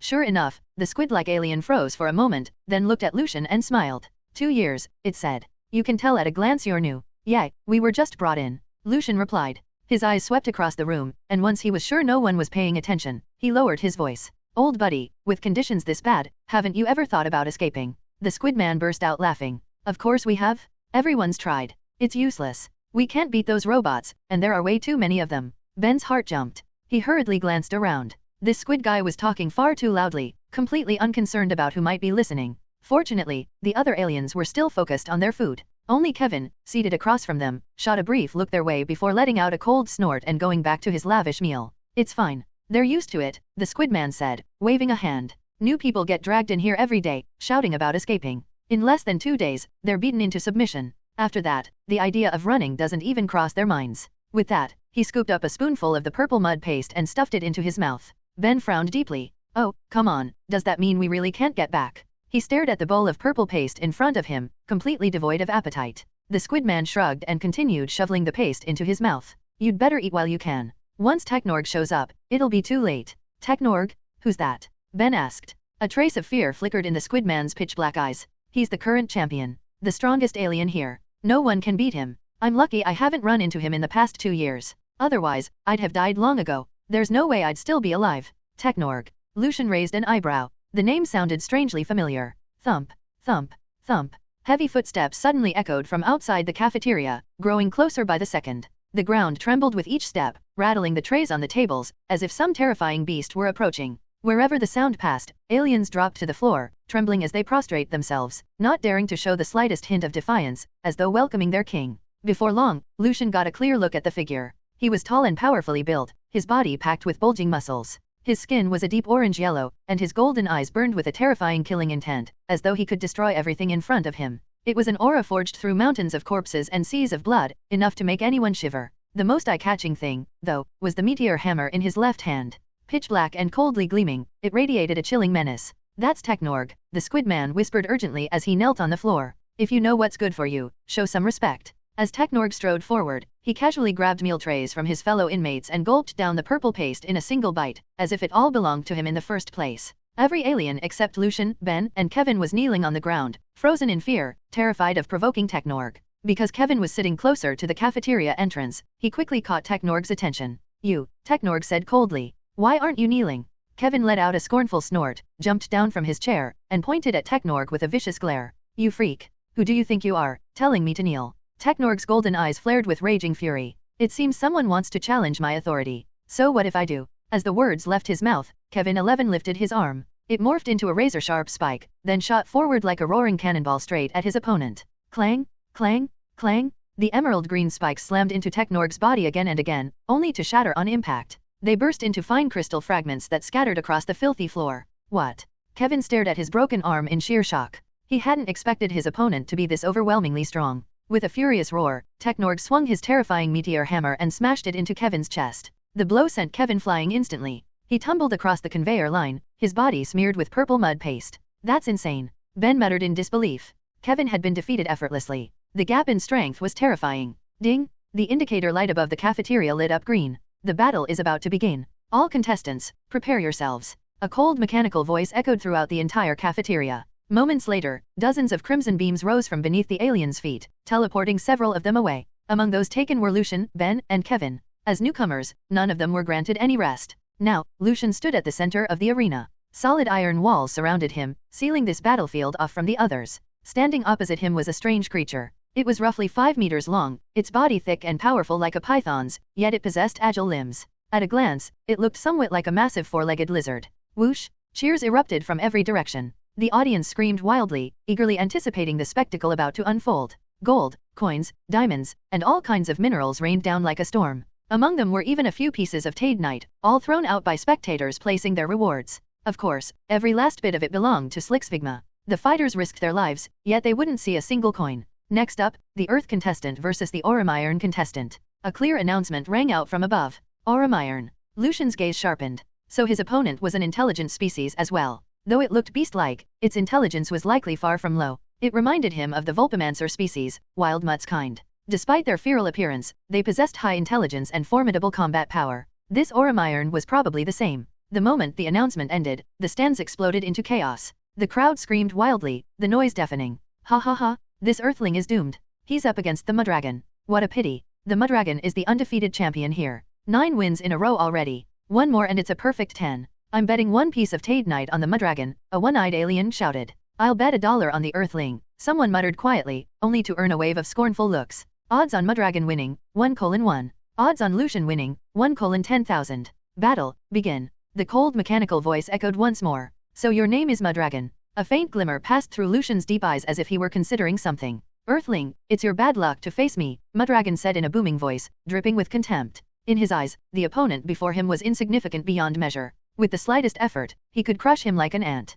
Lucian snorted coldly, raising the Omnitrix calibration version and preparing to press it. Detecting unregistered DNA. Would you like to catalog it? The Omnitrix suddenly flashed, issuing a prompt. Lucian froze for a split second, then his heart surged with wild excitement. He hadn't expected the Mudragon's genetic data to be missing even from the Omnitrix. That meant this was an opportunity he absolutely couldn't waste. He was inside the Interstellar Coliseum, a place where countless aliens gathered, including many powerful ones. It was practically a living genetic treasure vault. Lucian was certain of one thing. He had to make full use of this so-called arena and harvest as much DNA as possible, unlocking even more alien heroes. That was exactly why he hadn't tried to escape right away. Just as Lucian was about to scan Mudragon's DNA, the creature lost its patience. Radiating a ferocious aura, it lunged straight at him. Lucian's expression tightened. He immediately abandoned the scan, slammed his hand down on the Omnitrix, and activated it. Boom! A burst of eerie green light exploded outward, completely engulfing Lucian. The blinding glow lit up the entire arena, forcing the Mudragon to squint and recoil.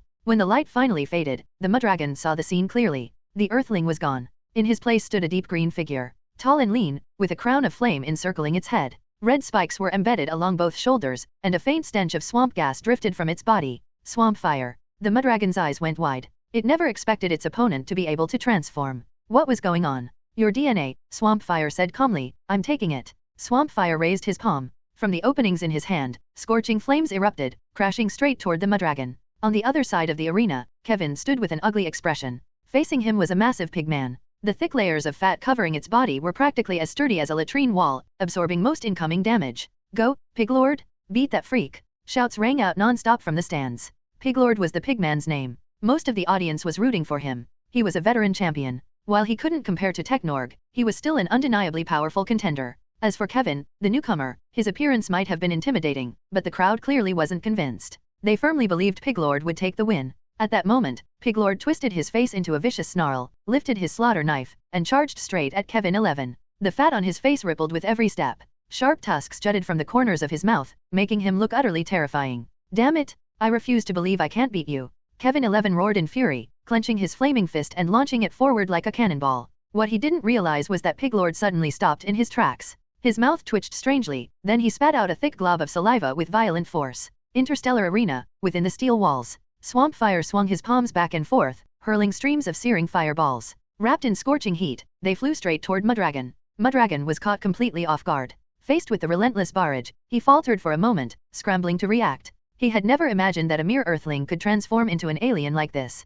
The crowd around the arena erupted into even louder cheers, voices crashing together in a deafening roar. Come on, Mudragon. Take down that plant man. Yeah, what, are you scared now? Mudragon, you have to win. I bet a whole piece of Tadenite, the one-eyed alien shouted, his eyes bloodshot. Ha ha ha, I put $1 on that earthling? If he actually wins, I'll make 10 grand. What a deal. In the stands, some spectators were crushed with despair, while others were already celebrating. Everyone around the arena was fully focused, eyes locked on the fight, unwilling to miss a single moment of the spectacle. Hearing the shouts from the crowd, Mudragon let out a furious roar, murderous intent surging through him. He couldn't lose. Absolutely not. He was the undefeated champion of this place. If he lost to a puny earthling, where would his pride go? I will not lose to you, Methanosian. Mudragon opened his massive jaws and released a hoarse hiss. Then he drove his tail deep into the ground, wildly releasing thick bodily fluid. Gurgle. As the fluid seeped in, the entire arena floor began to soften, turning into a sticky, muddy mass caught between solid and liquid. A hint of surprise flashed through Swampfire's eyes as he looked down at the spongy stone beneath his feet. He hadn't expected his opponent to possess such an ability. He tried to pull his right leg free, but the softened stone slurry clung to him like glue, making it nearly impossible to move. Mudragon burst into laughter. Heh, didn't see that coming, did you? This is a unique ability of our Orimiron people. We can soften rock and soil, creating a swamp domain. In this domain, I move freely. Other aliens? Not so lucky. In truth, Mudragon felt a bit relieved. He was glad the arena floor was made of concrete. If it were steel like the surrounding walls, he wouldn't be able to control it nearly as well. After all, steel was far harder to soften than rock or soil. Is that so? A pretty impressive ability, Swampfire said with a faint smile. Too bad it'll be mine soon enough. As his words fell, Swampfire slammed both palms downward, releasing blazing flames that scorched the stone slurry beneath him. The sticky, glue-like mass rapidly hardened under the intense swamp flames, losing its softness and viscosity. With a sharp pull, Swampfire shattered the solidified sludge and stepped free, calm and unhurried. Mudragon snorted, clearly not surprised. Don't think breathing fire is enough to beat me. With that, Mudragon leapt forward and plunged straight into the sludge. Mud splashed into the air as he vanished from sight. Within the swamp domain, Mudragon could move as freely as a fish in water. His speed soared, and even his combat strength was enhanced. The softened rock, soaked with his bodily fluid, became incredibly viscous, a deadly trap that severely restricted his enemy's movements. Feeling vibrations rumble up from beneath the ground, Swampfire's expression tightened as his mind raced. There was no denying it. Mudragon's ability was formidable. He could create a domain of his own, turning the battlefield itself into his ally. Fighting him on the ground meant limited visibility and constant danger from the controlling slime. One wrong step could drag you under, ending with Mudragon's claws closing in. At that moment, every spectator stared wide-eyed, fixated on the battlefield. It's over? Mudragon's using his trump card. That plant guy is done for. Yeah, that's his signature move. Who knows how many opponents he's beaten with it. Ha ha ha, go, Mudragon? Kill that fire-spitting stinky tree, and I'll win my Tadenite. The one-eyed alien looked almost deranged, already seeing Mudragon's victory play out before him. What a waste, my dollar. The small alien sighed softly. The outcome is still uncertain, Swampfire said calmly. As soon as the words left his mouth, he extended his palm. Several seeds appeared in his hand, which he scattered in front of him. The emerald green seeds sank straight into the stone slurry. Boom! In the next instant, several thick green vines burst from the ground, twisting and coiling around each other like soaring green dragons as they shot skyward, dominating the center of the arena. This was one of Swampfire's abilities, sowing vines. Suddenly, a powerful vibration surged up from beneath his feet. Swampfire didn't hesitate. He leapt toward the towering vines, his movements swift and fluid, landing lightly atop them. Almost at the same moment, a sharp claw burst from the spot where Swampfire had been standing, tearing through the stone slurry with terrifying force. Swampfire had dodged just in time, narrowly avoiding Mudragon's attack. The strike missed. Mudragon immediately sank back into the ground, waiting for another opportunity. Swampfire's tall, slender figure stood atop the vines, his eyes glinting as his thoughts shifted. Recalling how he had solidified the stone slurry with flames earlier, a faint smile slowly crept onto his face.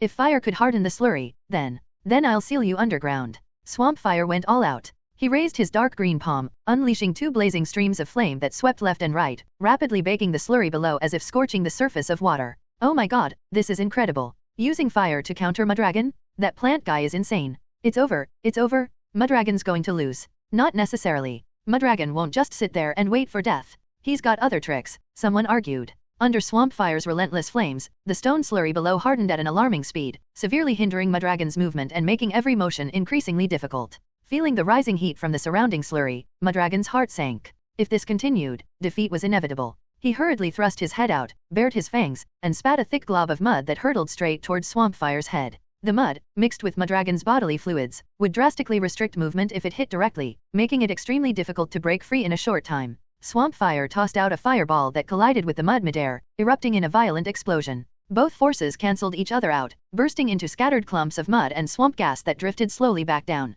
Unwilling to give up, Mudragon spat out several more globs in rapid succession, launching a furious barrage toward Swampfire. High above the ground, Swampfire held the absolute advantage. He showed no fear at all toward Mudragon's ground-based assault. With casual ease, he fired off several fireballs, effortlessly intercepting the attacks. Immediately after, he intensified his flames, wildly scorching the ground below. The softened stone slurry grew hotter and harder by the second. Mudragon was now nearly immobilized, racked with unbearable pain. He feared high temperatures. Fire-breathing aliens like Swampfire were his natural nemesis. Even so, despite suffering torment like a living hell, Mudragon gritted his teeth and remained underground, refusing to surface. Because the moment he emerged, Swampfire would deliver a fatal blow, and the battle would be over. Watching Mudragon stubbornly endure like a dead pig unafraid of boiling water, Swampfire's lips curved slightly. Got some backbone. But, if you won't come out, I'll personally drag you out. With a sweeping motion of his arm, Swampfire scattered emerald seeds, which fell precisely where Mudragon lay. In the next instant, thick vines burst from the ground, twisting and weaving together.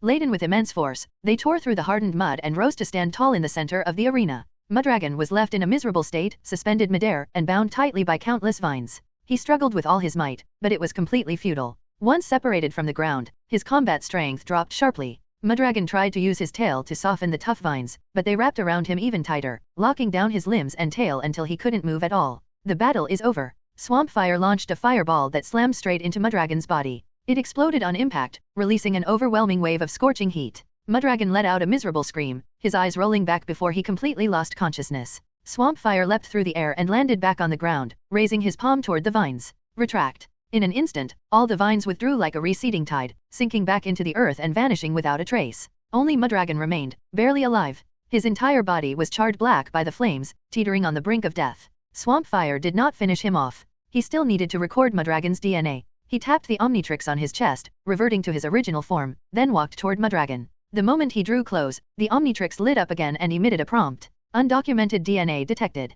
Proceed with acquisition. Lucian pressed the watch. A beam of light shot out immediately, enveloping Mudragon on the ground. 2 seconds later, the Omnitrix retracted the beam. Unknown DNA sample acquired. Scan complete. That's a wrap. Lucian took a deep breath. Why, didn't you kill me? Mudragon forced his eyes open and spoke weakly. By the rules of the interstellar arena, losing a match had always meant one thing, death. So why hadn't this Earthling killed him? Don't get emotional. Keeping you alive serves a purpose. Lucian shrugged indifferently. But if we meet again, I might not let you off so easily. Mudragon lay sprawled on the ground, eyes filled with confusion. He couldn't understand a word the other man was saying. The victor of this battle is the Earthling contestant. A cold, mechanical voice echoed from above. The packed stands fell into stunned silence. Every spectator froze, eyes wide enough they looked ready to pop out. Mudragon. Mudragon actually lost? He was the undefeated champion here. I lost all my money. What kind of disaster is this? I even lost my underwear. Wah. The rabbit-eared alien covered her face and burst into tears.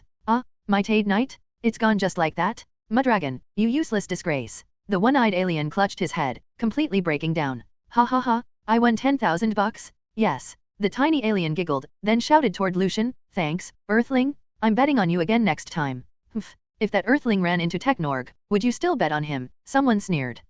Well. The tiny alien's face turned pale as he stammered. Then, I just bet another $1. Gambling's just for fun, right? Whoosh. A crimson light flared beneath Lucian's feet, wrapping around him before he vanished. Meanwhile, Piglord raised his slaughter knife high, his long tongue hanging out as he panted heavily, chasing the fleeing Kevin like a madman. You freak. You're seriously disgusting. Kevin roared as he stopped running and turned to face Piglord head-on. This fat pig not only had terrifying defensive power, but his saliva was also poisonous. Once it made contact, it caused paralysis throughout the body. At first, Kevin hadn't realized it. He'd been sprayed in the face early on, and as the fight dragged on, his strength steadily drained away. Only then did he realize Piglord's drool was toxic. Haha, big monster, I'm going to kill you and turn you into my new toy, Piglord said with a wicked grin, disgusting saliva dripping from the corners of his mouth. Hope you don't break too easily. Shut up, you stupid pig, your mouth reeks. Shut it. Kevin was so furious his fists clenched with loud cracks. Crackle. In his rage, Kevin's left arm burst into roaring flames, like a rising fire dragon letting out a low growl.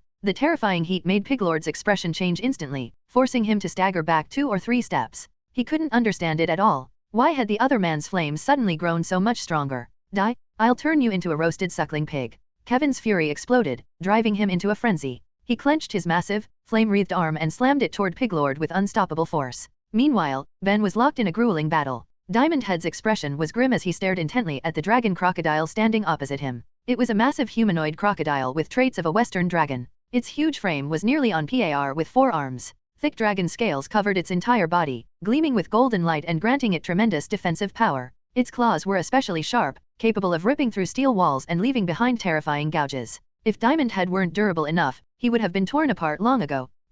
There has to be a way to break through those dragon scales. Diamond Head's gaze grew increasingly focused. You're dead, stone monster. The dragon crocodile roared, raising its sinister claws. Like a savage beast charging out of its cage, it rushed straight at Diamond Head. Diamond Head assumed a defensive stance, preparing to meet the attack. Suddenly, his eyes flickered, as if he had noticed something. The dragon crocodile didn't notice a thing. Thinking Diamond Head had been scared stiff, its arrogance only grew. It poured all its strength into its golden claws and thrust forward violently. Diamond Head turned both hands into sharp spikes, bracing one arm to block the dragon crocodile's claw while driving the other spike forward, stabbing straight into its armpit. Gah! The dragon crocodile let out a pained grunt, its brown eyes widening. Damn it! When did he notice my weak spot? Diamond Head's strike hit like it went straight to the creature's soul. The moment the dragon crocodile raised its claw, Diamond Head caught sight of its armpit, the only place not covered by hard dragon scales. He immediately decided that had to be the dragon crocodile's weak point. Even if it wasn't, there was no way it could withstand his spikes. Sure enough, after taking that brutal hit, the dragon crocodile instantly wilted. Its arrogant momentum vanished without a trace, leaving it limp and floppy like a washed-up fish. At that moment, the dragon crocodile felt searing pain under its arm, and its whole body went weak. It wanted to counterattack, but it simply couldn't. Diamond Head followed up with a single punch that knocked the dragon crocodile out cold, securing victory. Whoosh! As expected, the spectators in the stands erupted in cheers, loudly applauding Diamond Head and tossing down all kinds of rare minerals. After all, unlike the match between Madragon and Lucian, where the gap in apparent strength was obvious, plenty of people had bet on Diamond Head to win. Oh yeah, who's the baddest? Diamond Head threw both hands into the air, basking in the cheers and enjoying it to the fullest. Thud! A burst of intense red light flashed, and Diamond Head reverted to his original form, turning back into Ben. Ben stood there, then suddenly seemed to remember something. He hurried over to the unconscious dragon crocodile. He grabbed the dragon crocodile's claw and swiped it across the Omnitrix. The central screen immediately shifted from red to yellow, beginning to record the dragon crocodile's genetic data. Unlike the calibrated Omnitrix, the Omnitrix replica worked like the prototype. It needed to touch an alien's body to record their genetic data. The calibrated Omnitrix, on the other hand, could scan DNA samples remotely without close contact. So far, Ben had gained 15 alien heroes. Besides the 10 original heroes, he also had Humungusaur, Spider Monkey, Chameleon, Red Spike Snake, and the dragon crocodile's DNA. Awesome, another alien hero. Ben smiled brightly. This dragon crocodile wasn't weak at all, and it looked insanely badass too, perfect for showing off. Over on Kevin's side, the fight was already over. Piglord had attacked with saliva and also spewed filthy insults at Kevin, even saying he wanted to break him. Kevin was already hot-tempered. Hearing that kind of talk made him snap completely, the rage inside him surging to the extreme, like a furnace drenched in gasoline, reaching a terrifying level. He had Heat Blast's genes in his body, and the angrier Heat Blast got, the stronger he became. Piglord's behavior brought about his own destruction. That freakish flame giant arm carried horrifying power. If Piglord hadn't raised his slaughter knife in time, he would have been roasted into a whole pig on the spot. In the end, the slaughter knife blocking Kevin's flaming punch shattered, and Piglord's fat body was sent flying, slamming hard into the wall and falling unconscious on the spot. Kevin wanted to kill him, but he had already burned through all his strength. Combined with the earlier poisoning, he didn't even have the energy left to slaughter the pig. Since Piglord was crippled and in a deep coma while Kevin was still awake, the match was declared Kevin's victory. A strange red light lit up beneath Kevin's feet, teleporting him to the cafeteria. In the cafeteria, Lucian sat on a chair while the squid man beside him chattered non-stop. My good brother, you actually beat that Madragon. Not bad. The squid man raised a tentacle, curling it slightly backward. Besides Technorg, there aren't many people I'm afraid of anymore. Madragon is one of them. For you to beat him, that really surprised me. You flatter me, Lucian said with a faint smile. The squid man's eyes rolled. By the way, how did you become a Methanosian? Can you teach me? It's something you're born with. You can't teach it, Lucian said, spreading his hands. All right then. The squid man looked a little disappointed, but his eyes quickly lit up again. He leaned close to Lucian's ear and whispered, Good brother, you're so strong. From now on, I'm counting on you to cover for me, all right? Seeing him act so secretive, Lucian couldn't help laughing, but he shook his head. Don't worry. I won't be covering for you. Why? The squid man's eyes dimmed, his voice turning a little aggrieved. Are you really planning to stay here for the rest of your life? Lucian asked back. The squid man's eyes twitched, filling with shock and fear. Could it be, you're planning to? SHH. Lucian put his index finger to his lips and whispered, Join me. I guarantee I'll get you all home. The squid man's gaze struggled as if he were weighing something, absent-mindedly fiddling with his tentacles. After a moment of silence, he looked up and made a major decision. All right, I'll go with you. Seeing that look in his eyes, like he was ready to die for it, Lucian could only sigh. This guy really had been scared into obedience. "Cuz." A familiar voice came from behind. Lucian turned and saw Ben, completely unhurt. He chuckled softly. "Ben, looks like you beat your opponent too. Come, tell me what kind of opponent it was." The two exchanged a few words and learned about Mudragon and the dragon crocodile. When they talked about recording their opponent's genes, they both started laughing at the same time. It seemed like they really were cut from the same cloth. Lucian cleared his throat. Mudragon and the dragon crocodile aren't weak. If they're willing to cooperate, they'll be very useful. The dragon crocodile is hard to say. He's got a terrible temper, Ben said, scratching his head in frustration. Forget it. We still have 2 matches left. Let's deal with what's in front of us first, Lucian said unhurriedly. But cuz, we've got controllers installed on us. What do we do when the time comes? Ben's face filled with worry. Even if they turned into aliens, they still feared electricity. Lucian twisted his head and glanced at the controller on his back. Don't worry about it. For now, we still need to record genes in the arena. To avoid raising suspicion, don't remove it yet. Okay, we'll do whatever you say, cuz. Sweeping his gaze around, Lucian found that there weren't any particularly strong aliens here. Forget Technorg, there wasn't even anyone on Mudragon or Dragon Crocodile's level.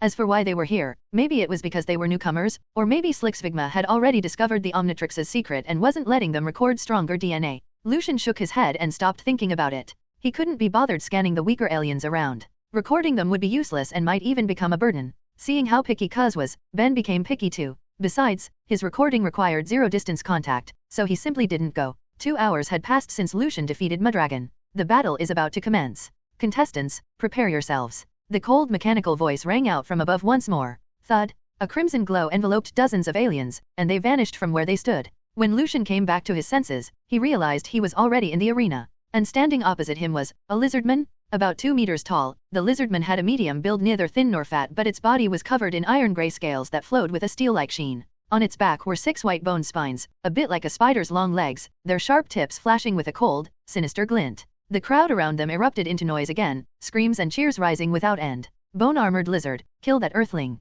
Ha ha ha ha, no need to watch this one. Old Bones is definitely winning. Not so sure. That earthling can transform, and he even beat Mudragon. Humph, Bone-armored lizard is only stronger than Mudragon, not weaker. I'm betting 10,000 gold coins on the earthling. The tiny alien was back again, slamming her money down. I'm betting 2 Tade Knights, worth 200 million gold coins, on Bone-armored lizard. A black-robed figure spoke in a hoarse voice, mysterious and unreadable. The tiny alien snorted and turned its head away, not wanting to look at the black-robed figure. It looked small, only about the size of a human palm, her face full of stubborn determination. As the signal sounded, the battle was about to explode. Lucian pressed the Omnitrix, switched heroes, then activated it. Humungusaur. A powerful humanoid Tyrannosaurus appeared in the arena, instantly drawing a wave of excited cheers. The spectators had expected Lucian to transform into the Methanosian again, but instead he turned into a dinosaur, looking fierce and savage. Bone-armored lizard snorted coldly, its body covered in scales. With blood-red eyes, it strode toward Humungusaur. Big body, what's it good for?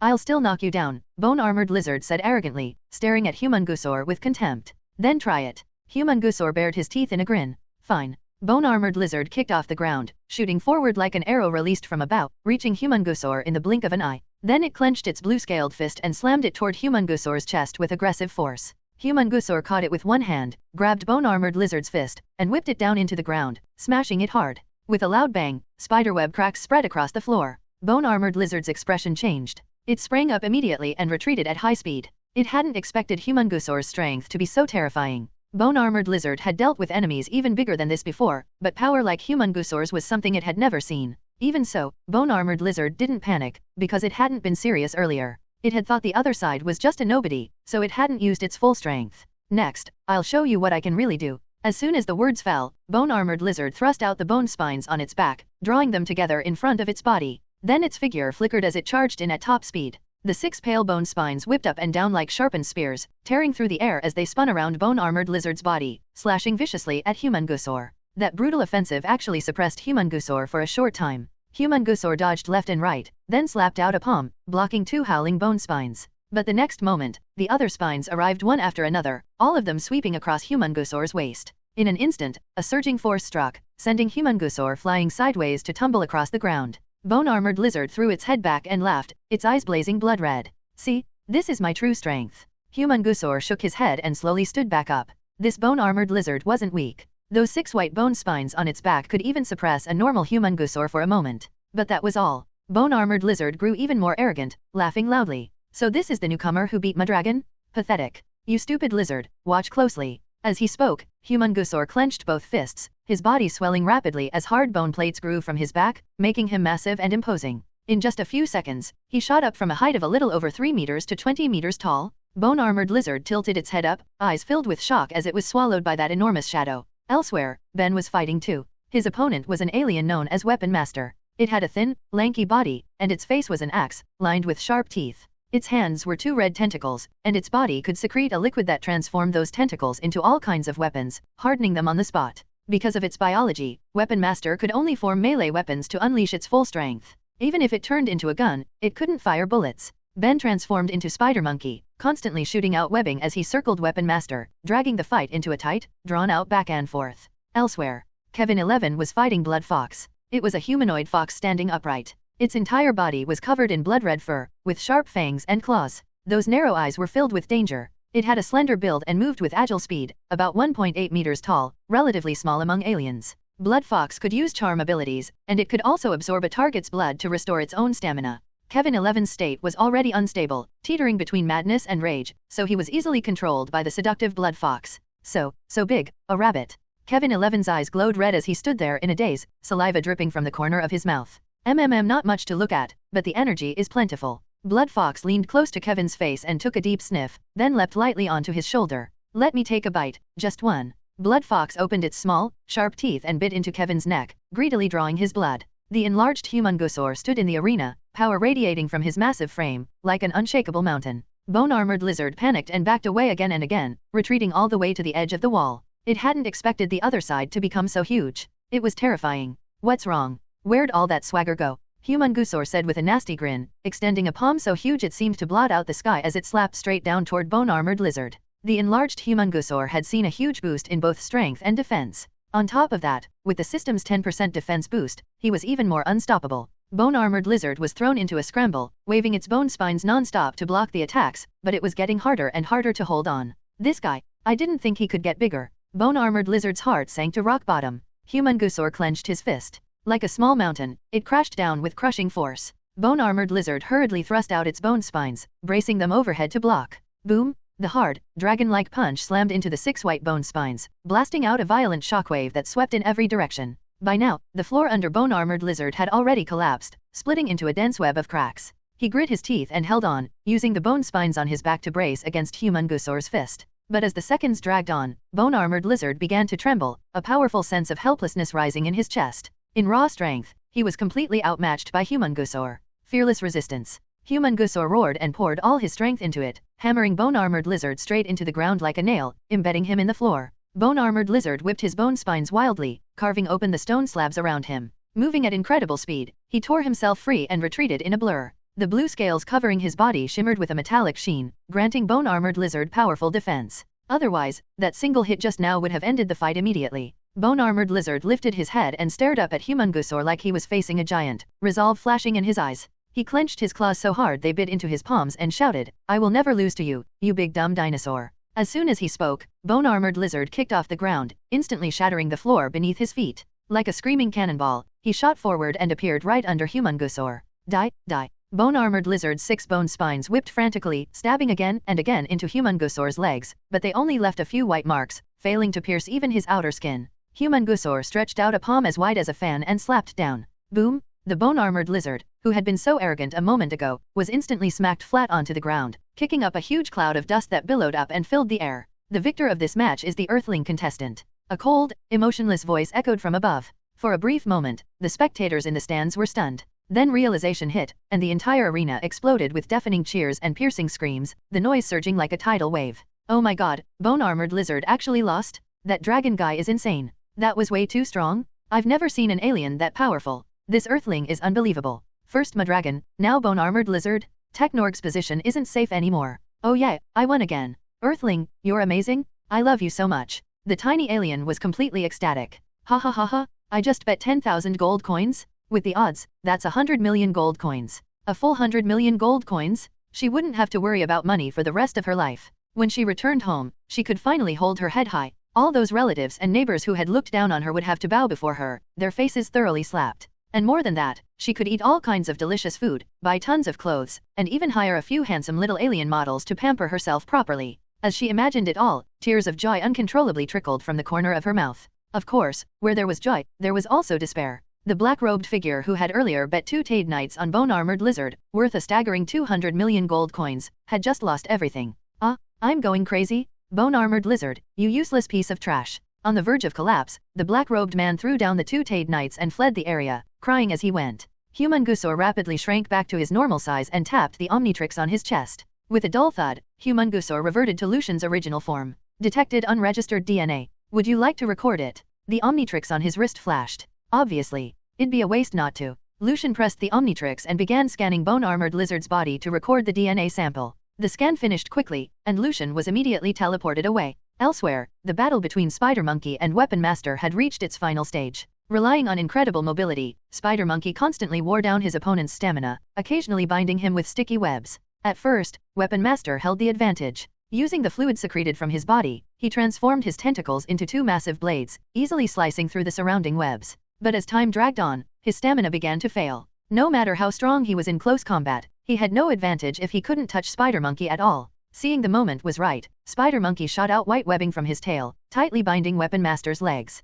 He then leapt down from the wall, using the momentum of the fall to deliver a brutal kick straight to Weapon Master's head, knocking him out instantly. The winner of this match was Spider Monkey. Elsewhere in the arena, Kevin 11 had been completely bewitched by Blood Fox, his blood nearly drained dry. At the brink of life and death, the grey matter gene within him automatically awakened, forcibly surging into his mind. His instinct to survive gave him back a sliver of clarity. He had less than 10 seconds. But for Kevin, that was enough. The moment he regained awareness, Kevin 11 grabbed Blood Fox by the legs and hurled her straight out of the arena, crushing several unlucky spectators on the way down. The winner of this match was Kevin 11. After the fight, Kevin collapsed onto the ground, gasping for breath. Blood Fox had drained a massive amount of his energy earlier, nearly leaving him empty. He needed time to rest before he could recover. Soon after, a strange red light flared up and teleported him back to the cafeteria. Back in the cafeteria, Lucian was immediately surrounded by a crowd of aliens, all staring at him in disbelief. Earthling, you actually defeated Bone-Armored Lizard. Unbelievable? Such a powerful opponent, and you took him down so fast.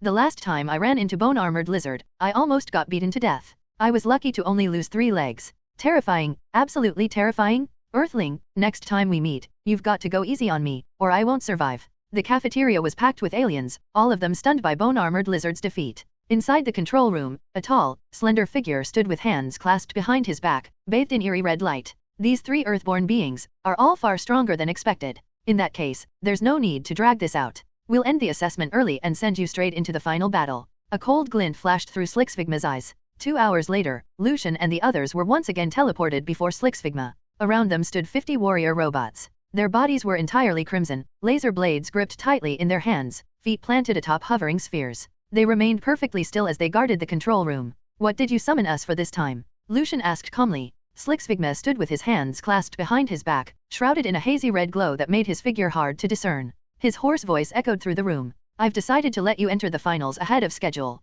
Wait, what? Ben frowned. Didn't you say each of us had to fight 3 individual matches? We still have 1 left. Kevin let out a cold snort and stared straight at Slixfigma. You sneaky coward. You'd better send me back right now, or I'll tear this junk heap of a ship apart. At his words, a nearby robot immediately pressed a button on its blade handle. Zzzzz. A powerful electric current burst from the control device on Kevin's back, crackling around his body. Ah! Kevin screamed as his momentum collapsed. He dropped to the ground, twitching. Slixfigma chuckled softly and turned his gaze to Ben. Originally, there were 3 matches. But your performance has been excellent, so I changed my mind. Fine, Ben said. Then who are we up against? You'll know soon enough. Slixfigma's smile turned eerie. But before that, I have a little gift for you. As soon as he finished speaking, 2 robots stepped forward, each holding silver shackles. They fastened them around the left ankles of the 3, linking them together. 3 silver restraints were connected by a blue laser chain, as if binding their fates into one. What the hell is this thing? Kevin snarled, his face twisted with rage.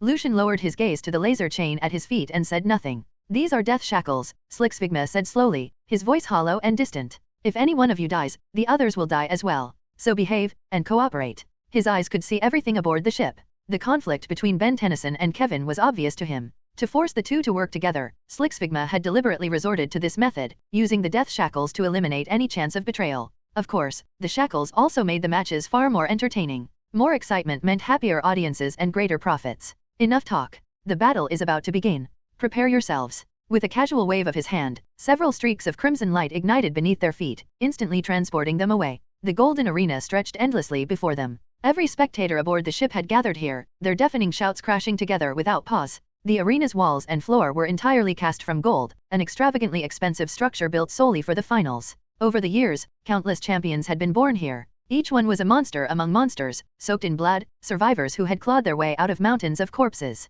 A blood-red glow flared as Lucian and the other two were delivered onto the arena floor. Ladies and gentlemen, the annual Soul Snatcher finals are finally here. This match will determine the MVP and crown our new champion. This time, the announcer was no longer a robot. Instead, a tall female rabbit-eared alien stepped forward, her pleasant voice instantly igniting the crowd's excitement. Thunderous cheers rolled through the arena, echoing across the entire Soul Snatcher cruiser. The rabbit-eared woman smiled, her fluffy ears twitching lightly as she continued. First, let's give a warm welcome to our 3 challengers from Earth. Today, they will face the previous 3 champions. The crowd exploded. Cheers erupted like a pot boiling over, countless arms waving in the air as they shouted for Lucian and his team. To ensure fairness, this match will use a 3v3 format. Opposing the Earth challengers are the top 3 former champions of the soul-snatching arena. Let's give them a warm welcome as they take the stage. The rabbit-eared woman raised her voice enthusiastically. Her tall, slender legs were wrapped in white stockings, showing off an unmistakable allure. Of course, Lucian had no interest in any of that. The top 3 former champions.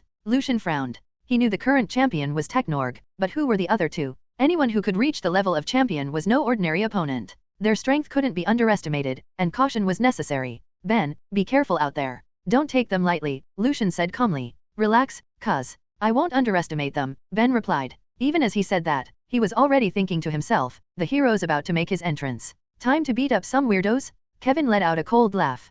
Humph, just a bunch of losers. I'm not scared of them. Lucian felt a vein throb at his temple. He shook his head and sighed. He knew this was exactly how it would go. As expected, when it really mattered, he'd have to carry things himself. First to enter the arena is our reigning champion, Technorg. The rabbit-eared alien held the microphone, her voice clear and melodious, as sweet as a nightingale's song. Thud, thud. Heavy footsteps echoed from the iron gate on the opposite side, growing closer and closer, shaking the ground with every step. Technorg emerged, massive and imposing. His golden eyes gleamed with a savage, violent light. His left arm was fitted with a terrifying flail, its surface stained with dark, dried blood. No one knew how many aliens had fallen beneath it. The instant Technorg appeared, the crowd erupted, excitement detonating like a lit powder keg. Next up, please welcome the previous champion, Blood Shadow Tiger. As the rabbit-eared beauty finished speaking, a towering humanoid tiger beast slowly walked out and stopped beside Technorg. Lucian narrowed his eyes and studied him closely. Blood Shadow Tiger had a kingly marking on his forehead. His entire body was covered in blood-red fur, his build extremely robust.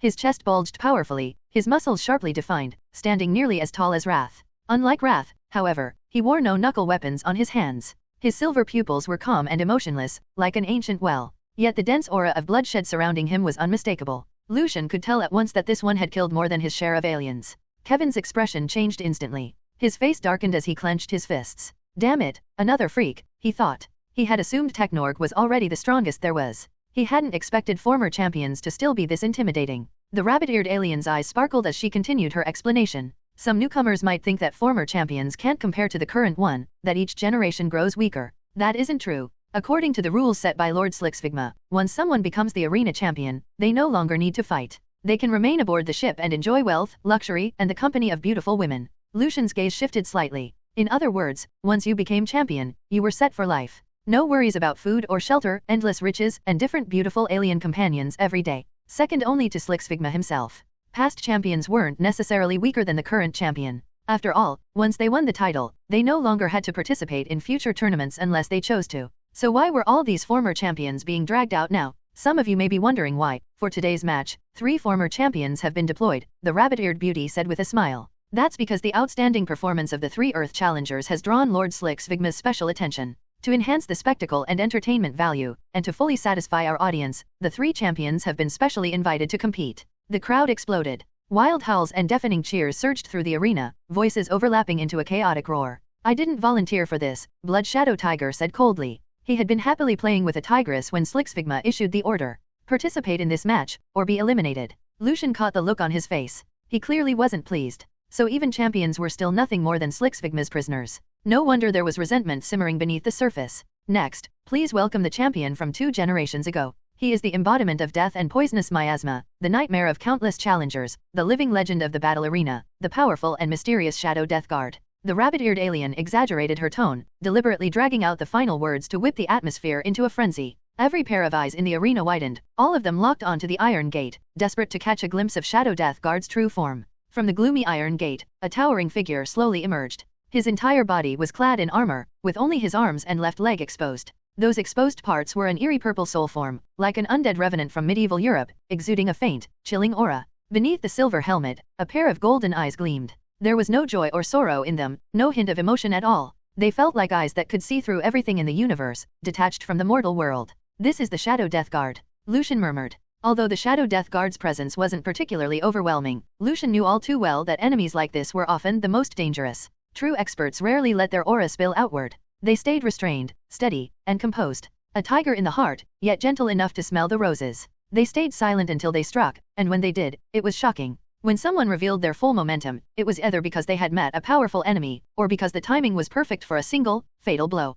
The Shadow Death Guard's gaze remained calm as he walked over and stopped beside the Blood Shadow Tiger, standing shoulder to shoulder with him. This is the champion of the previous 2 arenas, the Shadow Death Guard, the bunny-eared beauty announced loudly, her voice filled with passion. Since winning the championship, this powerful contender has not fought for 2.5 years. And today, under the orders of Slixvigma, he will defeat 3 challengers from Earth in the Golden Colosseum. I believe many of you have never seen the Shadow Death Guard fight. That includes me as well. After all, I've only been here for less than 2 years. The bunny-eared beauty flashed a crafty smile, revealing her white teeth. All right, no more chatter. Whether the Shadow Death Guard can defeat his opponents, let's wait and see. Crash. The entire audience aboard the megacruiser, including other competitors, had gathered here. Cheers and screams erupted wildly, their excitement surging and blood boiling. 3 former champions joining forces at the same time was something that had never happened before. Such powerful figures working together, all to deal with challengers from Earth? Some spectators began to speculate that these Earthlings, who looked rather ordinary, must have real skill.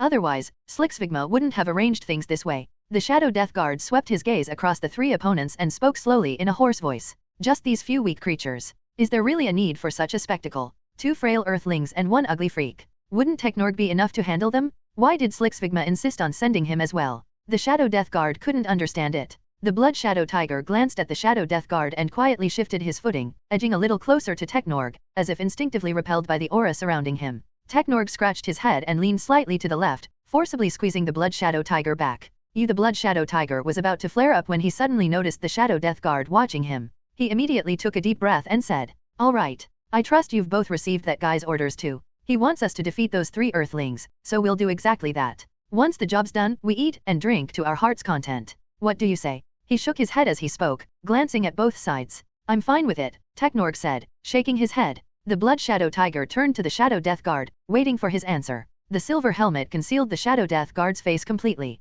Only those golden eyes were visible, flickering faintly. "So, what's your take?" The Blood Shadow Tiger leaned in and asked quietly. The Shadow Death Guard's eyes flashed. He pushed the Blood Shadow Tiger aside and spoke a single word. "Fine. Good. Then let's join forces and take down those 3 enemies." The Blood Shadow Tiger finally relaxed, flames igniting in his eyes. On the hovering platform, the tall and elegant rabbit-eared alien held a microphone and announced solemnly, "I now declare the battle officially begun." Boom! 2 flashes of green light burst forth, and Ben and Lucian vanished. In their place stood 4 Arms and Big Chill. 4 Arms towered over 3 meters tall, with 4 arms and 4 eyes. His blood-red skin was covered in bulging muscle, and he wore a white top and black boxing gloves. A wild, brutal aura radiated from him. Big Chill was entirely ice blue, with wings spread from his back. His build was slender, and his golden eyes gleamed. With every breath, freezing air spilled out around him. Kevin snorted, clearly disdainful of their transformations. He didn't need that kind of power. "The next champion will still be me." Technorg roared and charged first, lifting his massive flail and smashing it down toward Kevin. "Freak, let me teach you how to show some respect." Kevin 11 transformed one hand into a blade while flames ignited in the other, charging straight at Technorg. The two collided like moving heavy tanks. Every blow landed solidly, releasing terrifying force. Meanwhile, the Blood Shadow Tiger locked onto Ben, now in the form of 4 arms. With a long roar, the Blood Shadow Tiger flexed every muscle in his body until they crackled. In an instant, he became a crimson blur, slamming toward 4 arms at extreme speed. The king mark on his forehead, combined with his violent aura, made him look utterly domineering, like a ferocious ancient beast that inspired fear. "Come on. This hero isn't scared of you." Four Arms shouted. Refusing to back down, he clenched his hardened fists and met the Blood Shadow Tiger head-on. Bang! Bang! The moment they clashed, Four Arms grabbed hold of the Blood Shadow Tiger's fist and braced himself, stopping the attack cold. Roar! The Blood Shadow Tiger was savage to the core. His explosive muscles bulged as he poured all his strength forward, pushing relentlessly. In an instant, a tremendous force surged through his fist, forcing Four Arms to slide backward. Tetramand, is that all you've got? Go home and drink some milk, the Blood Shadow Tiger mocked, contempt blazing in his eyes. Four Arms gritted his teeth. Then, as if something clicked, a grin spread across his face. Here you go. As the words fell, he thrust out his other two arms, fists clenched, and smashed them brutally into the Blood Shadow Tiger's abdomen. On the other side of the arena, Big Chill was engaged with the Shadow Death Guard. Unlike the other two battles, the Shadow Death Guard hadn't moved an inch since the fight began, as though he had no intention of attacking. Or rather, he simply didn't think it was worth it. In his eyes, Blood Shadow Tiger and Technorg were more than enough to deal with these three weaklings. But Big Chill took the initiative and came straight for him. Facing the mysterious Shadow Death Guard, Big Chill showed no fear. He exhaled a surge of freezing breath that swept toward his opponent. The Shadow Death Guard sidestepped effortlessly, then shot upward, stepping on violently churning purple energy as he charged toward Big Chill in midair. He can fly. Big Chill's eyes narrowed. Seeing the Shadow Death Guard closing in, Big Chill didn't hesitate. He immediately released another blast of icy breath, condensing it into a massive ice rhino in front of him. A massive horn rose from its head, sharp and terrifying, like a spear embedded in its skull. The ice rhino panted heavily, releasing strands of bone-chilling cold with every breath. Moo! Under Big Chill's control, the ice rhino let out a thunderous roar. It stumped forward with powerful legs, ice and snow billowing into long curtains beneath its feet as it charged straight at the Shadow Death Guard. Not bad, but that's all, the Shadow Death Guard said calmly. He extended his pale claws, purple energy clinging to them, and slashed forward. Rip! The purple claws carved through the air, leaving behind eerie afterimages laced with an unfathomable aura. In an instant, the ice rhino was torn apart, exploding into countless icy fragments that rained down across the golden floor. A trace of shock flashed through Big Chill's eyes. The ice rhino was destroyed that easily? Were those claws really that sharp? No, that wasn't it. Big Chill quickly noticed the strange layer of purple energy wrapped around the Shadow Death Guard's claws. So that's it, Lucian judged silently. The Shadow Death Guard can activate some kind of special energy to strengthen his attacks. Watching Big Chill freeze in place, the Shadow Death Guard sneered inwardly. So the other side had noticed. That was right. He did possess a unique power, known as Shadow Force. When infused into his claws, it drastically amplified his attack power and even allowed him to strike enemies hiding within alternate dimensions, making it nearly impossible to guard against. Of course, he wasn't foolish enough to explain his trump card like some novel villain. What he wanted was surprise, to catch his enemy completely off guard. Big Chill beat his wings, unleashing a surge of piercing cold that spread outward like a bizarre ice barrier, sweeping straight toward the Shadow Death Guard. The Shadow Death Guard responded the same way, swinging his claws and carving purple afterimages in front of him, shredding the freezing current apart piece by piece. With a low shout, he thrust his demonic claws forward. Purple flames surged beneath his feet as he charged with overwhelming momentum. His speed was astonishing. A streak of afterimage traced his path through the air, and in the blink of an eye, he was already in front of Big Chill. So fast? Big Chill instinctively activated his phantom form, leaving behind only a vague humanoid outline floating in midair. Though his shape was still visible, his true body had shifted into another dimension. Ordinary attacks shouldn't have been able to touch him at all. Feeling the distortion in space, the Shadow Death Guard paused briefly before his expression turned mocking. Ha! You think hiding in another dimension will save you? Dense purple flames erupted from his claws, radiating terrifying power. He slashed forward without hesitation, striking directly at Big Chill's phantom form. Rip! A purple claw shadow flashed past, slamming into Big Chill and forcibly tearing him out of the dimensional space. His true form reappeared as he was hurled downward, crashing violently onto the golden floor. Big Chill hit the ground hard, clutching his chest, his eyes filled with disbelief. This guy, he can actually hit my phantom form. The Shadow Death Guard dispelled the flames beneath his feet and landed nearby. He sneered coldly. Surprised? Your icy phantom means nothing to me. As he spoke, purple energy flowed along his arms. After a moment, it gradually receded back into his body, merging seamlessly with his purple soul form. It looks like the energy inside you is even more unusual than I thought. Not only does it hit hard, it can even break through an alternate dimension. Big Chill clutched his chest and slowly pushed himself back to his feet. So what? The Shadow Death Guard said coldly. Big Chill was already badly injured. There was no way he could win. You really think you've got this locked up? Big Chill smiled. The Shadow Death Guard nodded, his voice low. I've looked into you. You can transform into a Methanosian, and a Vaxasaurian too. But what does that change? You weren't my match even as that Nakfuji alien. Turning into those two won't make the outcome any better. You will still lose to me in the end. Big Chill gave a faint smile. You do know a lot, recognizing that many alien species isn't easy. But aren't you worried I might be able to turn into something else? The Shadow Death Guard let out a snort. Inside the helmet, His golden eyes burned with confidence. Go ahead and transform. I'm the two-time champion of the soul-snatching arena. I've beaten over 200 challengers in a row and shattered the Megacruiser's win streak record. You think I'm scared? So that's where your confidence comes from. Big Chill understood. With accomplishments like that, the Shadow Death Guard really did have reason to be proud. No wonder the Blood Shadow Tiger had kept his distance, not daring to get too close. And with that thought, Big Chill's fighting spirit surged. His gaze turned blazing hot as he stared straight at the Shadow Death Guard. A strong opponent like you is rare, Big Chill said, flexing his claws. So next, I'm going all out. Consider it respect for a true powerhouse. Then come, the Shadow Death Guard snapped into a fighting stance. Big Chill drew in a deep breath, raised his ice blue claws, and slapped the Omnitrix on his chest. Thud. Bathed in eerie green light, Big Chill's body transformed rapidly. His ice blue form shifted into ghastly pale skin, split by horrifying cracks. A single purple eye opened in the center of his head, shining with a cold, murderous gleam. Ghost Freak. The green light faded. A pallid specter floated in midair, staring down the Shadow Death Guard not far away. Because he had killed Z's scare earlier, Lucian had inherited Ghost Freak's full power, at a perfect, peak state. And he could tear open that white outer layer, reveal his true form, and unleash everything. What is that thing? The Shadow Death Guard's eyes narrowed. He had fought countless battles in the arena, yet he had never seen a species like this. It looked wicked to the bone. Ghost Freak let out a chilling grin and ripped his skin open, exposing a terrifying appearance. An inverted skull, a purple eye glaring from the center. Two bone-white claws gleamed with a harsh, icy light. His tail was patterned in black and white, and his body was fully intact, identical to Z's scares. This is what I really look like, Ghost Freak rasped, his voice like a fiend crawling out of hell. Facing Ghost Freak's horrifying presence, the Shadow Death Guard snorted. Whatever the opponent, he wasn't afraid.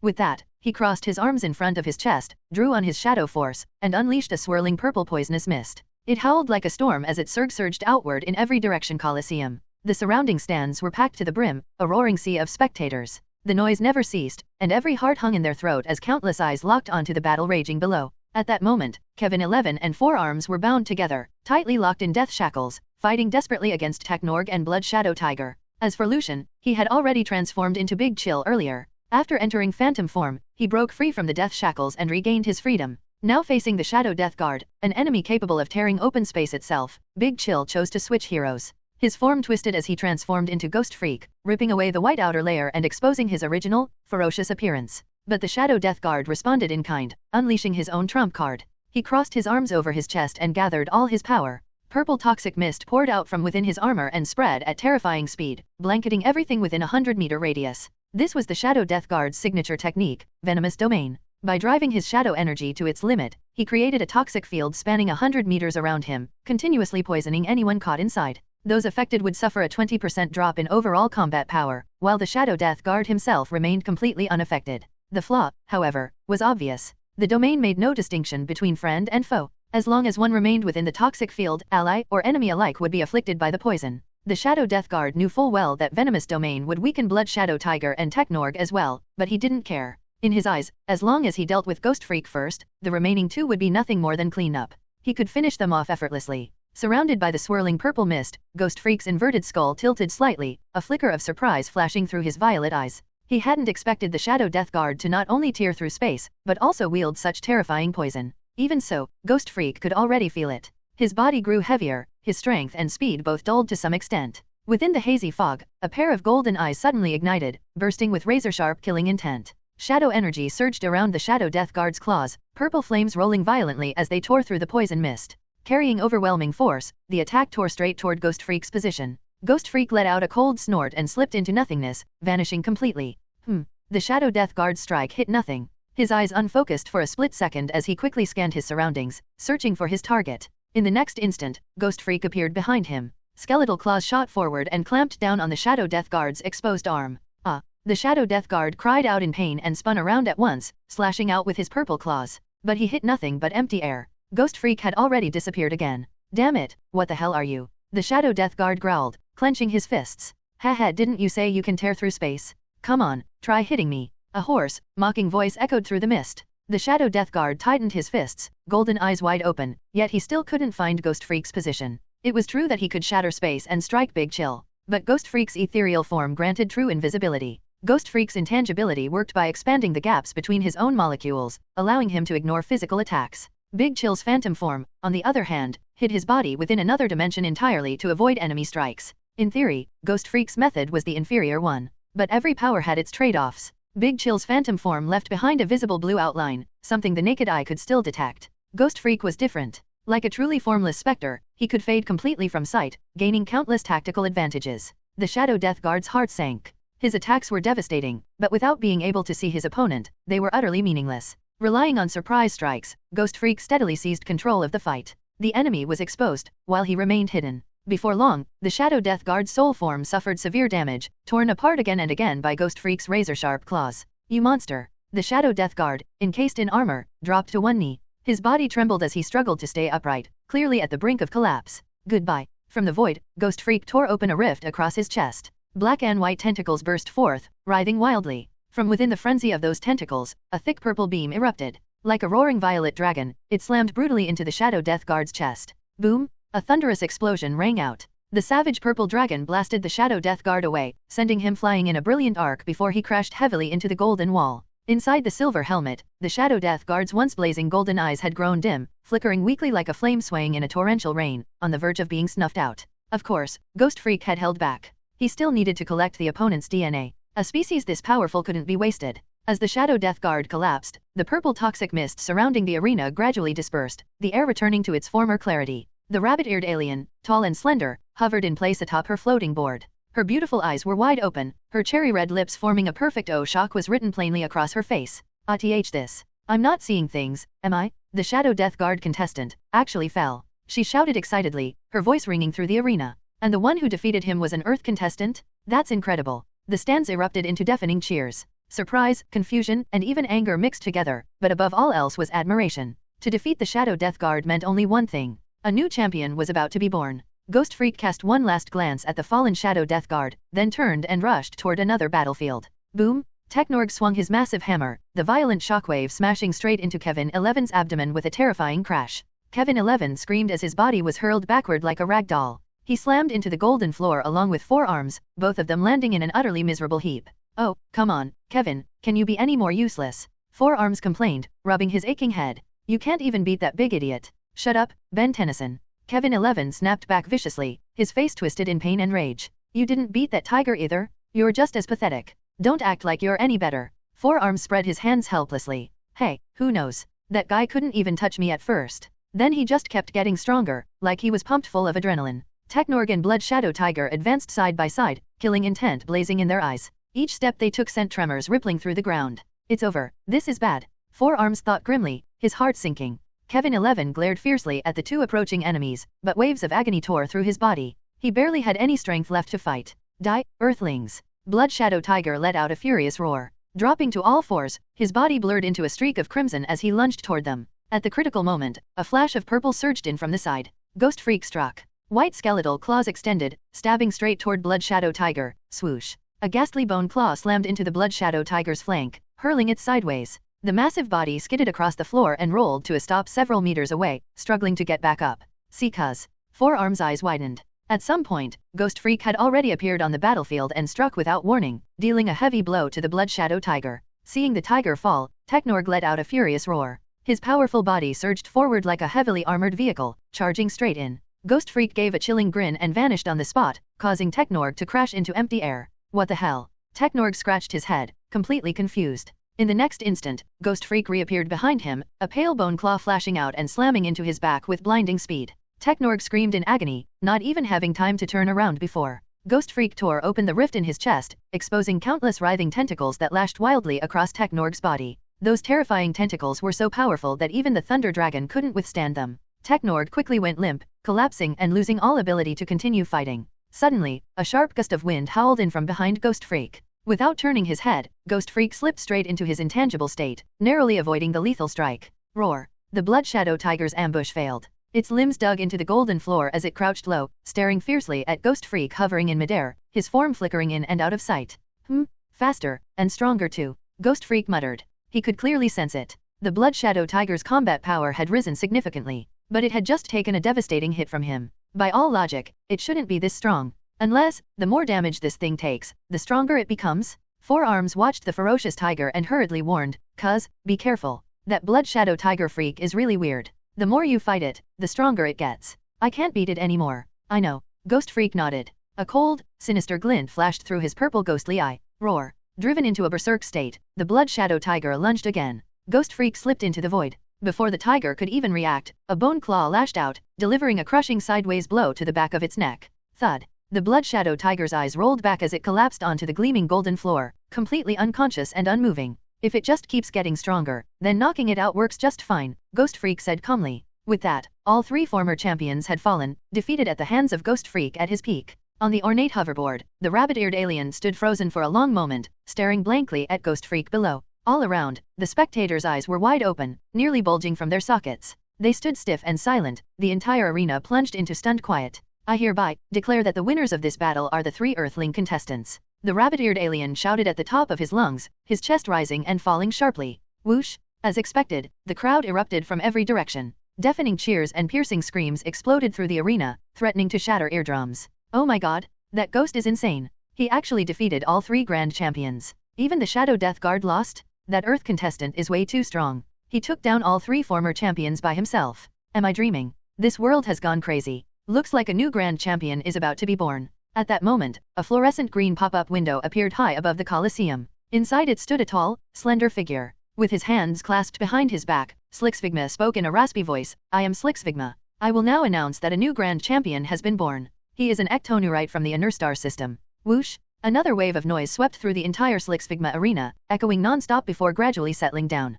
After announcing the new champion, Slixvigma did not linger. He merely cast a brief glance at Ghost Freak before disappearing. Ghost Freak's inverted skull slowly swept across the arena, taking in the countless gazes filled with awe and reverence. A sense of satisfaction rose within him, along with a faint feeling of accomplishment. So this was what it felt like to become the champion of the Reaper tournament. The rabbit-eared alien stood with her ears perked up, her long legs wrapped in white stockings that accentuated her allure. Her ruby-like eyes were locked onto Ghost Freak, filled with undisguised admiration and longing. If she could earn the favor of the grand champion, she would never have to worry about food or clothing again for the rest of her life. All she needed to do was serve the champion at his side. Ghost Freak let out a sinister grin, instantly draining the color from the rabbit-eared alien's face. She no longer dared to indulge in such fantasies. Just then, Kevin decided to stir up trouble again. He walked over to Technorg and planted his foot firmly on Technorg's chest, grinding down hard. You pathetic loser. Weren't you acting all high and mighty just now? Come on, get up for me. Technorg cried out in pain, his body completely limp, unable to resist at all.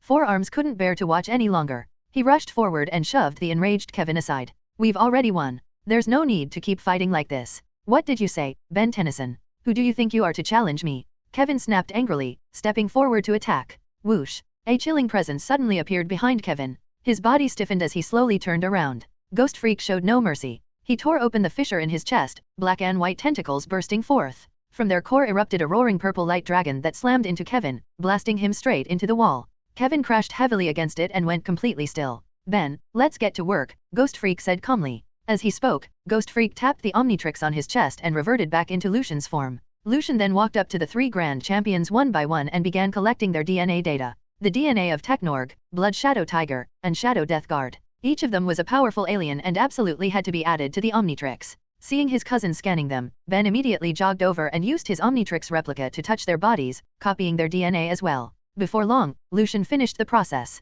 Technorg possesses immense strength and extremely high defense. His left arm wields a hardened meteor hammer capable of inflicting devastating damage on enemies. Blood Shadow Tiger resembles a humanoid tiger, its body covered in blood-red fur, with a king-like marking on its forehead. Extremely powerful. Ability: the more severe its injuries, the stronger its combat power becomes. When it enters a berserk state, its sense of pain is greatly reduced. Shadow Death Guard, a Cleotogen alien clad in durable armor. Its true form is a humanoid purple soul entity. Ability: possesses a special power known as Shadow Force, which coats its white claws, allowing it to attack enemies hiding in alternate dimensions. Venomous Domain releases a purple toxic mist, forming a poisonous field within a 100-meter radius. All within the area suffer a 20% reduction in overall combat effectiveness. Drawback: it affects allies and enemies alike. After a long while, several crimson beams of light flared beneath everyone's feet, teleporting them away. Megacruiser Arena, VIP Lounge. An eerie red light flared across the floor, teleporting Lucian to this place. Huh? Where are Ben and the others?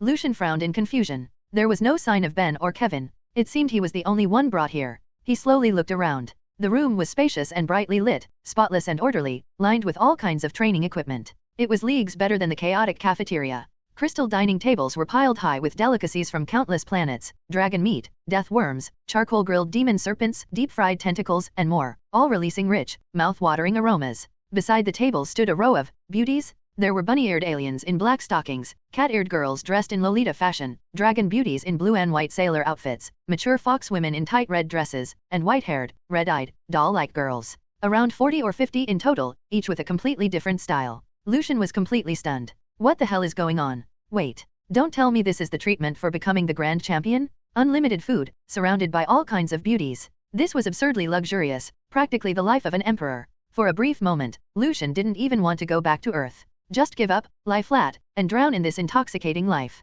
The instant the thought surfaced, Lucian shook his head hard. He couldn't let himself sink into that kind of decadence. Staying here meant becoming nothing more than a puppet of Slixvigma. The former grand champions were proof enough of that. Suddenly, a three-dimensional hologram appeared in front of him. Slixvigma stood there as usual, hands clasped behind his back, staring at Lucian with a teasing gaze. "Greetings, my grand champion," Slixvigma said with a sinister smile. "You brought me here. What do you want?" Lucian asked calmly. Slixvigma raised both hands. "Isn't it obvious? This is a lavish gift I prepared to celebrate your victory as grand champion." "A lavish gift?" A hint of disdain flashed through Lucian's eyes. He went straight to the point. "Just say it. What do you actually want from me?" There was no such thing as a free lunch, even in outer space. "As expected, you're still as sharp as ever, Earthling." Slixvigma sighed, then broke into laughter. "What I want is very simple. I want you to swear eternal loyalty to me, just like Extinction Lord and the others. Of course, under normal circumstances, I won't give you any orders. Only in very special situations, or when my robots can't handle a problem and need you to intervene.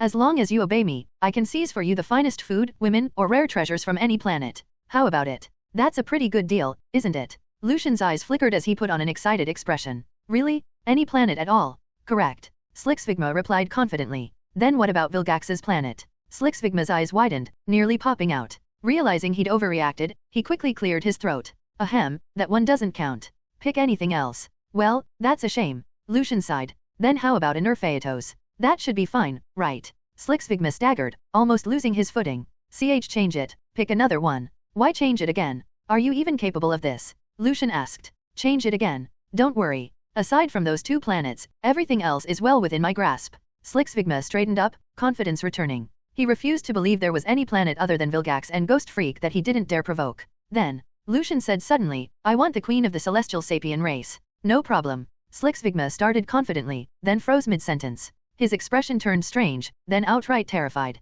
What? The celestial sapiens? Are you trying to get me killed? Was this a joke? He was supposed to abduct someone from the celestial sapiens, and not just anyone, but their queen? Was this earthling truly clueless, or just pretending? "But I just want this one. Didn't you say everything except the first two planets was fair game?" Lucian put on an innocent look and continued. "Please, Slixvigma, I only want the queen of the celestial sapien race. That should be a small matter for you, right? Just want it? A small matter? Shouldn't be hard? Listen to that. Is this even something a sane person would say?" Slixvigma nearly crashed on the spot. Internal components spun at high speed, rapidly venting heat before he barely managed to stabilize. He turned his head, his expression grave as he reassessed this earthling. Just a few sentences had nearly made his CPU overheat. "Terrifying. Pick another one," Slixvigma said. "Huh? Again?" Lucian scratched his head. "Then how about the planet of the Tetramand people? You can grab their princess and bring her over for me to take a look, right?" All these questions were really just probing Slixvigma's bottom line. Which enemies he couldn't handle, which ones he could, all to piece together a rough answer.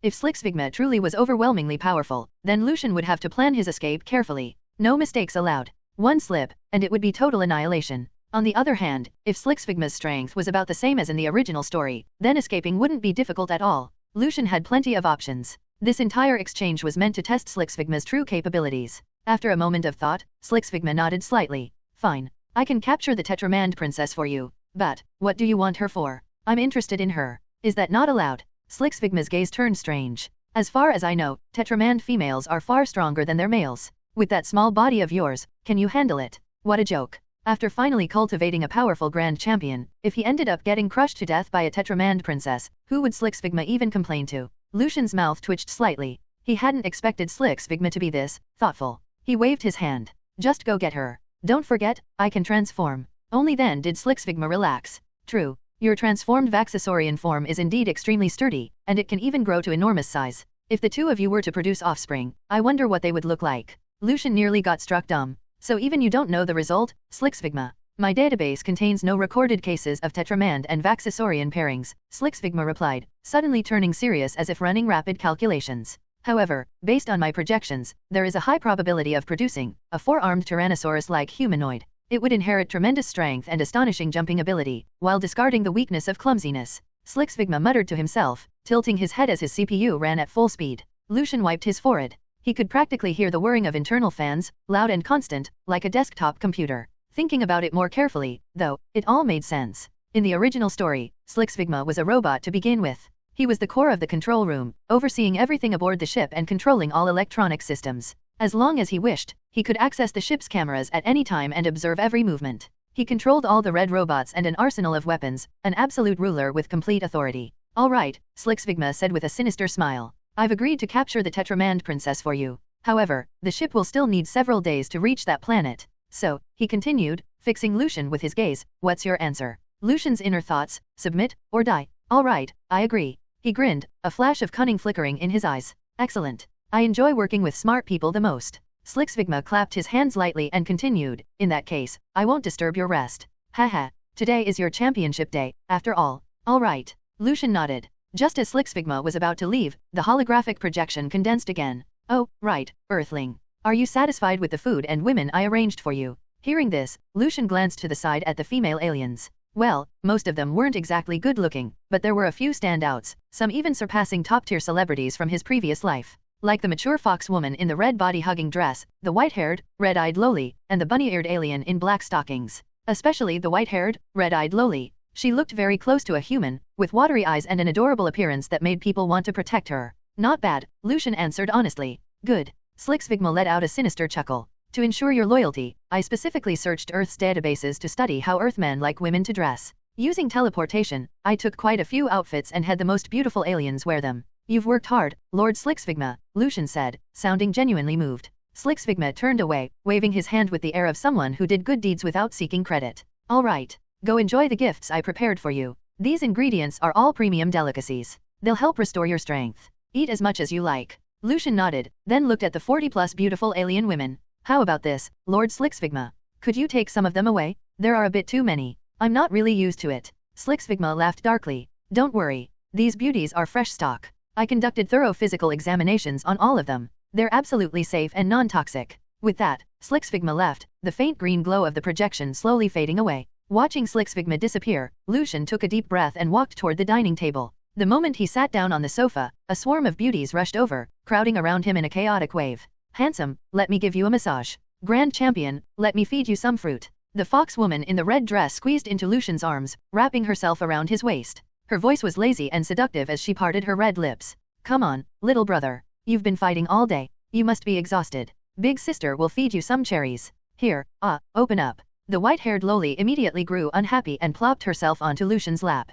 Don't pay attention to them, big brother. I'm the one who truly cares about you. As she spoke, she reached out with her small hand, picked up a bowl of precious jade dragon spirit paste, scooped up a spoonful, and brought it to Lucian's mouth. Hurry and eat, big brother. I'll feed you. It's really delicious. The red-dressed fox woman frowned and slapped the white-haired lowly's hand away. Then she hurriedly stuffed a cherry into Lucian's mouth, afraid someone else would get there first. Dozens of beauties from all kinds of planets, dressed in eye-catching outfits and showing off their charms, crowded tightly around Lucian, surrounding him so completely that he didn't know whether to laugh or cry. In the end, Lucian dismissed the aliens who didn't fit his aesthetic, leaving only a few behind to attend to him. To avoid arousing Slixvigma's suspicion, he had to pretend he was indulging himself. Now wasn't the time to turn hostile. When the moment came, he would strike without warning. Under Lucian's arrangements, the white-haired lowly got her wish and began feeding him spoonful after spoonful, attentive and gentle, and easy on the eyes. The red-dressed fox woman massaged him, her slender, soft fingers strong and precise, hitting all the right spots. By the time she finished,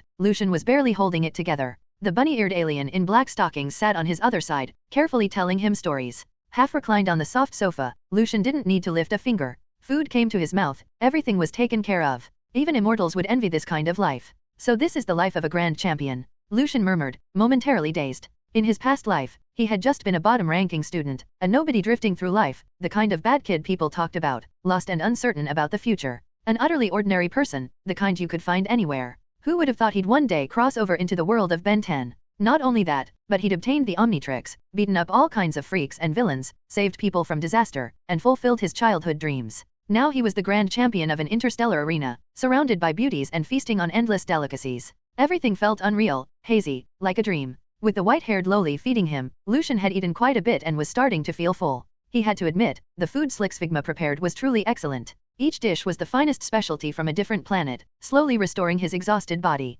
Thankfully, he hadn't eaten the purple mud paste in the cafeteria earlier. That garbage looked even worse than pig feed. Big brother, eat slowly. The white-haired lowly hurriedly picked up a napkin and gently wiped the corner of Lucian's mouth. Little brother, are you full yet? The red-dressed fox woman leaned close to his ear, her breath warm and fragrant. Big sister hasn't eaten yet. How about, you feed me? The bunny-eared alien immediately got upset. You fox spirit? How can you make the champion feed you? That's outrageous. The red-dressed fox woman smiled slyly, tugging at her collar and revealing a hint of cleavage. This meal isn't that kind of meal, little bunny. You still have a lot to learn. Out of the corner of his eye, Lucian caught a flash of snowy white skin, his heart pounding violently. He swallowed and cleared his throat. How about this? If you're hungry, just eat on your own. No need to hold back. If it's not enough, I'll go ask Slixfigma. No, little brother, I want you to feed me. The red-dressed fox woman shoved the white-haired lowly aside and swung herself onto Lucian's lap, pinning him down. In an instant, Lucian felt an overwhelming pressure bearing down on him. The fox maiden in a tight red dress gazed at him with sultry eyes. She raised a jade-like finger tipped with crimson nail polish, resting it beneath Lucian's chin as she spoke in a soft, coquettish voice. Such a handsome face. On our planet, there's never been a man this good-looking. On her home world, there were only male foxes, no other genders at all. And every last one of them was hideous, reeking of an overpowering stench. As the Empress of Fox Charm Planet and its most beautiful woman, Yenji had never been able to tolerate those twisted, ugly creatures. She spent her days in constant melancholy, endlessly hosting handsome competitions, all for one purpose, to find a truly attractive husband. But after 5 long years, she still hadn't found anyone who met her standards. Just when she was sinking into despair, a crimson light enveloped her and whisked her away to this spaceship. From Slixfigma's words, Yenji learned her fate. She had been captured and brought aboard the megacruiser. Already burdened with sorrow, Yenji had assumed she would fall into the hands of some grotesque alien. Instead, the grand champion before her was refined and strikingly handsome, the very image of the man she had dreamed of. The stunning fox maiden Yenji's eyes sparkled as she straddled Lucian's lap. Lucian felt his body tense, a strange, uncontrollable heat surging up from deep within him.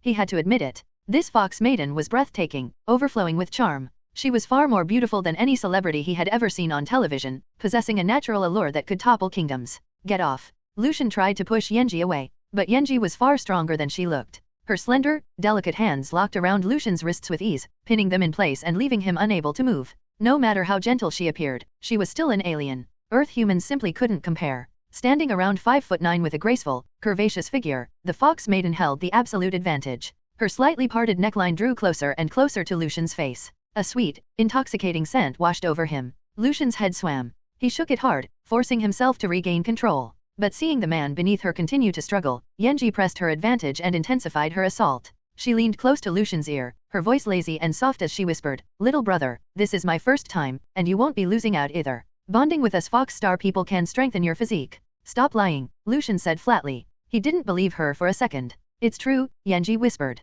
"Fox Star people naturally possess a miraculous fluid that benefits male health and enhances strength and speed. If you don't believe me, we can try it and see." Suddenly, she felt an intense heat beneath her. Yenji gasped, instinctively leaning forward another step. Lucian felt like his head was about to explode. He tried to activate his watch and escape, but both his arms were forced apart and pinned to either side of the sofa, completely immobilized. Just as the fox maiden's scheme was about to succeed, the other beauties could no longer sit still. They all rushed in at once, erupting into a chaotic scuffle. "Let go of Big Brother." The white-haired lowly glared with ruby-red eyes, gritting her teeth as she grabbed the fox maiden's arm and yanked back with all her strength. "You shameless fox," the bunny-eared alien in black stockings shouted. "Release the grand champion at once. You have no right to defile him." She wrapped her arms around Yenji's slender waist and pulled wildly, doing everything she could to keep her away from Lucian.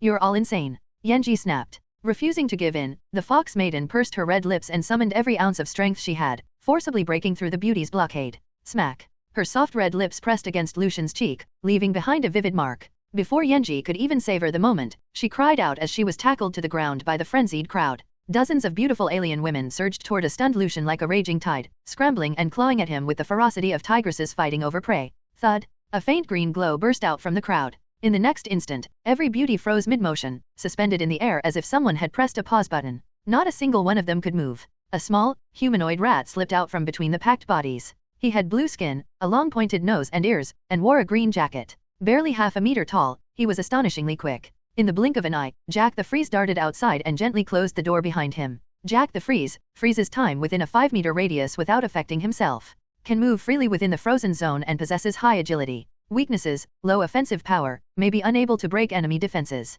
Primarily support-oriented. Each freeze lasts 5 seconds, with a 2-second cooldown. Note: the cooldown begins only after the ability ends. After the Fox Maiden had been dragged away by the others, Lucian's hands were freed. He immediately transformed and escaped the encirclement of the hungry wolves. Now outside the door, Jack the Freeze paused, considering where to go next. Suddenly, heavy footsteps echoed from a side corridor. Jack the Freeze scanned his surroundings and quickly ducked behind a trash bin, eyes locked on the intersection ahead. Thud, thud, thud. Each step hit like a hammer, as if the floor itself were about to crack. Whoever was coming was clearly huge. Soon, 2 massive figures entered his line of sight. Technorg and Blood Shadow Tiger approached a room with grim expressions. Without saying a word, they raised a hand and knocked. A Shadow Death Guard poked his head out from inside, glancing around cautiously. After confirming no one else was nearby, he ushered the 2 of them inside and shut the door. What are those guys plotting? Jack the Freeze narrowed his eyes. He was about to step out and cross the intersection to investigate for himself. But he quickly pulled his foot back. Only then did he notice the dense network of surveillance cameras mounted overhead, rotating constantly to cover every angle with no blind spots at all.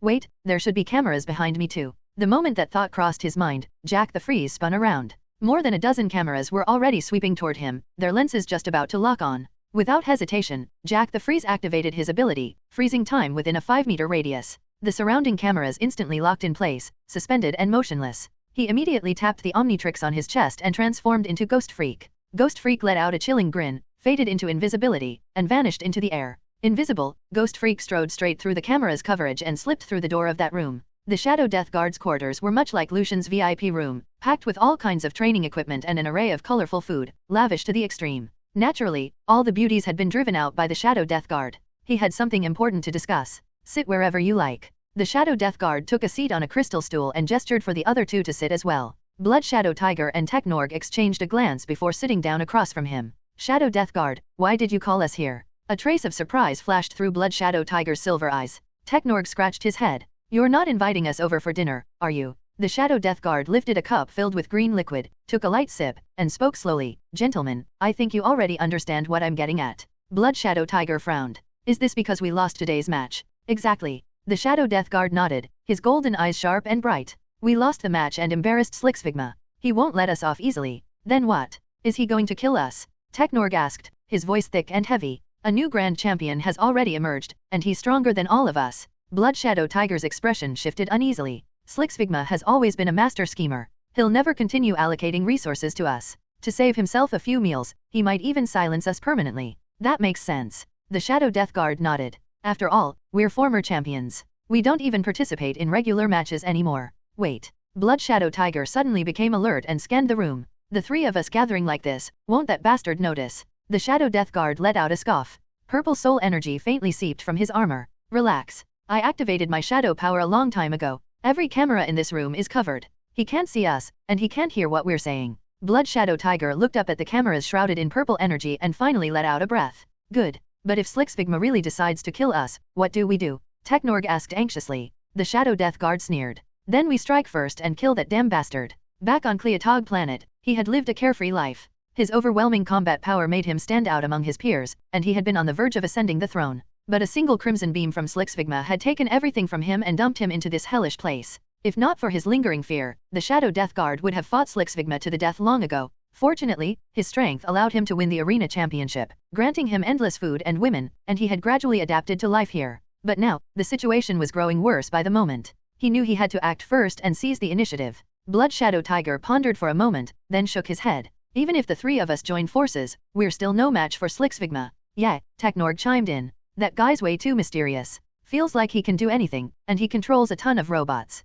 Just the 3 of us. We can incite the other aliens, the Shadow Death Guard said. They've been imprisoned here for a long time. Their resentment runs deep. Every one of them wants to tear Slixfigma to pieces. His golden eyes burned fiercely, like blazing furnaces. Do you really think that'll work? Blood Shadow Tiger asked, resting his chin on his hand. Technorg slammed his fist down, smashing the table into fragments. He burst into laughter. Perfect. Then it's settled? I've hated that dead fish-eyed bastard for a long time. You 2 wait here. I'll head to the cafeteria and start rallying those little brats. But there's one problem. The Shadow Death Guard hesitated. What problem? Say it. This isn't the time to hold anything back, Blood Shadow Tiger pressed. The Shadow Death Guard pointed behind Blood Shadow Tiger. Every one of us has an electrical control device installed in our bodies. The real problem is figuring out how to remove it. Even after becoming champions, those devices were still embedded in them like brands burned into ancient criminals. The moment they showed any sign of rebellion, the red robots would immediately press the trigger, activating the device and releasing a terrifying surge of high-voltage electricity. Blood Shadow Tiger clenched his fists in fury. That damn thing. I tried ripping it out before, but the second I used any force, it triggered and discharged a horrifying amount of electricity. Technorg nodded in agreement. They had all tried removing the controller, and every attempt ended in failure. No one could withstand that level of voltage. Unless there's someone who isn't afraid of electricity and can pull it out for us, the Shadow Death Guard sighed. He knew it was impossible. If such a being existed, they wouldn't be imprisoned here in the first place. Blood Shadow Tiger and Technorg lowered their heads in defeat. The fighting spirit they had just regained was instantly extinguished. Were they really going to sit here and wait for death? Was there truly no other way? Suddenly, a hoarse voice echoed through the room. I can help you remove the controller. A figure slowly took shape out of thin air. Ghost Freak emerged from the void. The three of them jolted in shock and immediately assumed combat stances, staring in disbelief at the terrifying figure before them. Pale skin crisscrossed with pitch-black cracks, a single violet eye glowing ominously, cold air spilling from his body. When did you get here? Blood Shadow Tiger snarled, clenching his iron fists. If this thing reported them to Slixfigma, they would be as good as dead. Technorg raised his meteor hammer, murderous intent surging as he prepared to strike Ghost Freak. Wait, the Shadow Death Guard shouted. Surrounded by swirling purple soul energy, he stepped forward, lotus-like patterns blooming beneath his feet. He stopped in front of Ghost Freak and asked calmly, "You said you can help us. Are you telling the truth?" "Of course," Ghost Freak replied with a sinister smile. Blood Shadow Tiger crossed his arms and snorted. "You're the current Grand Champion now. You have endless wealth, status, and more beauties than you could ever choose from. Are you really willing to give all that up and work with us?" "Exactly," Technorg added, scratching his head sheepishly. "So many beauties. I wouldn't want to leave either. Especially that lizard girl. I still can't forget her, hehe." Hearing their doubts, Ghost Freak let out a cold laugh. "No matter how good the food or how beautiful the women are, they'll never compare to home. Besides, I don't want to spend my entire life trapped here, waiting to be slaughtered." "That makes sense." Blood Shadow Tiger's attitude shifted completely. He muttered thoughtfully, "I miss my tigress back home." This ship had captured tigresses before, but none of them were from his own race. They simply weren't to his taste. After a long silence, the Shadow Death Guard raised his head and looked at Ghost Freak solemnly. "All right, I'll trust you, but show us your sincerity first. Help us remove the controller." "Easy," Ghost Freak said hoarsely, tapping the Omnitrix on his chest. Thud. Ghost Freak's pale skin rapidly changed, turning pitch black. Yellow plug-like connectors protruded from his claws, and two long antennae sprouted from his head. Feedback. Tall and slender, its dark, glossy skin looked like an insulating sheath wrapped around live wires, preventing the electricity inside its body from leaking out. Two antennae swayed atop Feedback's head, and between them sat a single emerald green eye that shifted subtly, sharp and full of life. Yellow plugs jutted from its fingers, elbows, and shoulders, capable of absorbing an enemy's energy, refining it into electricity to store within its body or rebound straight back. Facing the towering Feedback, the three on the opposite side were completely stunned. What kind of alien was this? With such skinny arms and legs, thin as a monkey's, could it really rip out their controllers? "Hey, listen," Blood Shadow Tiger said, unable to stay quiet any longer.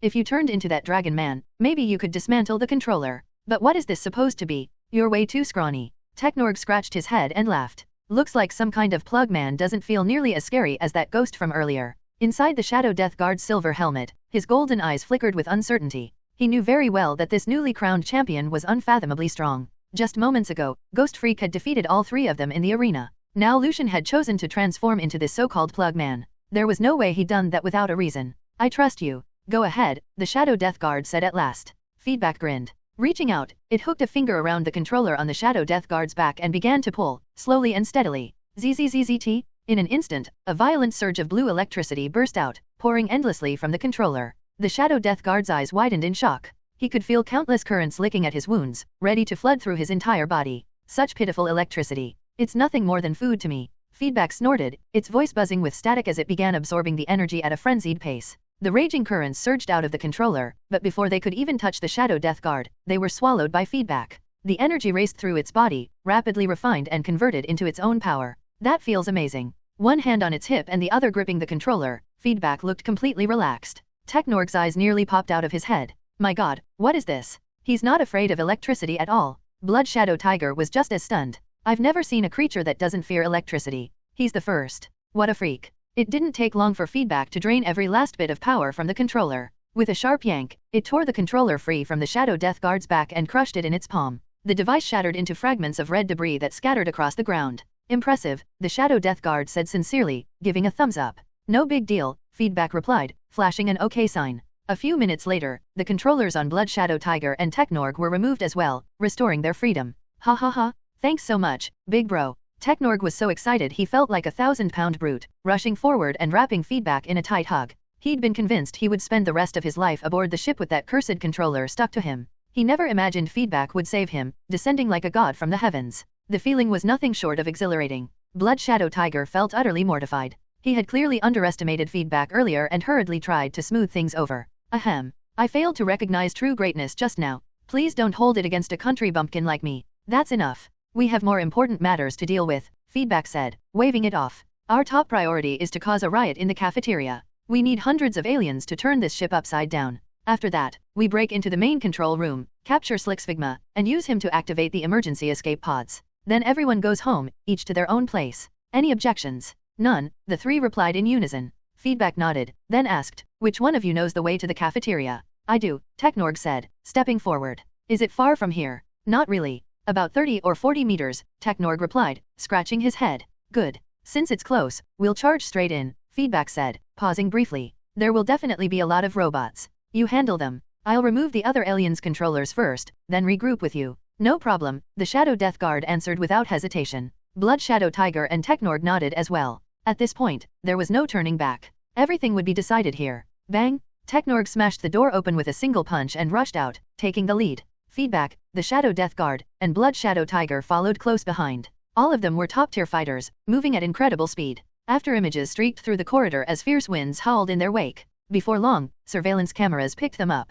Slixfigma flew into a rage. Ungrateful traitors? After all the resources I poured into them, they dare betray me? They're asking for death. The more he thought about it, the angrier he became. Without delay, he dispatched 80 warrior robots, teleporting them to the cafeteria entrance to block the group's path and wipe them out. Countless crimson robots surged forward, wielding laser blades and riding floating spheres. Packed tightly together, they poured toward the group like a horde of unleashed zombies. Die? I've put up with you long enough. Technorg roared. He charged head-on, his massive frame slamming forward and instantly crushing 3 or 4 robots beneath him. He sprang back up and swung his hardened flail wildly, unleashing brutal force as he smashed robot after robot. His momentum was overwhelming. Some of the robots tried to activate Technorg's controller, but it was useless. The device had already been destroyed by Feedback. Seeing Technorg's ferocity, the other two refused to fall behind. Blood Shadow Tiger dropped to all fours and let out a terrifying roar. With a powerful kick of its hind legs, it shot forward as a red blur, relentlessly slaughtering the enemy. Wherever it passed, only wreckage remained.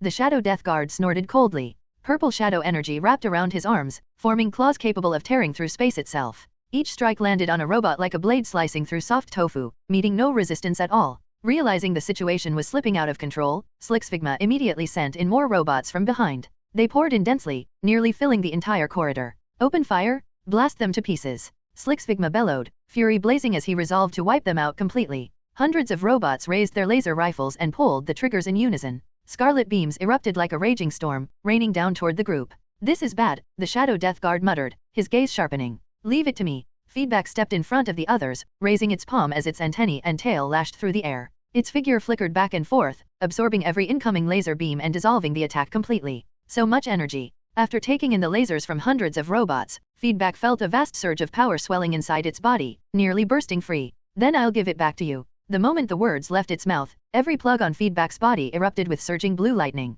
The arcs spiraled and pierced forward, intertwining into a massive bolt of azure thunder. Like a roaring thunder dragon, it surged ahead and swallowed the entire swarm of robots in an instant. Boom! Blinding blue and white lightning flooded the corridor ahead, exploding with a thunderous roar. Feedback went all out, rebounding the hundreds of lasers it had absorbed in one savage release, the counterattack ferocious beyond measure. As the searing light gradually faded, the scene inside came into view. The once smooth corridor was now riddled with craters. The ground was carpeted with red wreckage, scattered components, and severed cables strewn in every direction, charred black and still belching thick smoke. In a single exchange, hundreds of warrior robots had been wiped out. Such terrifying firepower. Shadow Death Guard's eyes flickered with shock. Inside the control room, Slixfigma stared wide-eyed, clutching his head. That's a conductoid? Damn it. All 4 champions throughout history have betrayed me. Since you're all courting death, I'll grant your wish. With a furious command, Slixfigma deployed every remaining robot aboard the ship, teleporting them to the corridor outside the cafeteria. 500 warrior robots surged forward in dense ranks, wielding blades and massive axes. Fearless and relentless, they charged ahead at full speed. Slixfigma's database contained records on conductoids. Knowing they could absorb energy-based attacks, he abandoned laser fire entirely and ordered the robots into close combat instead. This is bad. There are too many of them. Technorg roared. Swinging his flail with all his strength, he smashed open the cafeteria doors and stormed inside. The others followed close behind, charging into the cafeteria as well. The moment Technorg entered, he threw his head back and bellowed at the top of his lungs. Brothers, the time to fight back has come. We don't belong here. We were all captured by Slixfigma. He forced us to fight for entertainment, just so he could rake in profit. Blood Shadow Tiger stepped forward, raising a clenched fist. That's right. You risk your lives every single day, and what do you get in return? A pile of purple sludge? Brothers, don't you want to go home? Don't you miss your families? Join the resistance. Shadow Death Guard called out loudly. With us 4 former champions leading you, we will defeat Slixfigma. Rise up with us. Technorg's voice thundered. Rise up with us. Blood Shadow Tiger echoed. Rise up with us. Shadow Death Guard repeated. Hundreds of aliens in the cafeteria froze in place, shock and disbelief written across their faces. Everything was happening far too suddenly. Then, an octopus alien stepped forward. Friends, now is the time to resist, he shouted, his eyes burning with resolve. With several champions leading us, why should we still fear Slixfigma? If we don't fight back now, then when? 10 years from now? 100. By then, everyone we once knew back home will be dead and buried. Are you really willing to live as slaves forever? His words grew more impassioned by the second, striking straight at the hearts of his fellow prisoners. That's right. Why should we be enslaved? Defeat Slixfigma? Give us back our freedom. Charge? Kill anyone who stands in our way. Kill, kill. The entire cafeteria erupted. Voices clashed and roared together as countless aliens were swept up in the frenzy. Flames burned in their eyes now, filled with an overwhelming hunger for freedom. Oh yeah, we can finally go back to Earth. Ben shouted excitedly as he was carried along by the crowd. Kevin snorted coldly. When we catch Slixfigma, I'm beating it to a pulp. Thud. A flash of eerie green light flared as Ben transformed into Ghost Freak.